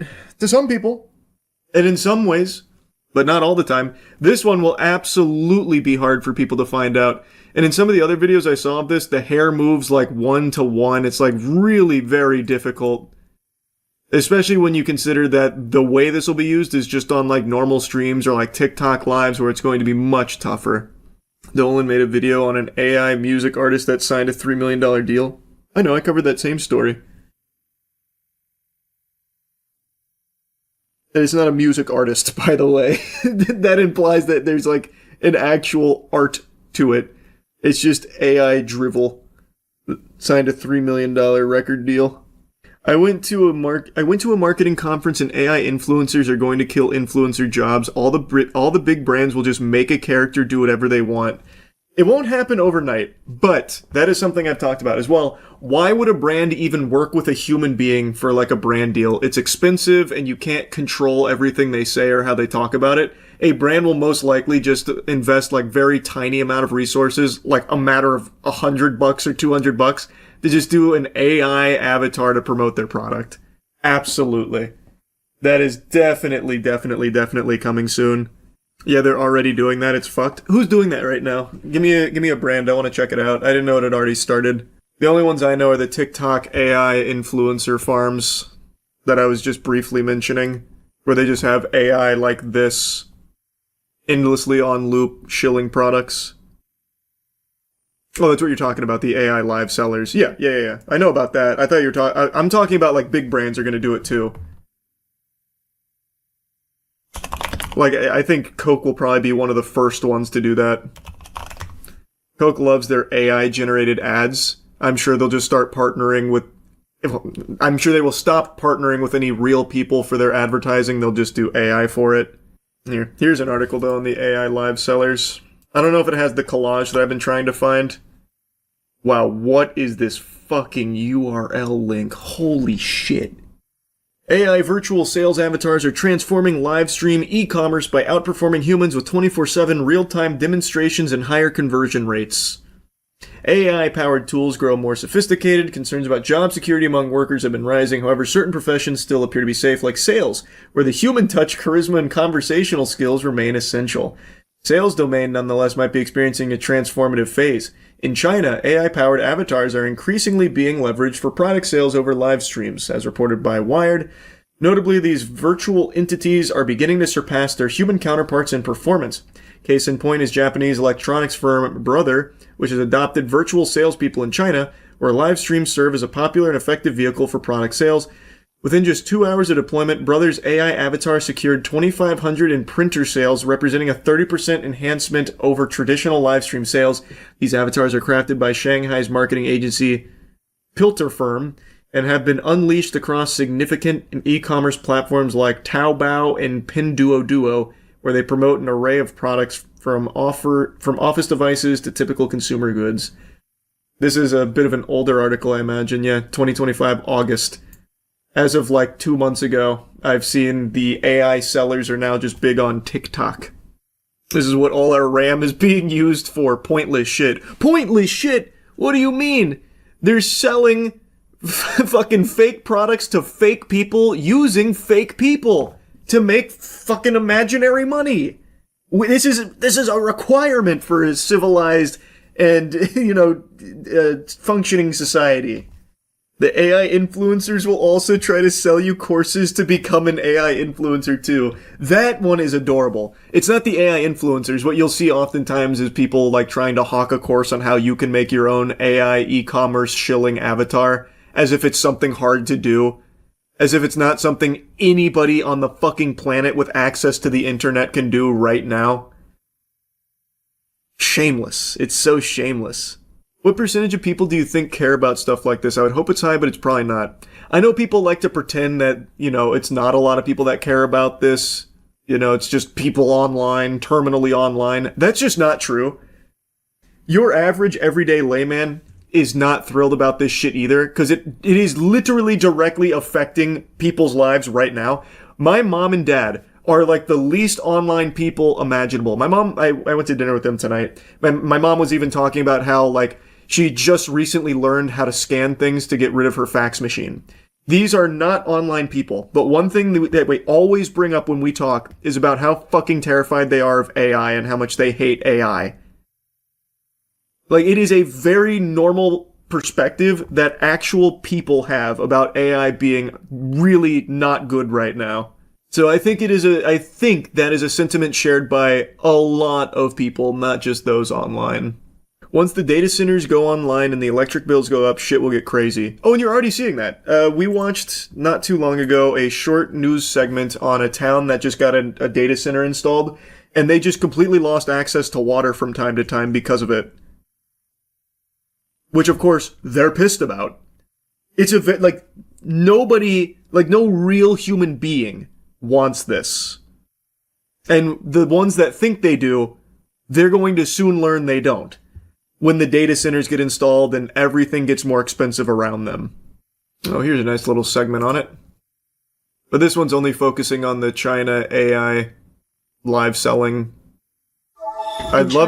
I'd love to find the one for TikTok. Taking over pop always in videos like this. It's basically just like this, though, to be fair. These are AI clones of human live streamers, built to host shows by themselves. Is this what the future of online shopping looks like? It is. It 100% is, but not just online shopping. Shopping anywhere, anything. The future of literally fucking everything, unfortunately. We'll see how bad ChatGPT usage drops off since they're introducing ads in the US. Wait, what? A piece of AI news I haven't heard? Wait, is that real? Are they actually doing that? Here's something from OpenAI. Our approach to advertising and expanding access to ChatGPT. No way. No way. Let me read. Okay, what the fuck? Why is it? Did they just take the article down? Oh, there we go. AI is reaching a point where everyone can have a personal super assistant that helps them learn and do almost anything. Who gets access to that level of intelligence will shape whether AI expands opportunity or reinforces the same divides. Hey, also, by the way, brother, this has existed for a while. It's called Google. Just going on your cell phone and researching things yourself. Like, you can do that right now and have been able to for a couple decades. But the difference is now you'll never even bother diving into things, so oftentimes you'll just get fed wrong shit and learn how to do nothing. It's very cool, actually. We've been working to make powerful AI accessible to everyone through our free product and low-cost subscription tier, ChatGPT Go, which is launched in 171 countries since August. Today we're bringing Go to the US and everywhere ChatGPT is available, giving people expanded access to messaging, image creation, file uploads, and memory for $8 a month. In the coming weeks, we're also planning to start testing ads in the US. Yeah! For the free and Go tiers, so more people can benefit from our tools with fewer usage limits or without having to pay. Plus, Pro, Business, and Enterprise subscriptions will not include ads. Wow, that's so sweet. That's so nice. I'm sure eventually these will start to get some ads, though. They won't just be free users that get to have all the fun. I mean, there's so many people now that will just switch to Gemini or DeepSeek. Until they do the same thing, man. All of these fucking companies are so parasitic. Once ChatGPT proves that people will just sit there and mindlessly watch ads like the good little drones they are, everyone else is going to follow suit. You see Jeff Bezos about renting computers. I forgot to look into that. Did he actually say that he wants people to be renting computers? Which, by the way, is nothing new. We're kind of going in that direction where you won't even own your fucking computer anymore. It'll all just be cloud computation and shit, and you're renting your devices. Let me see. I see a bunch of articles on it. That's not going to laugh. Jeff Bezos believes AI will force you to rent your PC from the cloud, and the RAM crisis is accelerating it. Yippee! Renting computers! You can't even own them now! NZXT already offers computers for rent. Oh, I know, that's why I said this is nothing new. Pitching local PCs for subscription-based cloud computing. In an interview with the New York Times, Bezos talks about how AI is the main focus at Amazon. Shocked! I'm shocked! That's hardly a surprise, seeing as every company is doubling down on incorporating artificial intelligence into their products, apps, services, and more these days. But the real kicker comes in when Bezos mentioned a brewery he visited, and this company had to build its own power station to improve the efficiency of their brewery with electricity. Since there was no power grid, they had to build their own form of electricity. At the time, that's what everyone did. If a hotel wanted electricity, they had their own electric generator. I looked at this and I thought, this is what computation is like today. Everyone has their own data center. Interestingly, he continued to say, that's not going to last. It makes no sense. You're going to buy compute off the grid. That's AWS.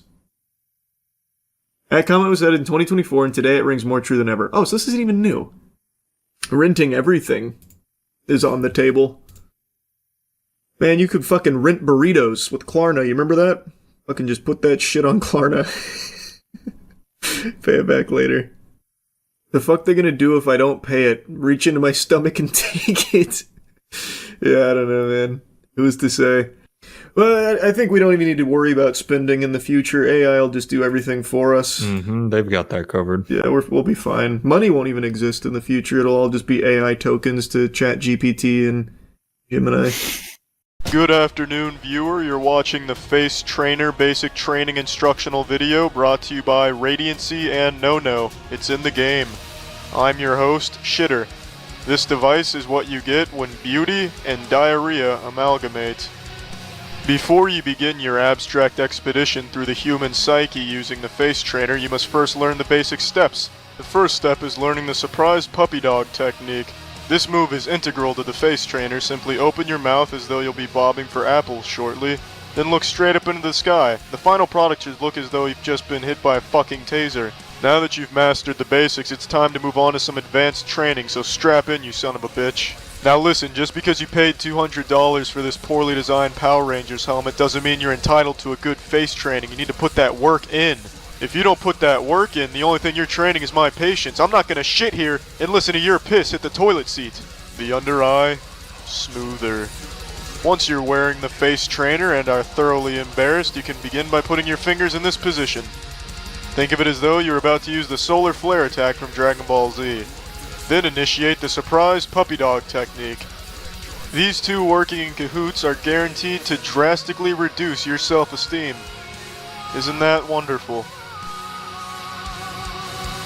Let's have a recap of what the fuck you just witnessed. You saw the surprised puppy dog, fingers in place, head back, bring lower lid up. I believe that's supposed to be lip, must be a typo, whoopsie. And the puppy dog face. The puppy dog face is not to be confused with the surprised puppy dog. As I'm sure you're well aware, those are two entirely different emotions. You can go fuck yourself if you think they're similar. This is a human face without skin. The smile line smoother. Start by going into your surprised puppy dog stance, then put your finger under your nose and in front of your lips. You should look like you're telling a noisy giant to please be quiet while he's in the library because you're trying to read. Then give your finger a little old smooch. This exercise targets both your willpower and your will to live. This is the ultimate form of endurance and should be just what you need to get that perfect facial training. I'm still here. As you watch this gentleman practice the smile line smoothing technique, I'd like to share a few testimonials with you from our happy customers. The first one. This is shit. I like shit. Therefore, I like this. That one's from me. Here's another. If I could only take one article of clothing to a club, I'd take this. Because then I could wander into the women's bathroom, pretend to be a toilet seat, and have a bunch of women sit on my face. That one is also from me, and that's all the testimonials we have. Skinless face again, folks. The chin and neck toner. Now that you realize purchasing the Face Trainer was probably a mistake, it's time to punish yourself for it. Put your hands in a position that simulates strangling yourself, then look up to the sky and perform a series of complex ululations. If you have managed to survive the chin and neck toning procedure, then congratulations. You have fucking trained your platysma. You gave that bitch a workout. And you've trained your sternocleidomastoids, also known as the neck titties. The eye opener and forehead smoother. This is the most difficult technique because for this you have to read the mind of an alien. This is no easy task, I can assure you of that. Now, as you can see, she was unsuccessful in contacting extraterrestrial beings on that attempt. However, this does not daunt her. She still gives it a try, and you should too. You should try the face trainer now. Train your face, train your senses, train your ass cheeks. Use it as a Halloween costume and say you're a Ninja Turtle. I don't fucking care, just order this. You could be sitting there not training your shit, or you could put this bitch on and train the fuck out of your shit. Pick your phone up right now and call the face training Yippee 800 number and order this. The ball's in your court, so what are you gonna do? Are you gonna ride the train that takes you to work? Or are you gonna ride the train that takes your face to work? Alright, this is a new video. you might recognize where we're sitting. No, and I what turned we're the chair wearing around. Yeah, me too. Yeah, it's a different day. From We a just wore the different same topic. stuff. Explain the topic real quick before I go into this. So it was started with standing versus sitting to pee. Then it evolved into standing wiping. Yeah. So now we've grown up into stand wiping. I think that's archaic. No, that's terrible. Because Does anybody here stand wipe? Is there Any stand wipers? I don't. You don't have to be embarrassed. I think I used to, and then I grew up. Yeah. Folding versus crumpling with your toilet paper. You're a crumpler. I'm a crumpler. I'm a crumpler. I'm also You're a crumpler. You're a crumpler. Brother, it's Oh, surface she's the one area. with the Everybody majority. else's folders? I'm a folder.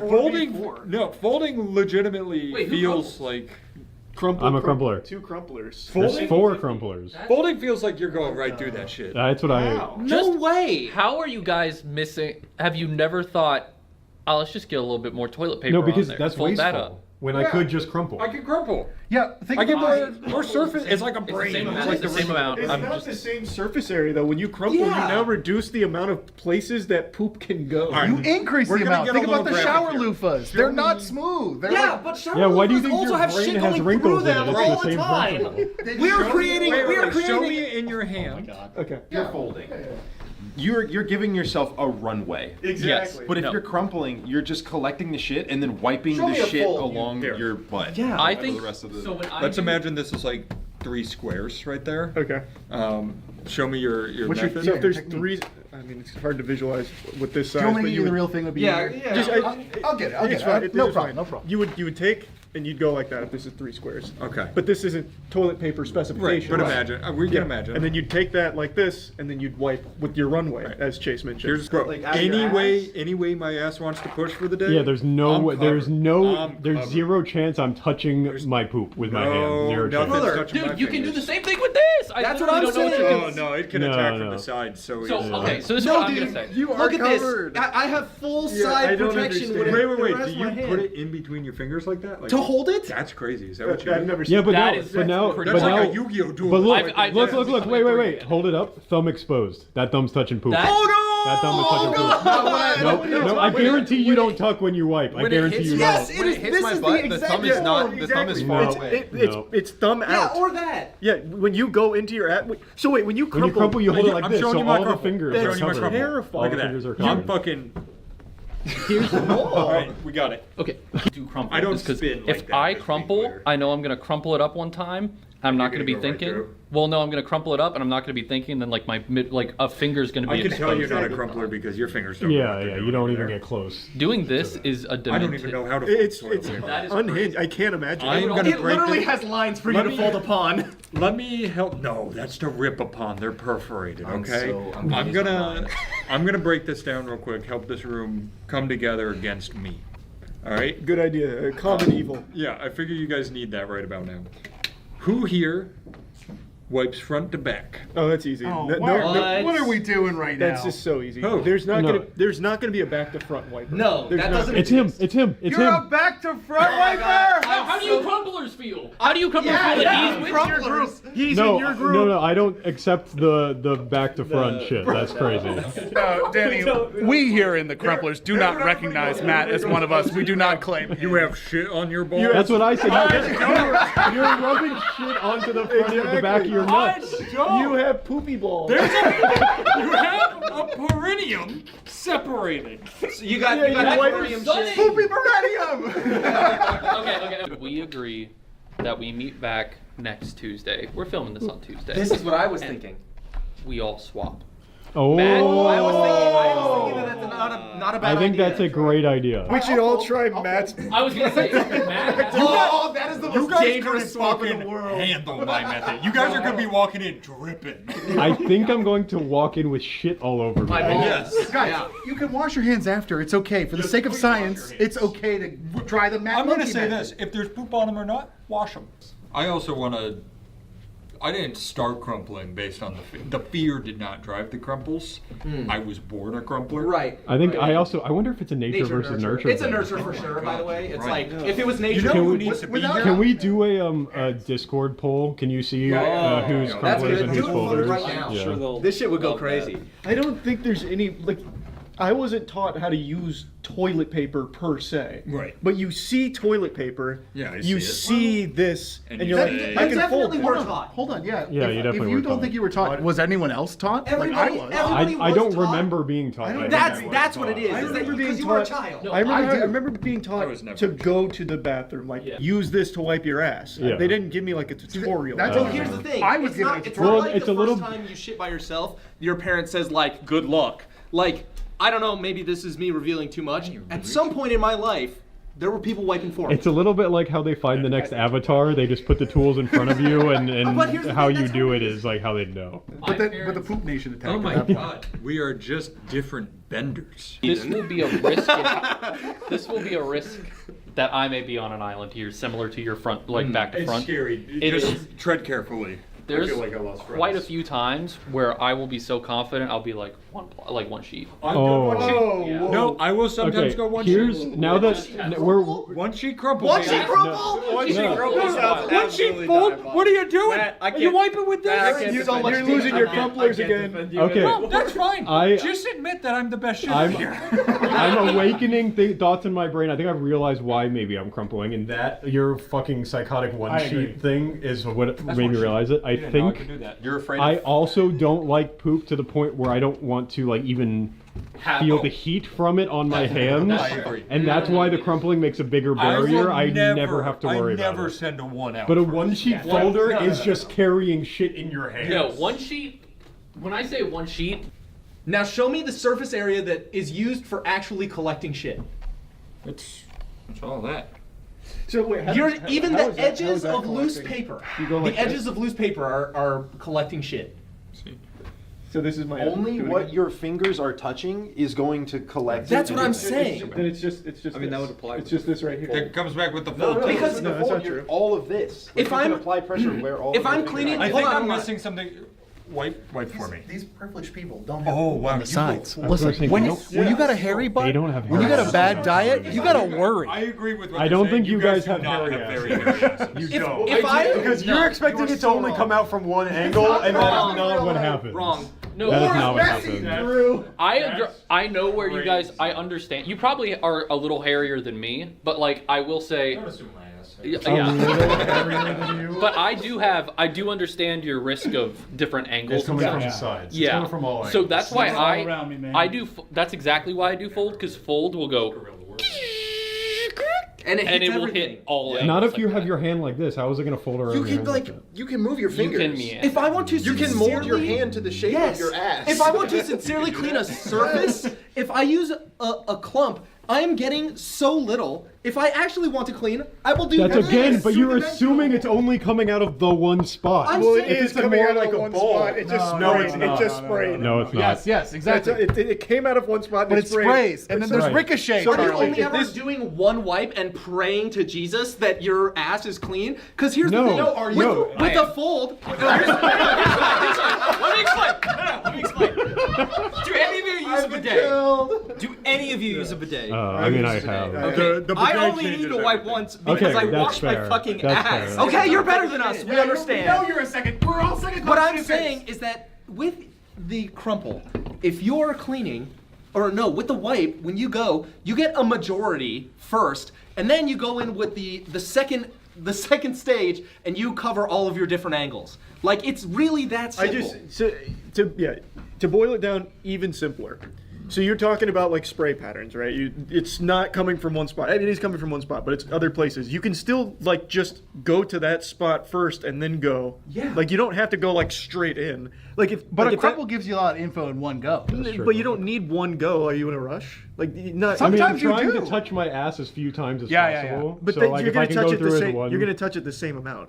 Like it's still the same amount of toilet paper, There just might the way be that a you set sneaky it. little thing you never find out. Why wouldn't you take it? Well, that's and do this? two-dimensional, though. That's be the honest. thing. But I'm also way it doesn't less worried change, about though. pie It does. touching Exactly, my 'cause fingers you- than I am with poop touching Well, my no, but fingers. it's also you don't have as much. Like you don't clean as much when you do that. It is a That's- surface area you difference literally of the don't. paper. It's this versus that. No, Yeah. because the butt has it's a half moon Right. plus there's two sides. But You it's have to the get hole that I need Yeah. to. It's not like I'm going It's not to. just the hole. It's I'm the not going to my butt Hear me here out. and Hear me doing out. this. Hear me out. Thank If goodness. the wall with Ryan's pie was like had like had holes and the rivets, same way I just cleaned you better would than he probably go in there and like do some scoopage. Your fingers can. I would do it with a move. flat. I would do it with a flat fold like that. Still do it with a I would flat just push up surface. against it. I don't know. Maybe don't this think- is a question of depth. Maybe the crumplers are like deep sea diving into their ani to go and retrieve the shit. Yeah, maybe it is a depth problem. Yeah, maybe you guys aren't cleaning into your asshole. Maybe I the super folders- am, but maybe the that's folders- beyond the. We have talked beyond about the so point. much at this table. We have exchanged so many words, and we have been so civil. And this is the one that gets everyone off their feet and mad. Maybe the folders just have too much ass.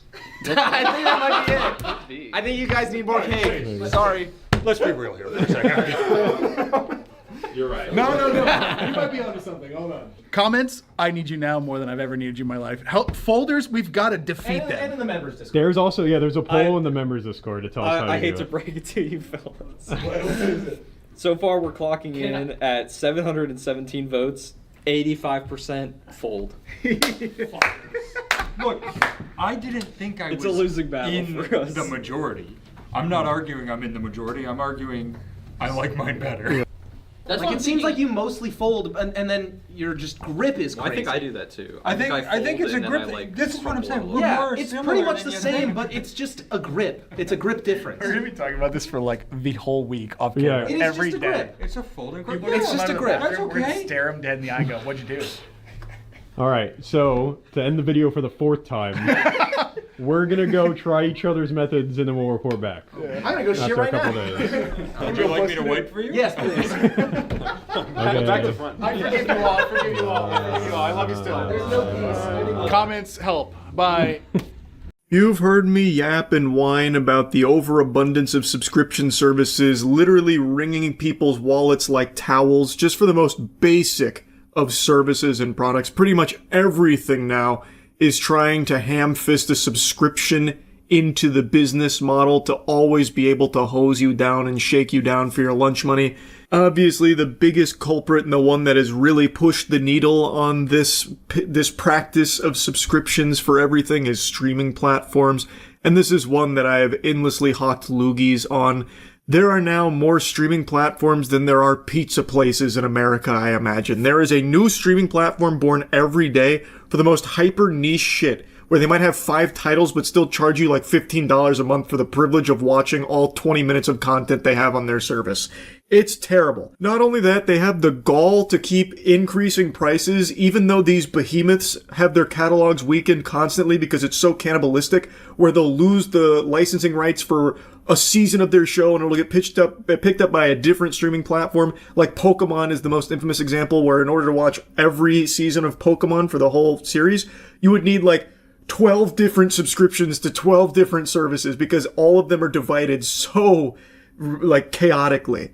And that's the song and dance for so many of these streaming giants, where their catalog keeps getting weaker, yet they keep charging more for it. Like most recently, HBO Max announced their price increases, much to the chagrin of any sensible person on the planet. It's just so expensive, and it's just out of control. But I don't want to just yap about something that I've already blabbered on quite a bit. Instead, I want to focus more specifically on just how awful subscriptions have become for every industry ever. It has infested everything. It is an infection that is showing no signs of slowing down. It is spreading everywhere, and there is no better example than what I just learned about. Coming straight from Kohler's asshole to your asshole, they are introducing a toilet accessory that's basically a little camera that'll analyze your poop for you.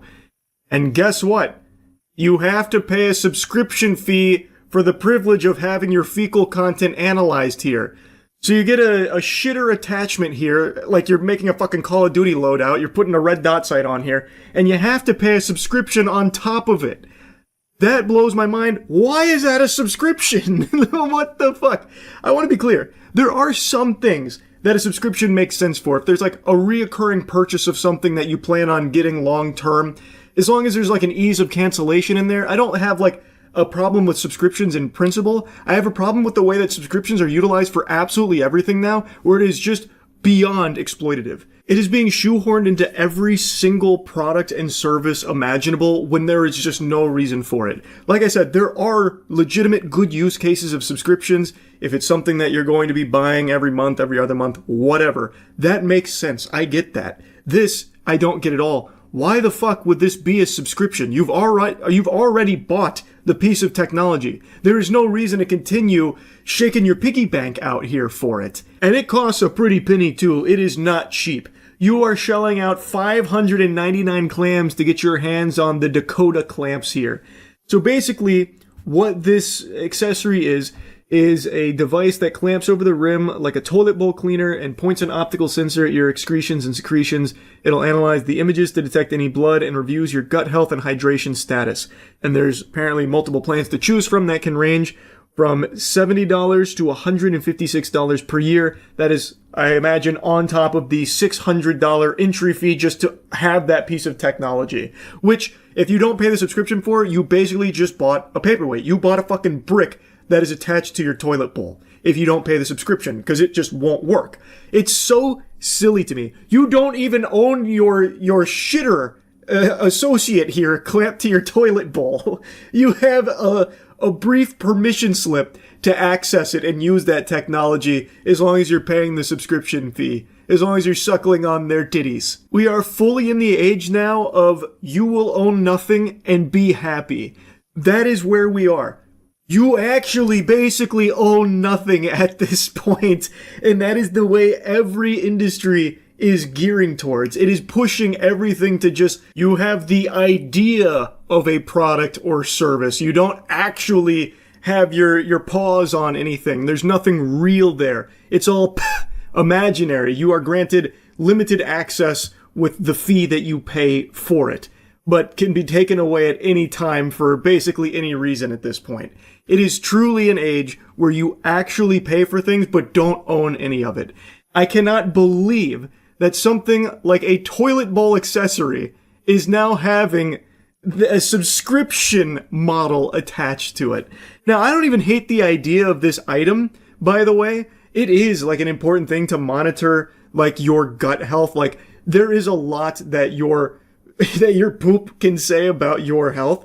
And it is something a lot of people overlook. So something like this could actually be like really helpful to some people. It could even potentially save lives. There's definitely that possibility as well. But it can only do that if you're willing to pay a subscription fee for it.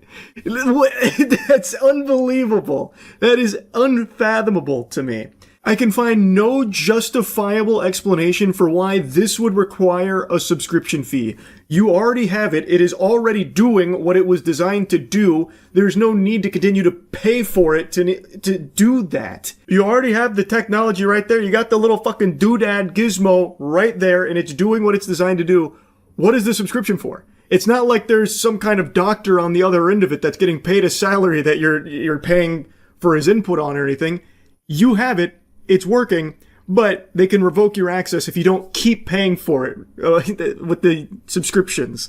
I think we are getting dangerously close to the point where even something like flushing your toilet bowl will require a subscription with different plans for it. Like you get 5 poops per week with these flushes, and then if you pay more, you get up to 10 poops per week that it'll flush with this amount of power. And if you want to sign up for the premium plan, you'll even get like a jet booster where it'll really flush the shit out of that poop. Like, I just think subscriptions are going to infiltrate literally everything. They already are. Now let's go ahead and dig into this product a little bit more to learn about it, I suppose, since I'm already yapping on it. Apparently it works by using a fingerprint sensor, so you'll sign in by giving it your fingerprints. This is another thing. Every single product and service wants as much biometric data on you as possible. So now, even having your shit looked at through a fucking camera will require some kind of biometric data to be gathered on you.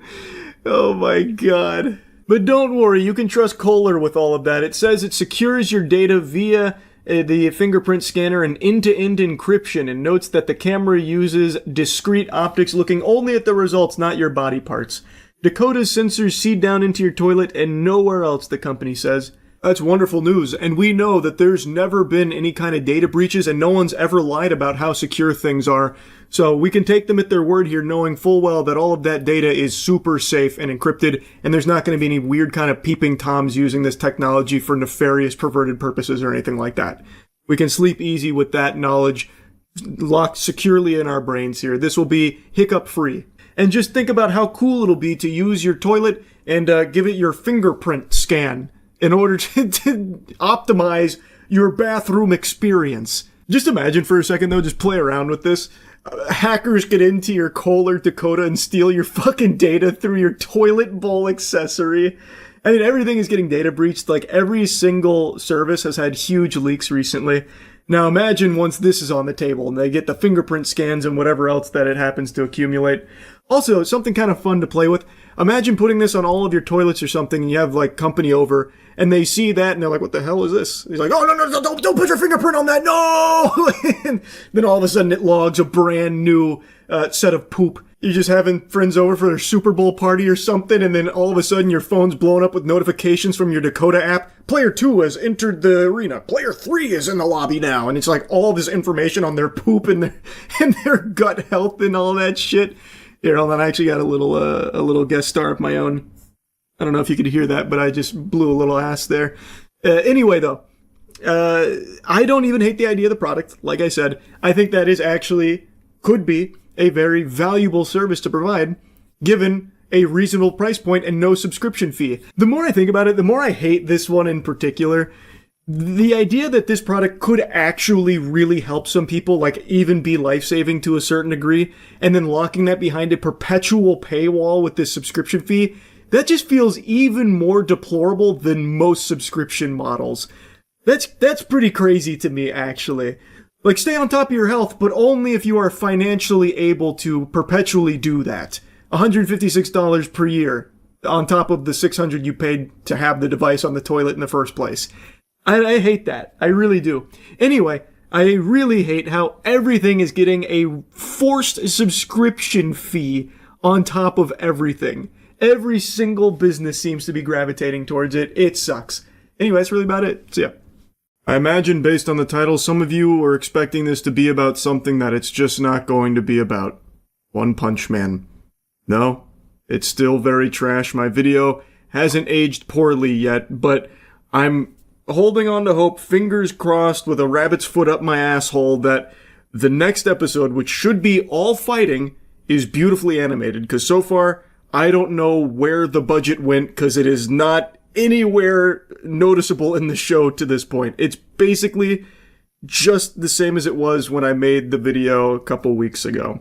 In fact, I would argue it got even worse. In episode 3, there is I shit you not, and I've said that 3 times now in talking about One Punch Man because it sounds exaggeratory, but I'm being literal.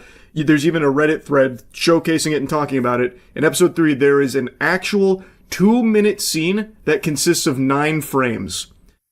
They didn't want to use flashbacks, so instead they used still frames, because I imagine they didn't want to use flashbacks because people would see a huge discrepancy in the quality from early One Punch Man to what you are now experiencing the fucking train wreck with season 3.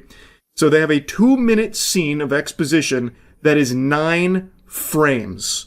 It is a fucking PowerPoint. It is so sad. And the one little tiddlywink we got of a fight was nerfed from what we were expecting to get. It even had a pretty laughable error where it made one of the male characters, one of the combatants in the fight, have titties.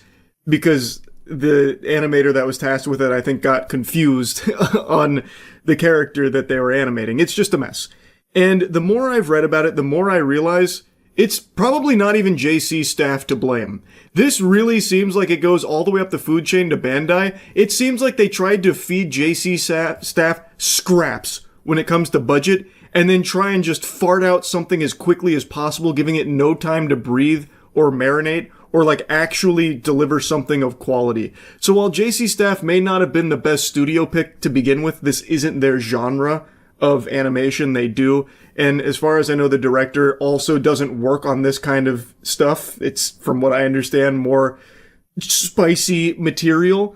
So, like, while they may not have been optimal picks, it was made significantly worse because of how little Bandai seemed to care about quality. From everything I can find, it seems like Bandai just wanted to do this for as cheaply as possible.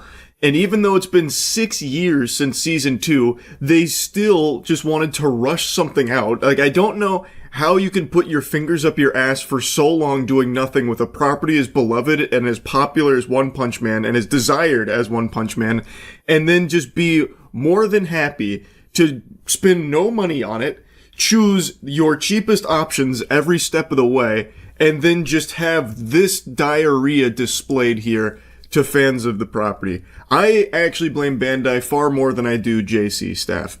And I also know that the director of season 3 has just completely quit social media because he's been being harassed by fans so much. And I think that shit sucks. He shouldn't have been harassed or anything like that. I truly think he is not solely to blame or anything for season 3's disaster here. I really think it's not entirely his fault or anything like people are trying to say it is. He had basically an impossible task with no money to even give it like a real, try with gusto. Now, I have now ranted about One Punch Man Season 3 for over 2 minutes of this video, and this video is not even supposed to be about One Punch Man, but I'm just so passionately upset about the state of this property that I love so fucking dearly with how bad Season 3 is. But like I said, I'm doing everything I can to hold on to that glimmer of hope that maybe the fights are where they were cooking. I'm rolling my eyes into the back of my skull. I'm trying to awaken my Sharingan. If this was the Warhammer 40k universe, I'd be like one of the fucking orc shamans trying to actually project through belief and bring into reality a good fucking episode of One Punch Man. I am so desperate for it. We'll see. Only a couple days away, and we'll see if maybe the fights are where it shines. Anyway, I've yapped about this for over 2.5 minutes in a video that's not even supposed to be about One Punch Man. This is supposed to be about a different anime that fell off a cliff many years ago that a lot of people dropped and since had been spitting on it for years now. But I think the latest season, which is the final season, is really good. And I even think the season before this, it started to find its footing, and now it's really starting to pay off. My Hero Academia. When My Hero Academia premiered, it was a breakout success, an international success that was reaching levels like Attack on Titan. And it, over time, started to lose its luster. For me, the show really started to get stinky when All Might was no longer the commanding presence that he was. I think he was the most compelling piece of My Hero Academia, and no one was really there to fill that void. So after his character arc was complete, it really felt like most viewers started to tune out and not care as much. And I also don't think it helps that the show started to really focus on shit that I think most people don't give a fuck about.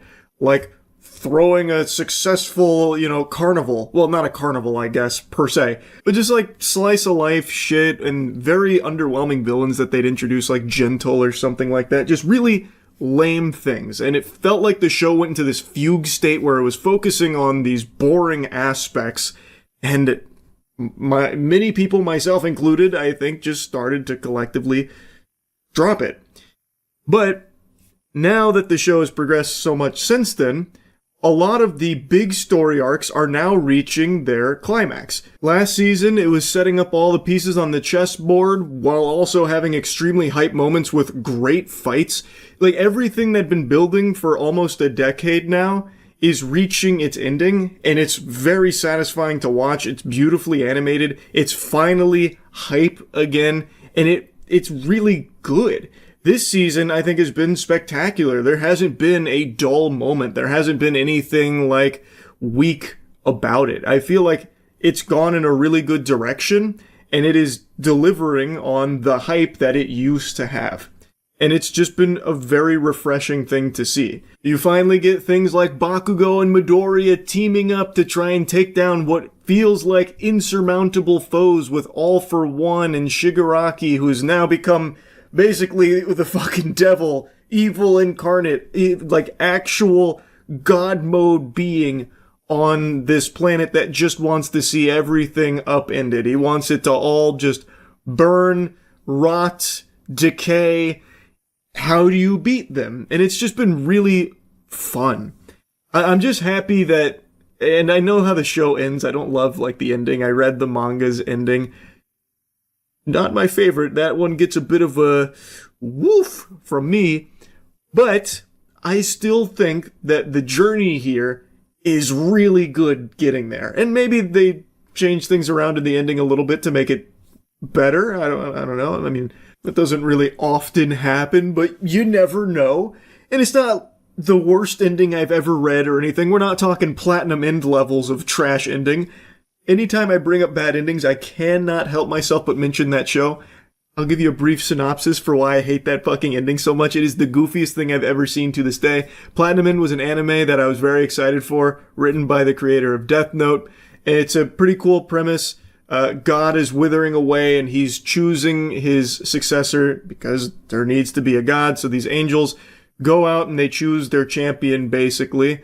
And they choose people that were suicidal, like tried to take their own life, because they believe that those people are the best candidates because they understand life more so than people that haven't gone through that kind of hardship. So they each choose a champion, and then it's a battle to choose the next god. They fight each other. One thing leads to another. There's a character that's introduced that says point blank numerous times, if I am chosen to be God, if you guys decide that it should be me that ultimately becomes God, I will kill myself. First day on the job, I am taking my own life. And they're like, okay, that's not good. We can't really have that because everything would be destroyed. Like, everything would be ruined with that. So they kind of sideline that idea until the very end. They then choose that guy to be God. They then decide, you know what, that actually is like a really great idea. Let's have that guy who has told us exactly what he's going to do be God. And lo and behold, he gets the position, it submits the resume, he wins, and pretty much immediately, he kills himself. And in doing so, all of humanity dies with him. And they're like surprised by it. It is so stupid, and that's the end of the show. Humanity's dead. He did exactly as advertised. He took his own life. Everyone dies with him. And then there's like a little dialogue at the end about, like, you know, how everything unfolded from some other beings. Stupidest fucking ending ever. So I can confidently tell you My Hero Academia's ending is not nearly to that level. But I just personally don't like it. I really like everything leading up to it so far, though, and I am, like, very off on a bunch of tangents here in this video. It's 5 a.m. I haven't slept. I'm sure you could probably fucking tell.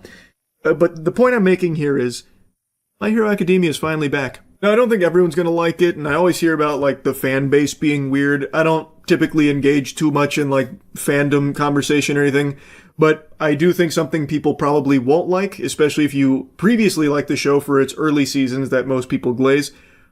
99% of those characters are just poofed out of existence, basically. You just have to forget they exist. You have to just, in your mind, throw them into the back rooms, because you are not going to see them shine at all. The vast majority of the characters that were introduced early on have very little to do here. They do try and shine a light on some of the more key characters from back then for, like, special moments, but on the whole, a lot of characters you might remember from back then, they didn't get picked for the kickball team this time around. They have been sidelined, they are riding the bench, and like I said, they do try and give some special moments to them, but it's nothing extraordinary. It'd be like, everyone's doing their part, look! This character from Season 1 just made 5 toothpicks because Bakugo had something in his teeth. We're all contributing. And it's like, okay. Like, what's even the point of showing that little piece? It's clearly just to remind you, like, we know the characters are here, but they're clearly not strong enough to do anything. Only the key characters have the power to be able to fight in stakes to this level. And for me personally, I think it's fine. I do think there will be a lot of people that have an issue with that, though, because they did spend so much time with a lot of those characters that now basically do nothing at the end. It is what it is. It was a huge cast. They weren't all going to be able to do cool stuff here. I'm actually impressed that they were able to do so much with so many characters here in the last 2 seasons. A lot of them I didn't think they'd give any attention to did actually have big moments. So overall, I do think the last 2 seasons, and this season especially, have been My Hero Academia fucking shining. It's been going plus ultra. Animation, everything has, I think, been significantly better, getting back to its former glory. So I just wanted to put that out there because I know most people still poo-poo on it. Most people are still under the impression that My Hero Academia is, dog shit or whatever. And I just want to tell you, it's not. I certainly don't think it is. I've been enjoying it. That's really about it. So, yeah, Archive sent this to me. So apparently a big thing on Bilibili has been taking YouTube videos and AI generating a Chinese translation for Bilibili. So they've been doing that for me recently. 了一个挺酷的 alpha 男性，我想和你们分享一些他的智慧。万一你们谁恰好是 Now, believe it or not, I did not learn how to speak Chinese. This is not actually me saying those things. That's AI. And based on the one comment I can read without having an account, this guy liked it. So man, I'll start learning Chinese. There's a whole new market out there. This was the alpha video, so even the alphas dubbed in Chinese. 真正男人的傻瓜呢？软弱的男人每隔15到20分钟就往厕所跑，他们会有点紧张，他们得去拉屎，他们得去撒尿。当你走进公共厕所，看到一个男的正在拉屎。But is it accurate? I have no fucking clue if it's accurate or not. I have no idea. Not just a robot voice either, it sounds like you. Yeah, the AI dubs are getting really good. They're getting very good. You're going to sue them. Are you kidding me, man? Do you know nothing about copyright law in China? I would get nowhere. What the fuck? Even if I wanted to.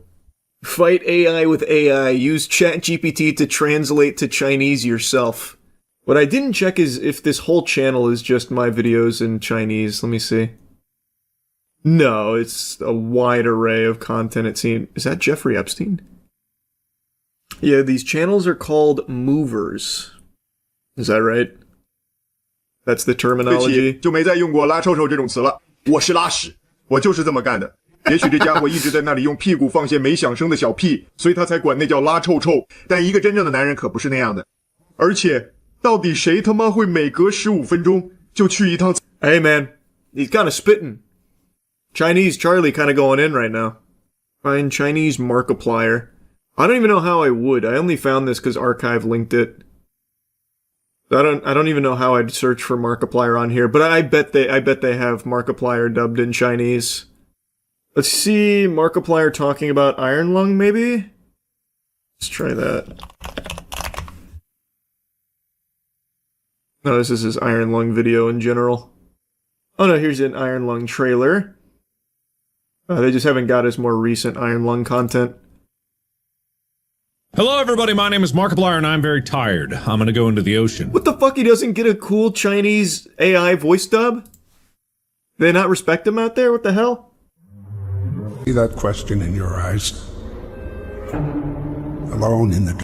Yeah, they don't they don't have any AI clones of him? Yeah, let's just try Markiplier in general. Maybe it's more of a newer thing. Here, let's try this one. This one's brand new. Oh, this is his stream. Hi. What the fuck? Welcome back to the stream. I don't even know what he's saying. It's not in Chinese. There we go. That's the kitten caboodle. Here's the Oreo sweatshirt. Can you believe there's actually a chance? Ew. English. 毫无疑问，男人最普遍的自卑来源就是阴茎的大小。人们非常看重你那活的尺寸。毫无疑问，你也听过有人把小阴茎当作脏话来骂人，但很少有人知道，这其实是一种医学诊断，在某些情况下还是一种令人衰弱的疾病。That's kind of what I was thinking overall there. That's a pretty fucking solid point, honestly. Can't believe you learned Mandarin. I know, it wasn't easy. God bless the Rosetta Stone. They tried to scramble my shit at the Tower of Babylon. Wasn't good enough. This one seems to have done well. Oh, this is about the world's smallest penis. This one did well. That's just pictures of stone wiener. 当我说起好莱坞时， Much better. 你最近首先想到的是什么？可能不再是电影了。我有一种直觉，你可能立刻联想到的是邪恶，或者是那些牵扯进许多烂事的非常糟糕的人。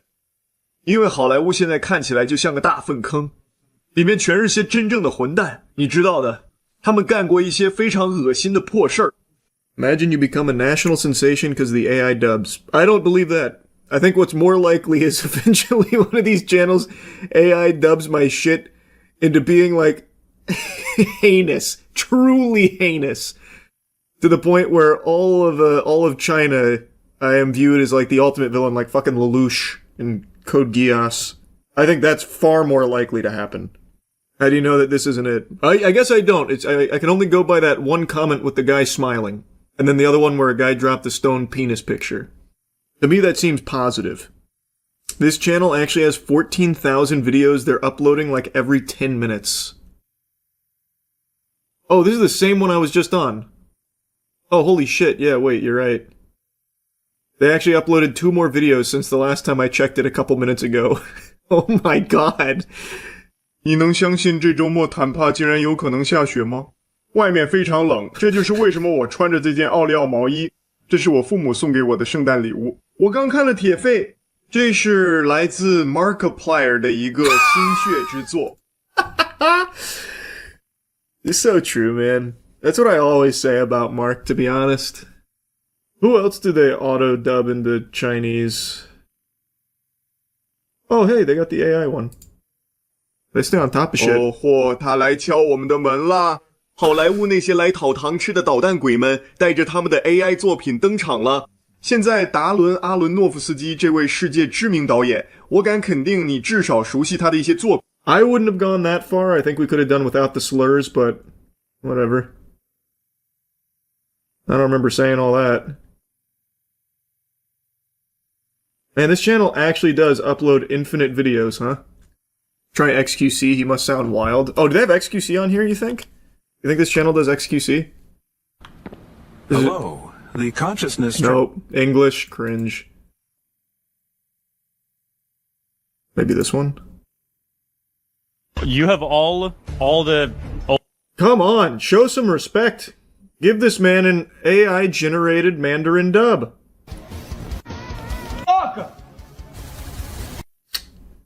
This is sad. If I was XQC, I'd be pissed. Oh, this looks like it'll be dubbed. There it is. Nope. What the fuck? Is it just me they AI dub? We already got some dough ready. God. Jiminy Christmas! Where are my fellow Mandarin-speaking brothers in here? Let me go to this channel and let me see. Because this one seems to be the main one that's doing the AI dubs. He's already uploaded 2 new videos in the last 4 minutes.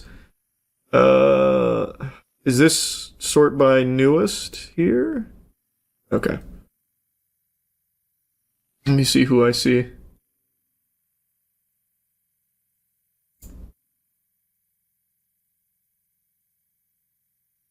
That Phil Spencer? 游戏行业正处于重大变革之中，主机生命周与 RAM 短向未来的更新软件，惊人特性，你一定会想看到。最后的，稍后我们将讨论那个避而不谈的主要问题，也就是 Colt Eastwood? I'm not super familiar. I think if it's not this channel, it's not going to be AI dubbed. That's my guess. Based on our very limited amount of searching here. What's crazy is I think all of these are still uploaded within that last 2 days, yeah. February 3rd, that's crazy. Epstein files, baby. 从这里开始，情况只会变得越来越糟。我们要继续深入研究目前这300万份文件。我们主要讨论了亿万富翁们如何谎称与爱泼斯坦的关系，或者如何在草案中遭到敲诈，最终导致婚姻破裂。我们谈到了 Howard Lutnick， 他是如何谎称没见过爱泼斯坦的，尽管他现在依然否认这一点。我们也谈到了一些针对特朗普和比尔·克林顿的可怕指控，尽管我们明确表示这些内容尚未经证实。现在有些人对这些文件的公开做出了回应，比如埃隆·马斯克，他说没有人比他更努力地争取全面公开爱泼斯坦文件。Hey, it's doing well over here on Bilibili. He's keeping China up to date on the Epstein files as well. Ugh, I need to have an account to scroll more. Let him know worldwide. Yeah, no, he's Chinese CoffeeZilla. He's cooking actually. He's cooking. Oh, the AI old people one's here too. They're gonna be dubbed in Chinese, right? 31岁的男人依然用老派的方式朝着云朵挥舞拳头。这儿有一个暖心的故事，跟我一起感叹一下 YouTube 内容目前被 AI 支配的现状吧。完全都是错误的。去他妈的爷爷吧！你可 Okay, calm down. Jesus Christ. Charlie in Chinese is a little too aggressive. No Chinese Drew Gooden makes me sad. I think it's just a matter of time. This experiment seems to be going very well for this channel, so I think it's something you're going to see for every YouTuber and streamer pretty soon here. It looks like I was just part of its initial wave. They are literally uploading every couple of minutes. Make a video addressing your new Chinese fans on Bilibili. That's a great idea. Ni hao. Go crazy. iShowSpeed actually has his own Bilibili account that's very popular. Oh, I bet. iShowSpeed makes a lot of sense, though. He literally does unlimited international content. Like, that makes sense. I totally get that. You know, YouTube videos have the auto-translation dubs now, right? I've seen it a couple of times. I don't know if it's a feature that's fully rolled out or not, but I have seen it a couple of times. Oh, can you imagine, though? If for some reason Chinese Charlie takes off over there and there's just the cheeky plugs in there, a bunch of people in China ordering cheeky. Granted, that'd be like like $40 on shipping since we make it in America, but god damn it, would they get some great soap. Make a cheeky collab with Tubi Hero X and Link Click. I actually love both of those, so I'd be super open to that. Both of those shows slap. I bet I can terrify you with a single sentence. Tiger Woods driving a car. Ooh, even just saying that frightened me a little bit, like a scary story around a campfire. Golly.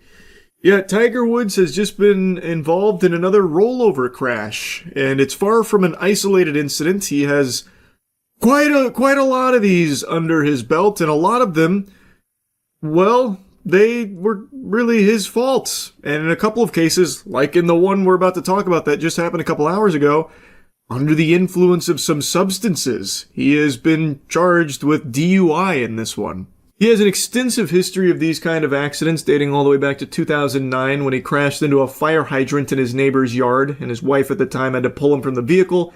He went to a hospital and was later released. No charges were pressed there. However, a bit of a different story in his second go-around here in 2017 when he passed out behind the wheel of his vehicle and crashed.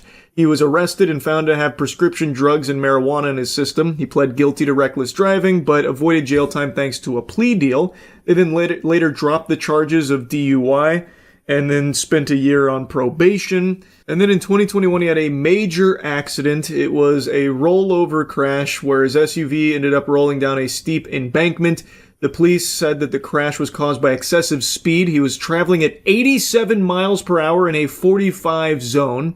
And inability to navigate the curve. He needed surgery. He sustained serious injuries, but they didn't seek a warrant for blood tests because they said there was no evidence of impairment or intoxication, so there was no charges filed. It was ruled an accident. I feel like if this was any ordinary Joe Schmo, there probably would have been some charges for going fucking 87 miles per hour in a 45 zone. Was this guy trying to travel back in time like it's the DeLorean? Like, this is absurd. It's a miracle he didn't kill himself or someone else on the road. And really, it's miraculous he hasn't killed someone else from all of his accidents, including the one today, which was another rollover crash that he was involved in. It seems like Tiger Woods is more accustomed to his vehicles being on their side than on their four wheels. Now, this time it is a little different because they are pressing charges for DUI because they did see signs of impairment, not from alcohol, but from substances. Like, Tiger Woods and automobiles just do not mix at all. It's like fucking SpongeBob with the boatmobiles. I now truly understand how Mrs. Puff must have felt every time SpongeBob got behind the wheel of a boat. Famed golfer Tiger Woods was involved in a rollover car crash, according to the local sheriff. Our affiliate WPTV posted this photo from the scene. We're told the crash is in Martin County, Florida. That's about 27 miles north of Palm Beach. Local police say the Martin County Sheriff's Office is handling the crash investigation. The 50-year-old golfer played in a match Tuesday in Palm Beach Gardens, Florida. Tiger Woods has unimaginable wealth. You would think that he would have a driver, or at the very least, pay for an Uber when he is under the influence. Yet, multiple times throughout his life, he insists on driving impaired. Again, it is miraculous that he hasn't killed someone else or killed himself in one of these accidents. Genuinely, he should not have his license any longer. For the safety of all the innocent people that have to share the road with him, he cannot be trusted behind the wheel of a vehicle. He is a worse driver than the drooling zombies in Grand Theft Auto Online who are like intentionally crashing into people and things. This guy is fucking dangerous behind the wheel of an automobile, and he cannot stop himself from driving impaired. It's such a crazy and sad fall from grace for Tiger Woods because he is undoubtedly one of the best to ever do it in his respective sport. One of the best golfers of all time, just so dominant. But over the years, he has sabotaged his legacy, wiped his ass with his reputation. Like, I remember in 2010, when all of his affairs were coming to light about how he was having sex with, like, every woman on the planet with a pulse, you had to be, like, checking under your bed just to make sure Tiger Woods wasn't waiting there to fuck your mother. And now, like, all of these accidents, it's so sad. It really is. So just before 2 p.m. today, the Jupiter Island Police Department, which is where we currently are, received a call of a rollover crash about 2.5 miles from where we are. The Jupiter Island Police Department responded out there and found a pickup truck pulling a pressure cleaner trailer and a Land Rover which was rolled over on the driver's door, and we're going to provide you photos of that. The investigation started, and initially, right off the top, it did appear that the driver of the Land Rover might be impaired. Here's one of the photos from the crash that's been circulating. You can see that his vehicle is rolled over and it's in front of a fire hydrant. This is 2 out of 4 of his crashes right around fire hydrants. One of them, it had him blasting the fire hydrant, so I guess this is a marginal improvement there because he didn't just destroy it. This time he crashed in front of it. Don't exactly know what that means, but maybe there's just something about fire hydrants that makes Tiger Woods want to crash into them or crash around them. Anyway, though, when the authorities showed up to the scene, they noted signs of impairment. They believed that he could have been under the influence. So immediately, it's something that they started to pursue and investigate. Our investigation revealed as follows. Shortly again before 2, the pressure cleaner truck pulling a trailer, a small trailer, was northbound on South Beach Road and was pulling kind of to turn into a driveway. It was slowing down, starting to turn into a driveway, and the driver of that vehicle looked in his mirror and saw a Land Rover, a dark-colored Land Rover, overtaking him at high speeds, and I don't know those speeds. If history's taught us anything, it was probably 87 miles per hour through there. That would be my guess. If I had to give a little ballpark figure there, I would estimate probably 87 miles per hour on the dot is what I would say. He seems to love to just fucking zoom through in excess of 80 miles per hour in these zones that are not conducive to those kinds of speeds. The Land Rover kept overtaking him. He saw it coming, so he tried to edge off to the side of the road, but this is a small 2-lane road, and there was no shoulder for this pressure cleaner gentleman to get off the side of the road. As he was trying to move to the side of the road, the Land Rover overtook him at the last minute, swerved to avoid a collision, but clipped the back end of the trailer of the pressure cleaner apparatus, listed to the side, and then rolled on the driver's door north past the truck that had just avoided the crash with. That's how the rollover crash happened. Tiger Woods was looking to overtake this pressure washing vehicle, doing so at a very high rate of speed. The pressure washing vehicle tried to get off the road there, probably out of fear for their own safety, seeing this fucking loose cannon barreling down here, just zipping through. So he's trying to get off the road to avoid a collision, avoid like a catastrophic accident. Tiger Woods, however, does not do a great job here at avoiding it, and instead clips the back, and it causes him to roll over. I will just never be able to understand this mentality demonstrated by Tiger Woods here. I don't get it. I don't see why he wouldn't just pay for an Uber, why he wouldn't have a driver, or why he insists on just driving recklessly in the first place, trying to like bully every other vehicle off the road for him. Like everyone needs to clear out of the way. We're all just NPCs in Tiger Woods' world here. So like even outside of him driving impaired, he also just drives extremely recklessly, extremely fast. He is a dangerous driver. The individual driving that Land Rover was able to crawl out the passenger door of the car and was identified to be Mr. Tiger Woods. Our DUI investigators came to the scene here, and Mr. Woods did exemplify signs of impairment. They did several tests on him. Of course, he did explain the injuries and the surgeries that he had. We did take that into account. But they did do some in-depth roadside tests, and when it was determined, he was placed under arrest and taken to the Martin County Jail. He must have been tweaking for them to immediately show up and recognize, like, this guy's on some shit, and just start instantly conducting these tests on the scene. Tiger Woods must have been really, like, off the walls or something. So they did some roadside tests. They determined that DUI was likely, so they placed him under arrest, brought him to the jail for further investigation to confirm. They also state explicitly that they didn't believe it was alcohol that he was under the influence of. At the Martin County Jail, and even on scene, we really weren't suspicious of alcohol being involved in this case, and that proved to be true at the jail.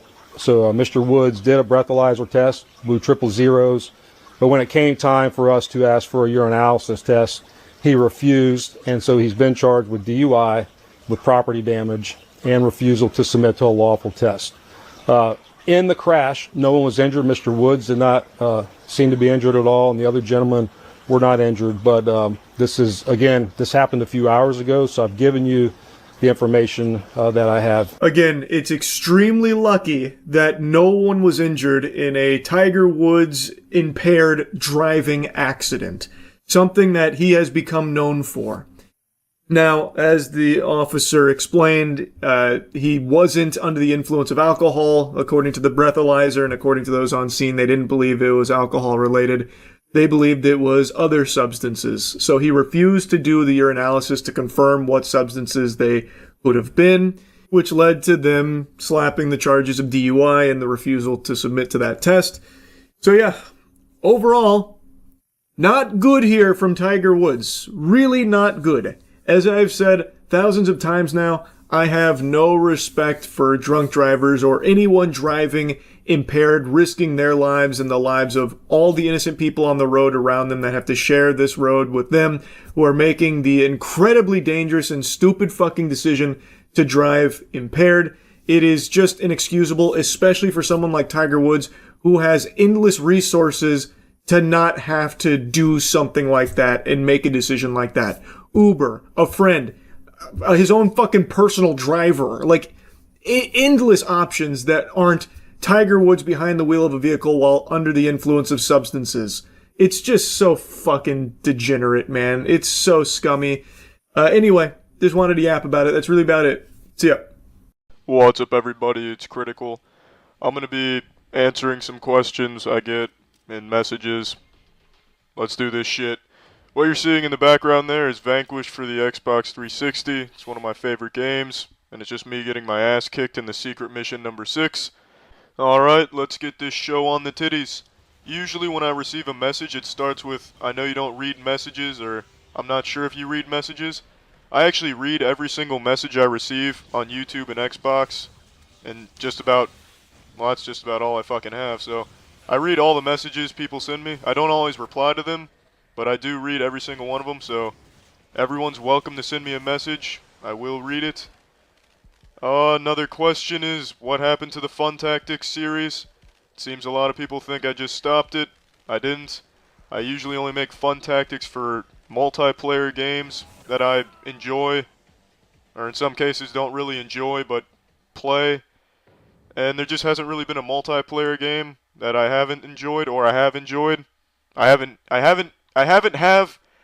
neither have nor haven't enjoyed a multiplayer game recently, so I haven't really been thinking of Fun Tactics. However, if a multiplayer game gets released here soon, that's good. Or shitty. A shitty goodness to it, then I will start thinking of Fun Tactics again. Another question is, what happened to the Critical Versus series?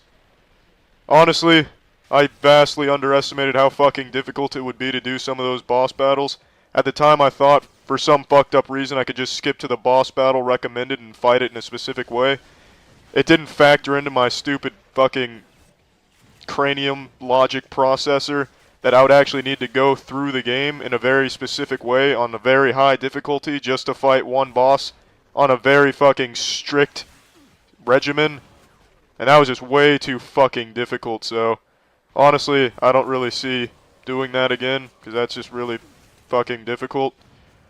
Another question is, do I take suggestions? I do, and if you want to suggest anything like a game, or just suggest anything really, send it to me in a message. I will read it. Alright, I'm just going to answer these next two questions at the same time. Why am I not a partner, and did I go through with the charity idea? Last year I posted a video saying I'd like to get partnership and give all the money to charities. And I went through with it last year, and I'm still doing it, and I will continue to give all the money to charities. So I am a partner now, and all the money goes to charities. I set up a Twitter account that shows the monthly donations. That Twitter account is Charity Critical, so you can go there and see the monthly donations if you give a shit. Now the next question is one I really want to expand on. The question is, why do I like titties and nipples so much? Now to answer this question, we need to thoroughly examine humans themselves. What is a human if it does not have a titty or a nipple? It's not a human. As simple as that. You see, when titties and nipples collaborate, they form a flawless entity. On a woman, the titties and the nipples are flawless. A woman's titties and nipples make up everything in this world. Everything in this world currently exists because of a woman's titties and their nipples. Everything is existing right now just to see titties and nipples. Like a fucking common misconception in today's society. We think the universe is expanding. That's not the case. The universe is simply trying to get closer to a woman's titties and her nipples. That is the only reason the universe continues to grow. So, in conclusion, I really like a woman's titties and nipples. In fact, I love them. Now, that's going to be all the questions I answer right now. I know there's a lot more people ask, but these questions were ones that over the past year I've gotten a lot, and I think people really wanted to know the answer to these. So, these are the questions I chose to answer. I know that I've taken a lot of shits. Actually, I shit a lot every day, so that's splendid. Alright, well, see ya.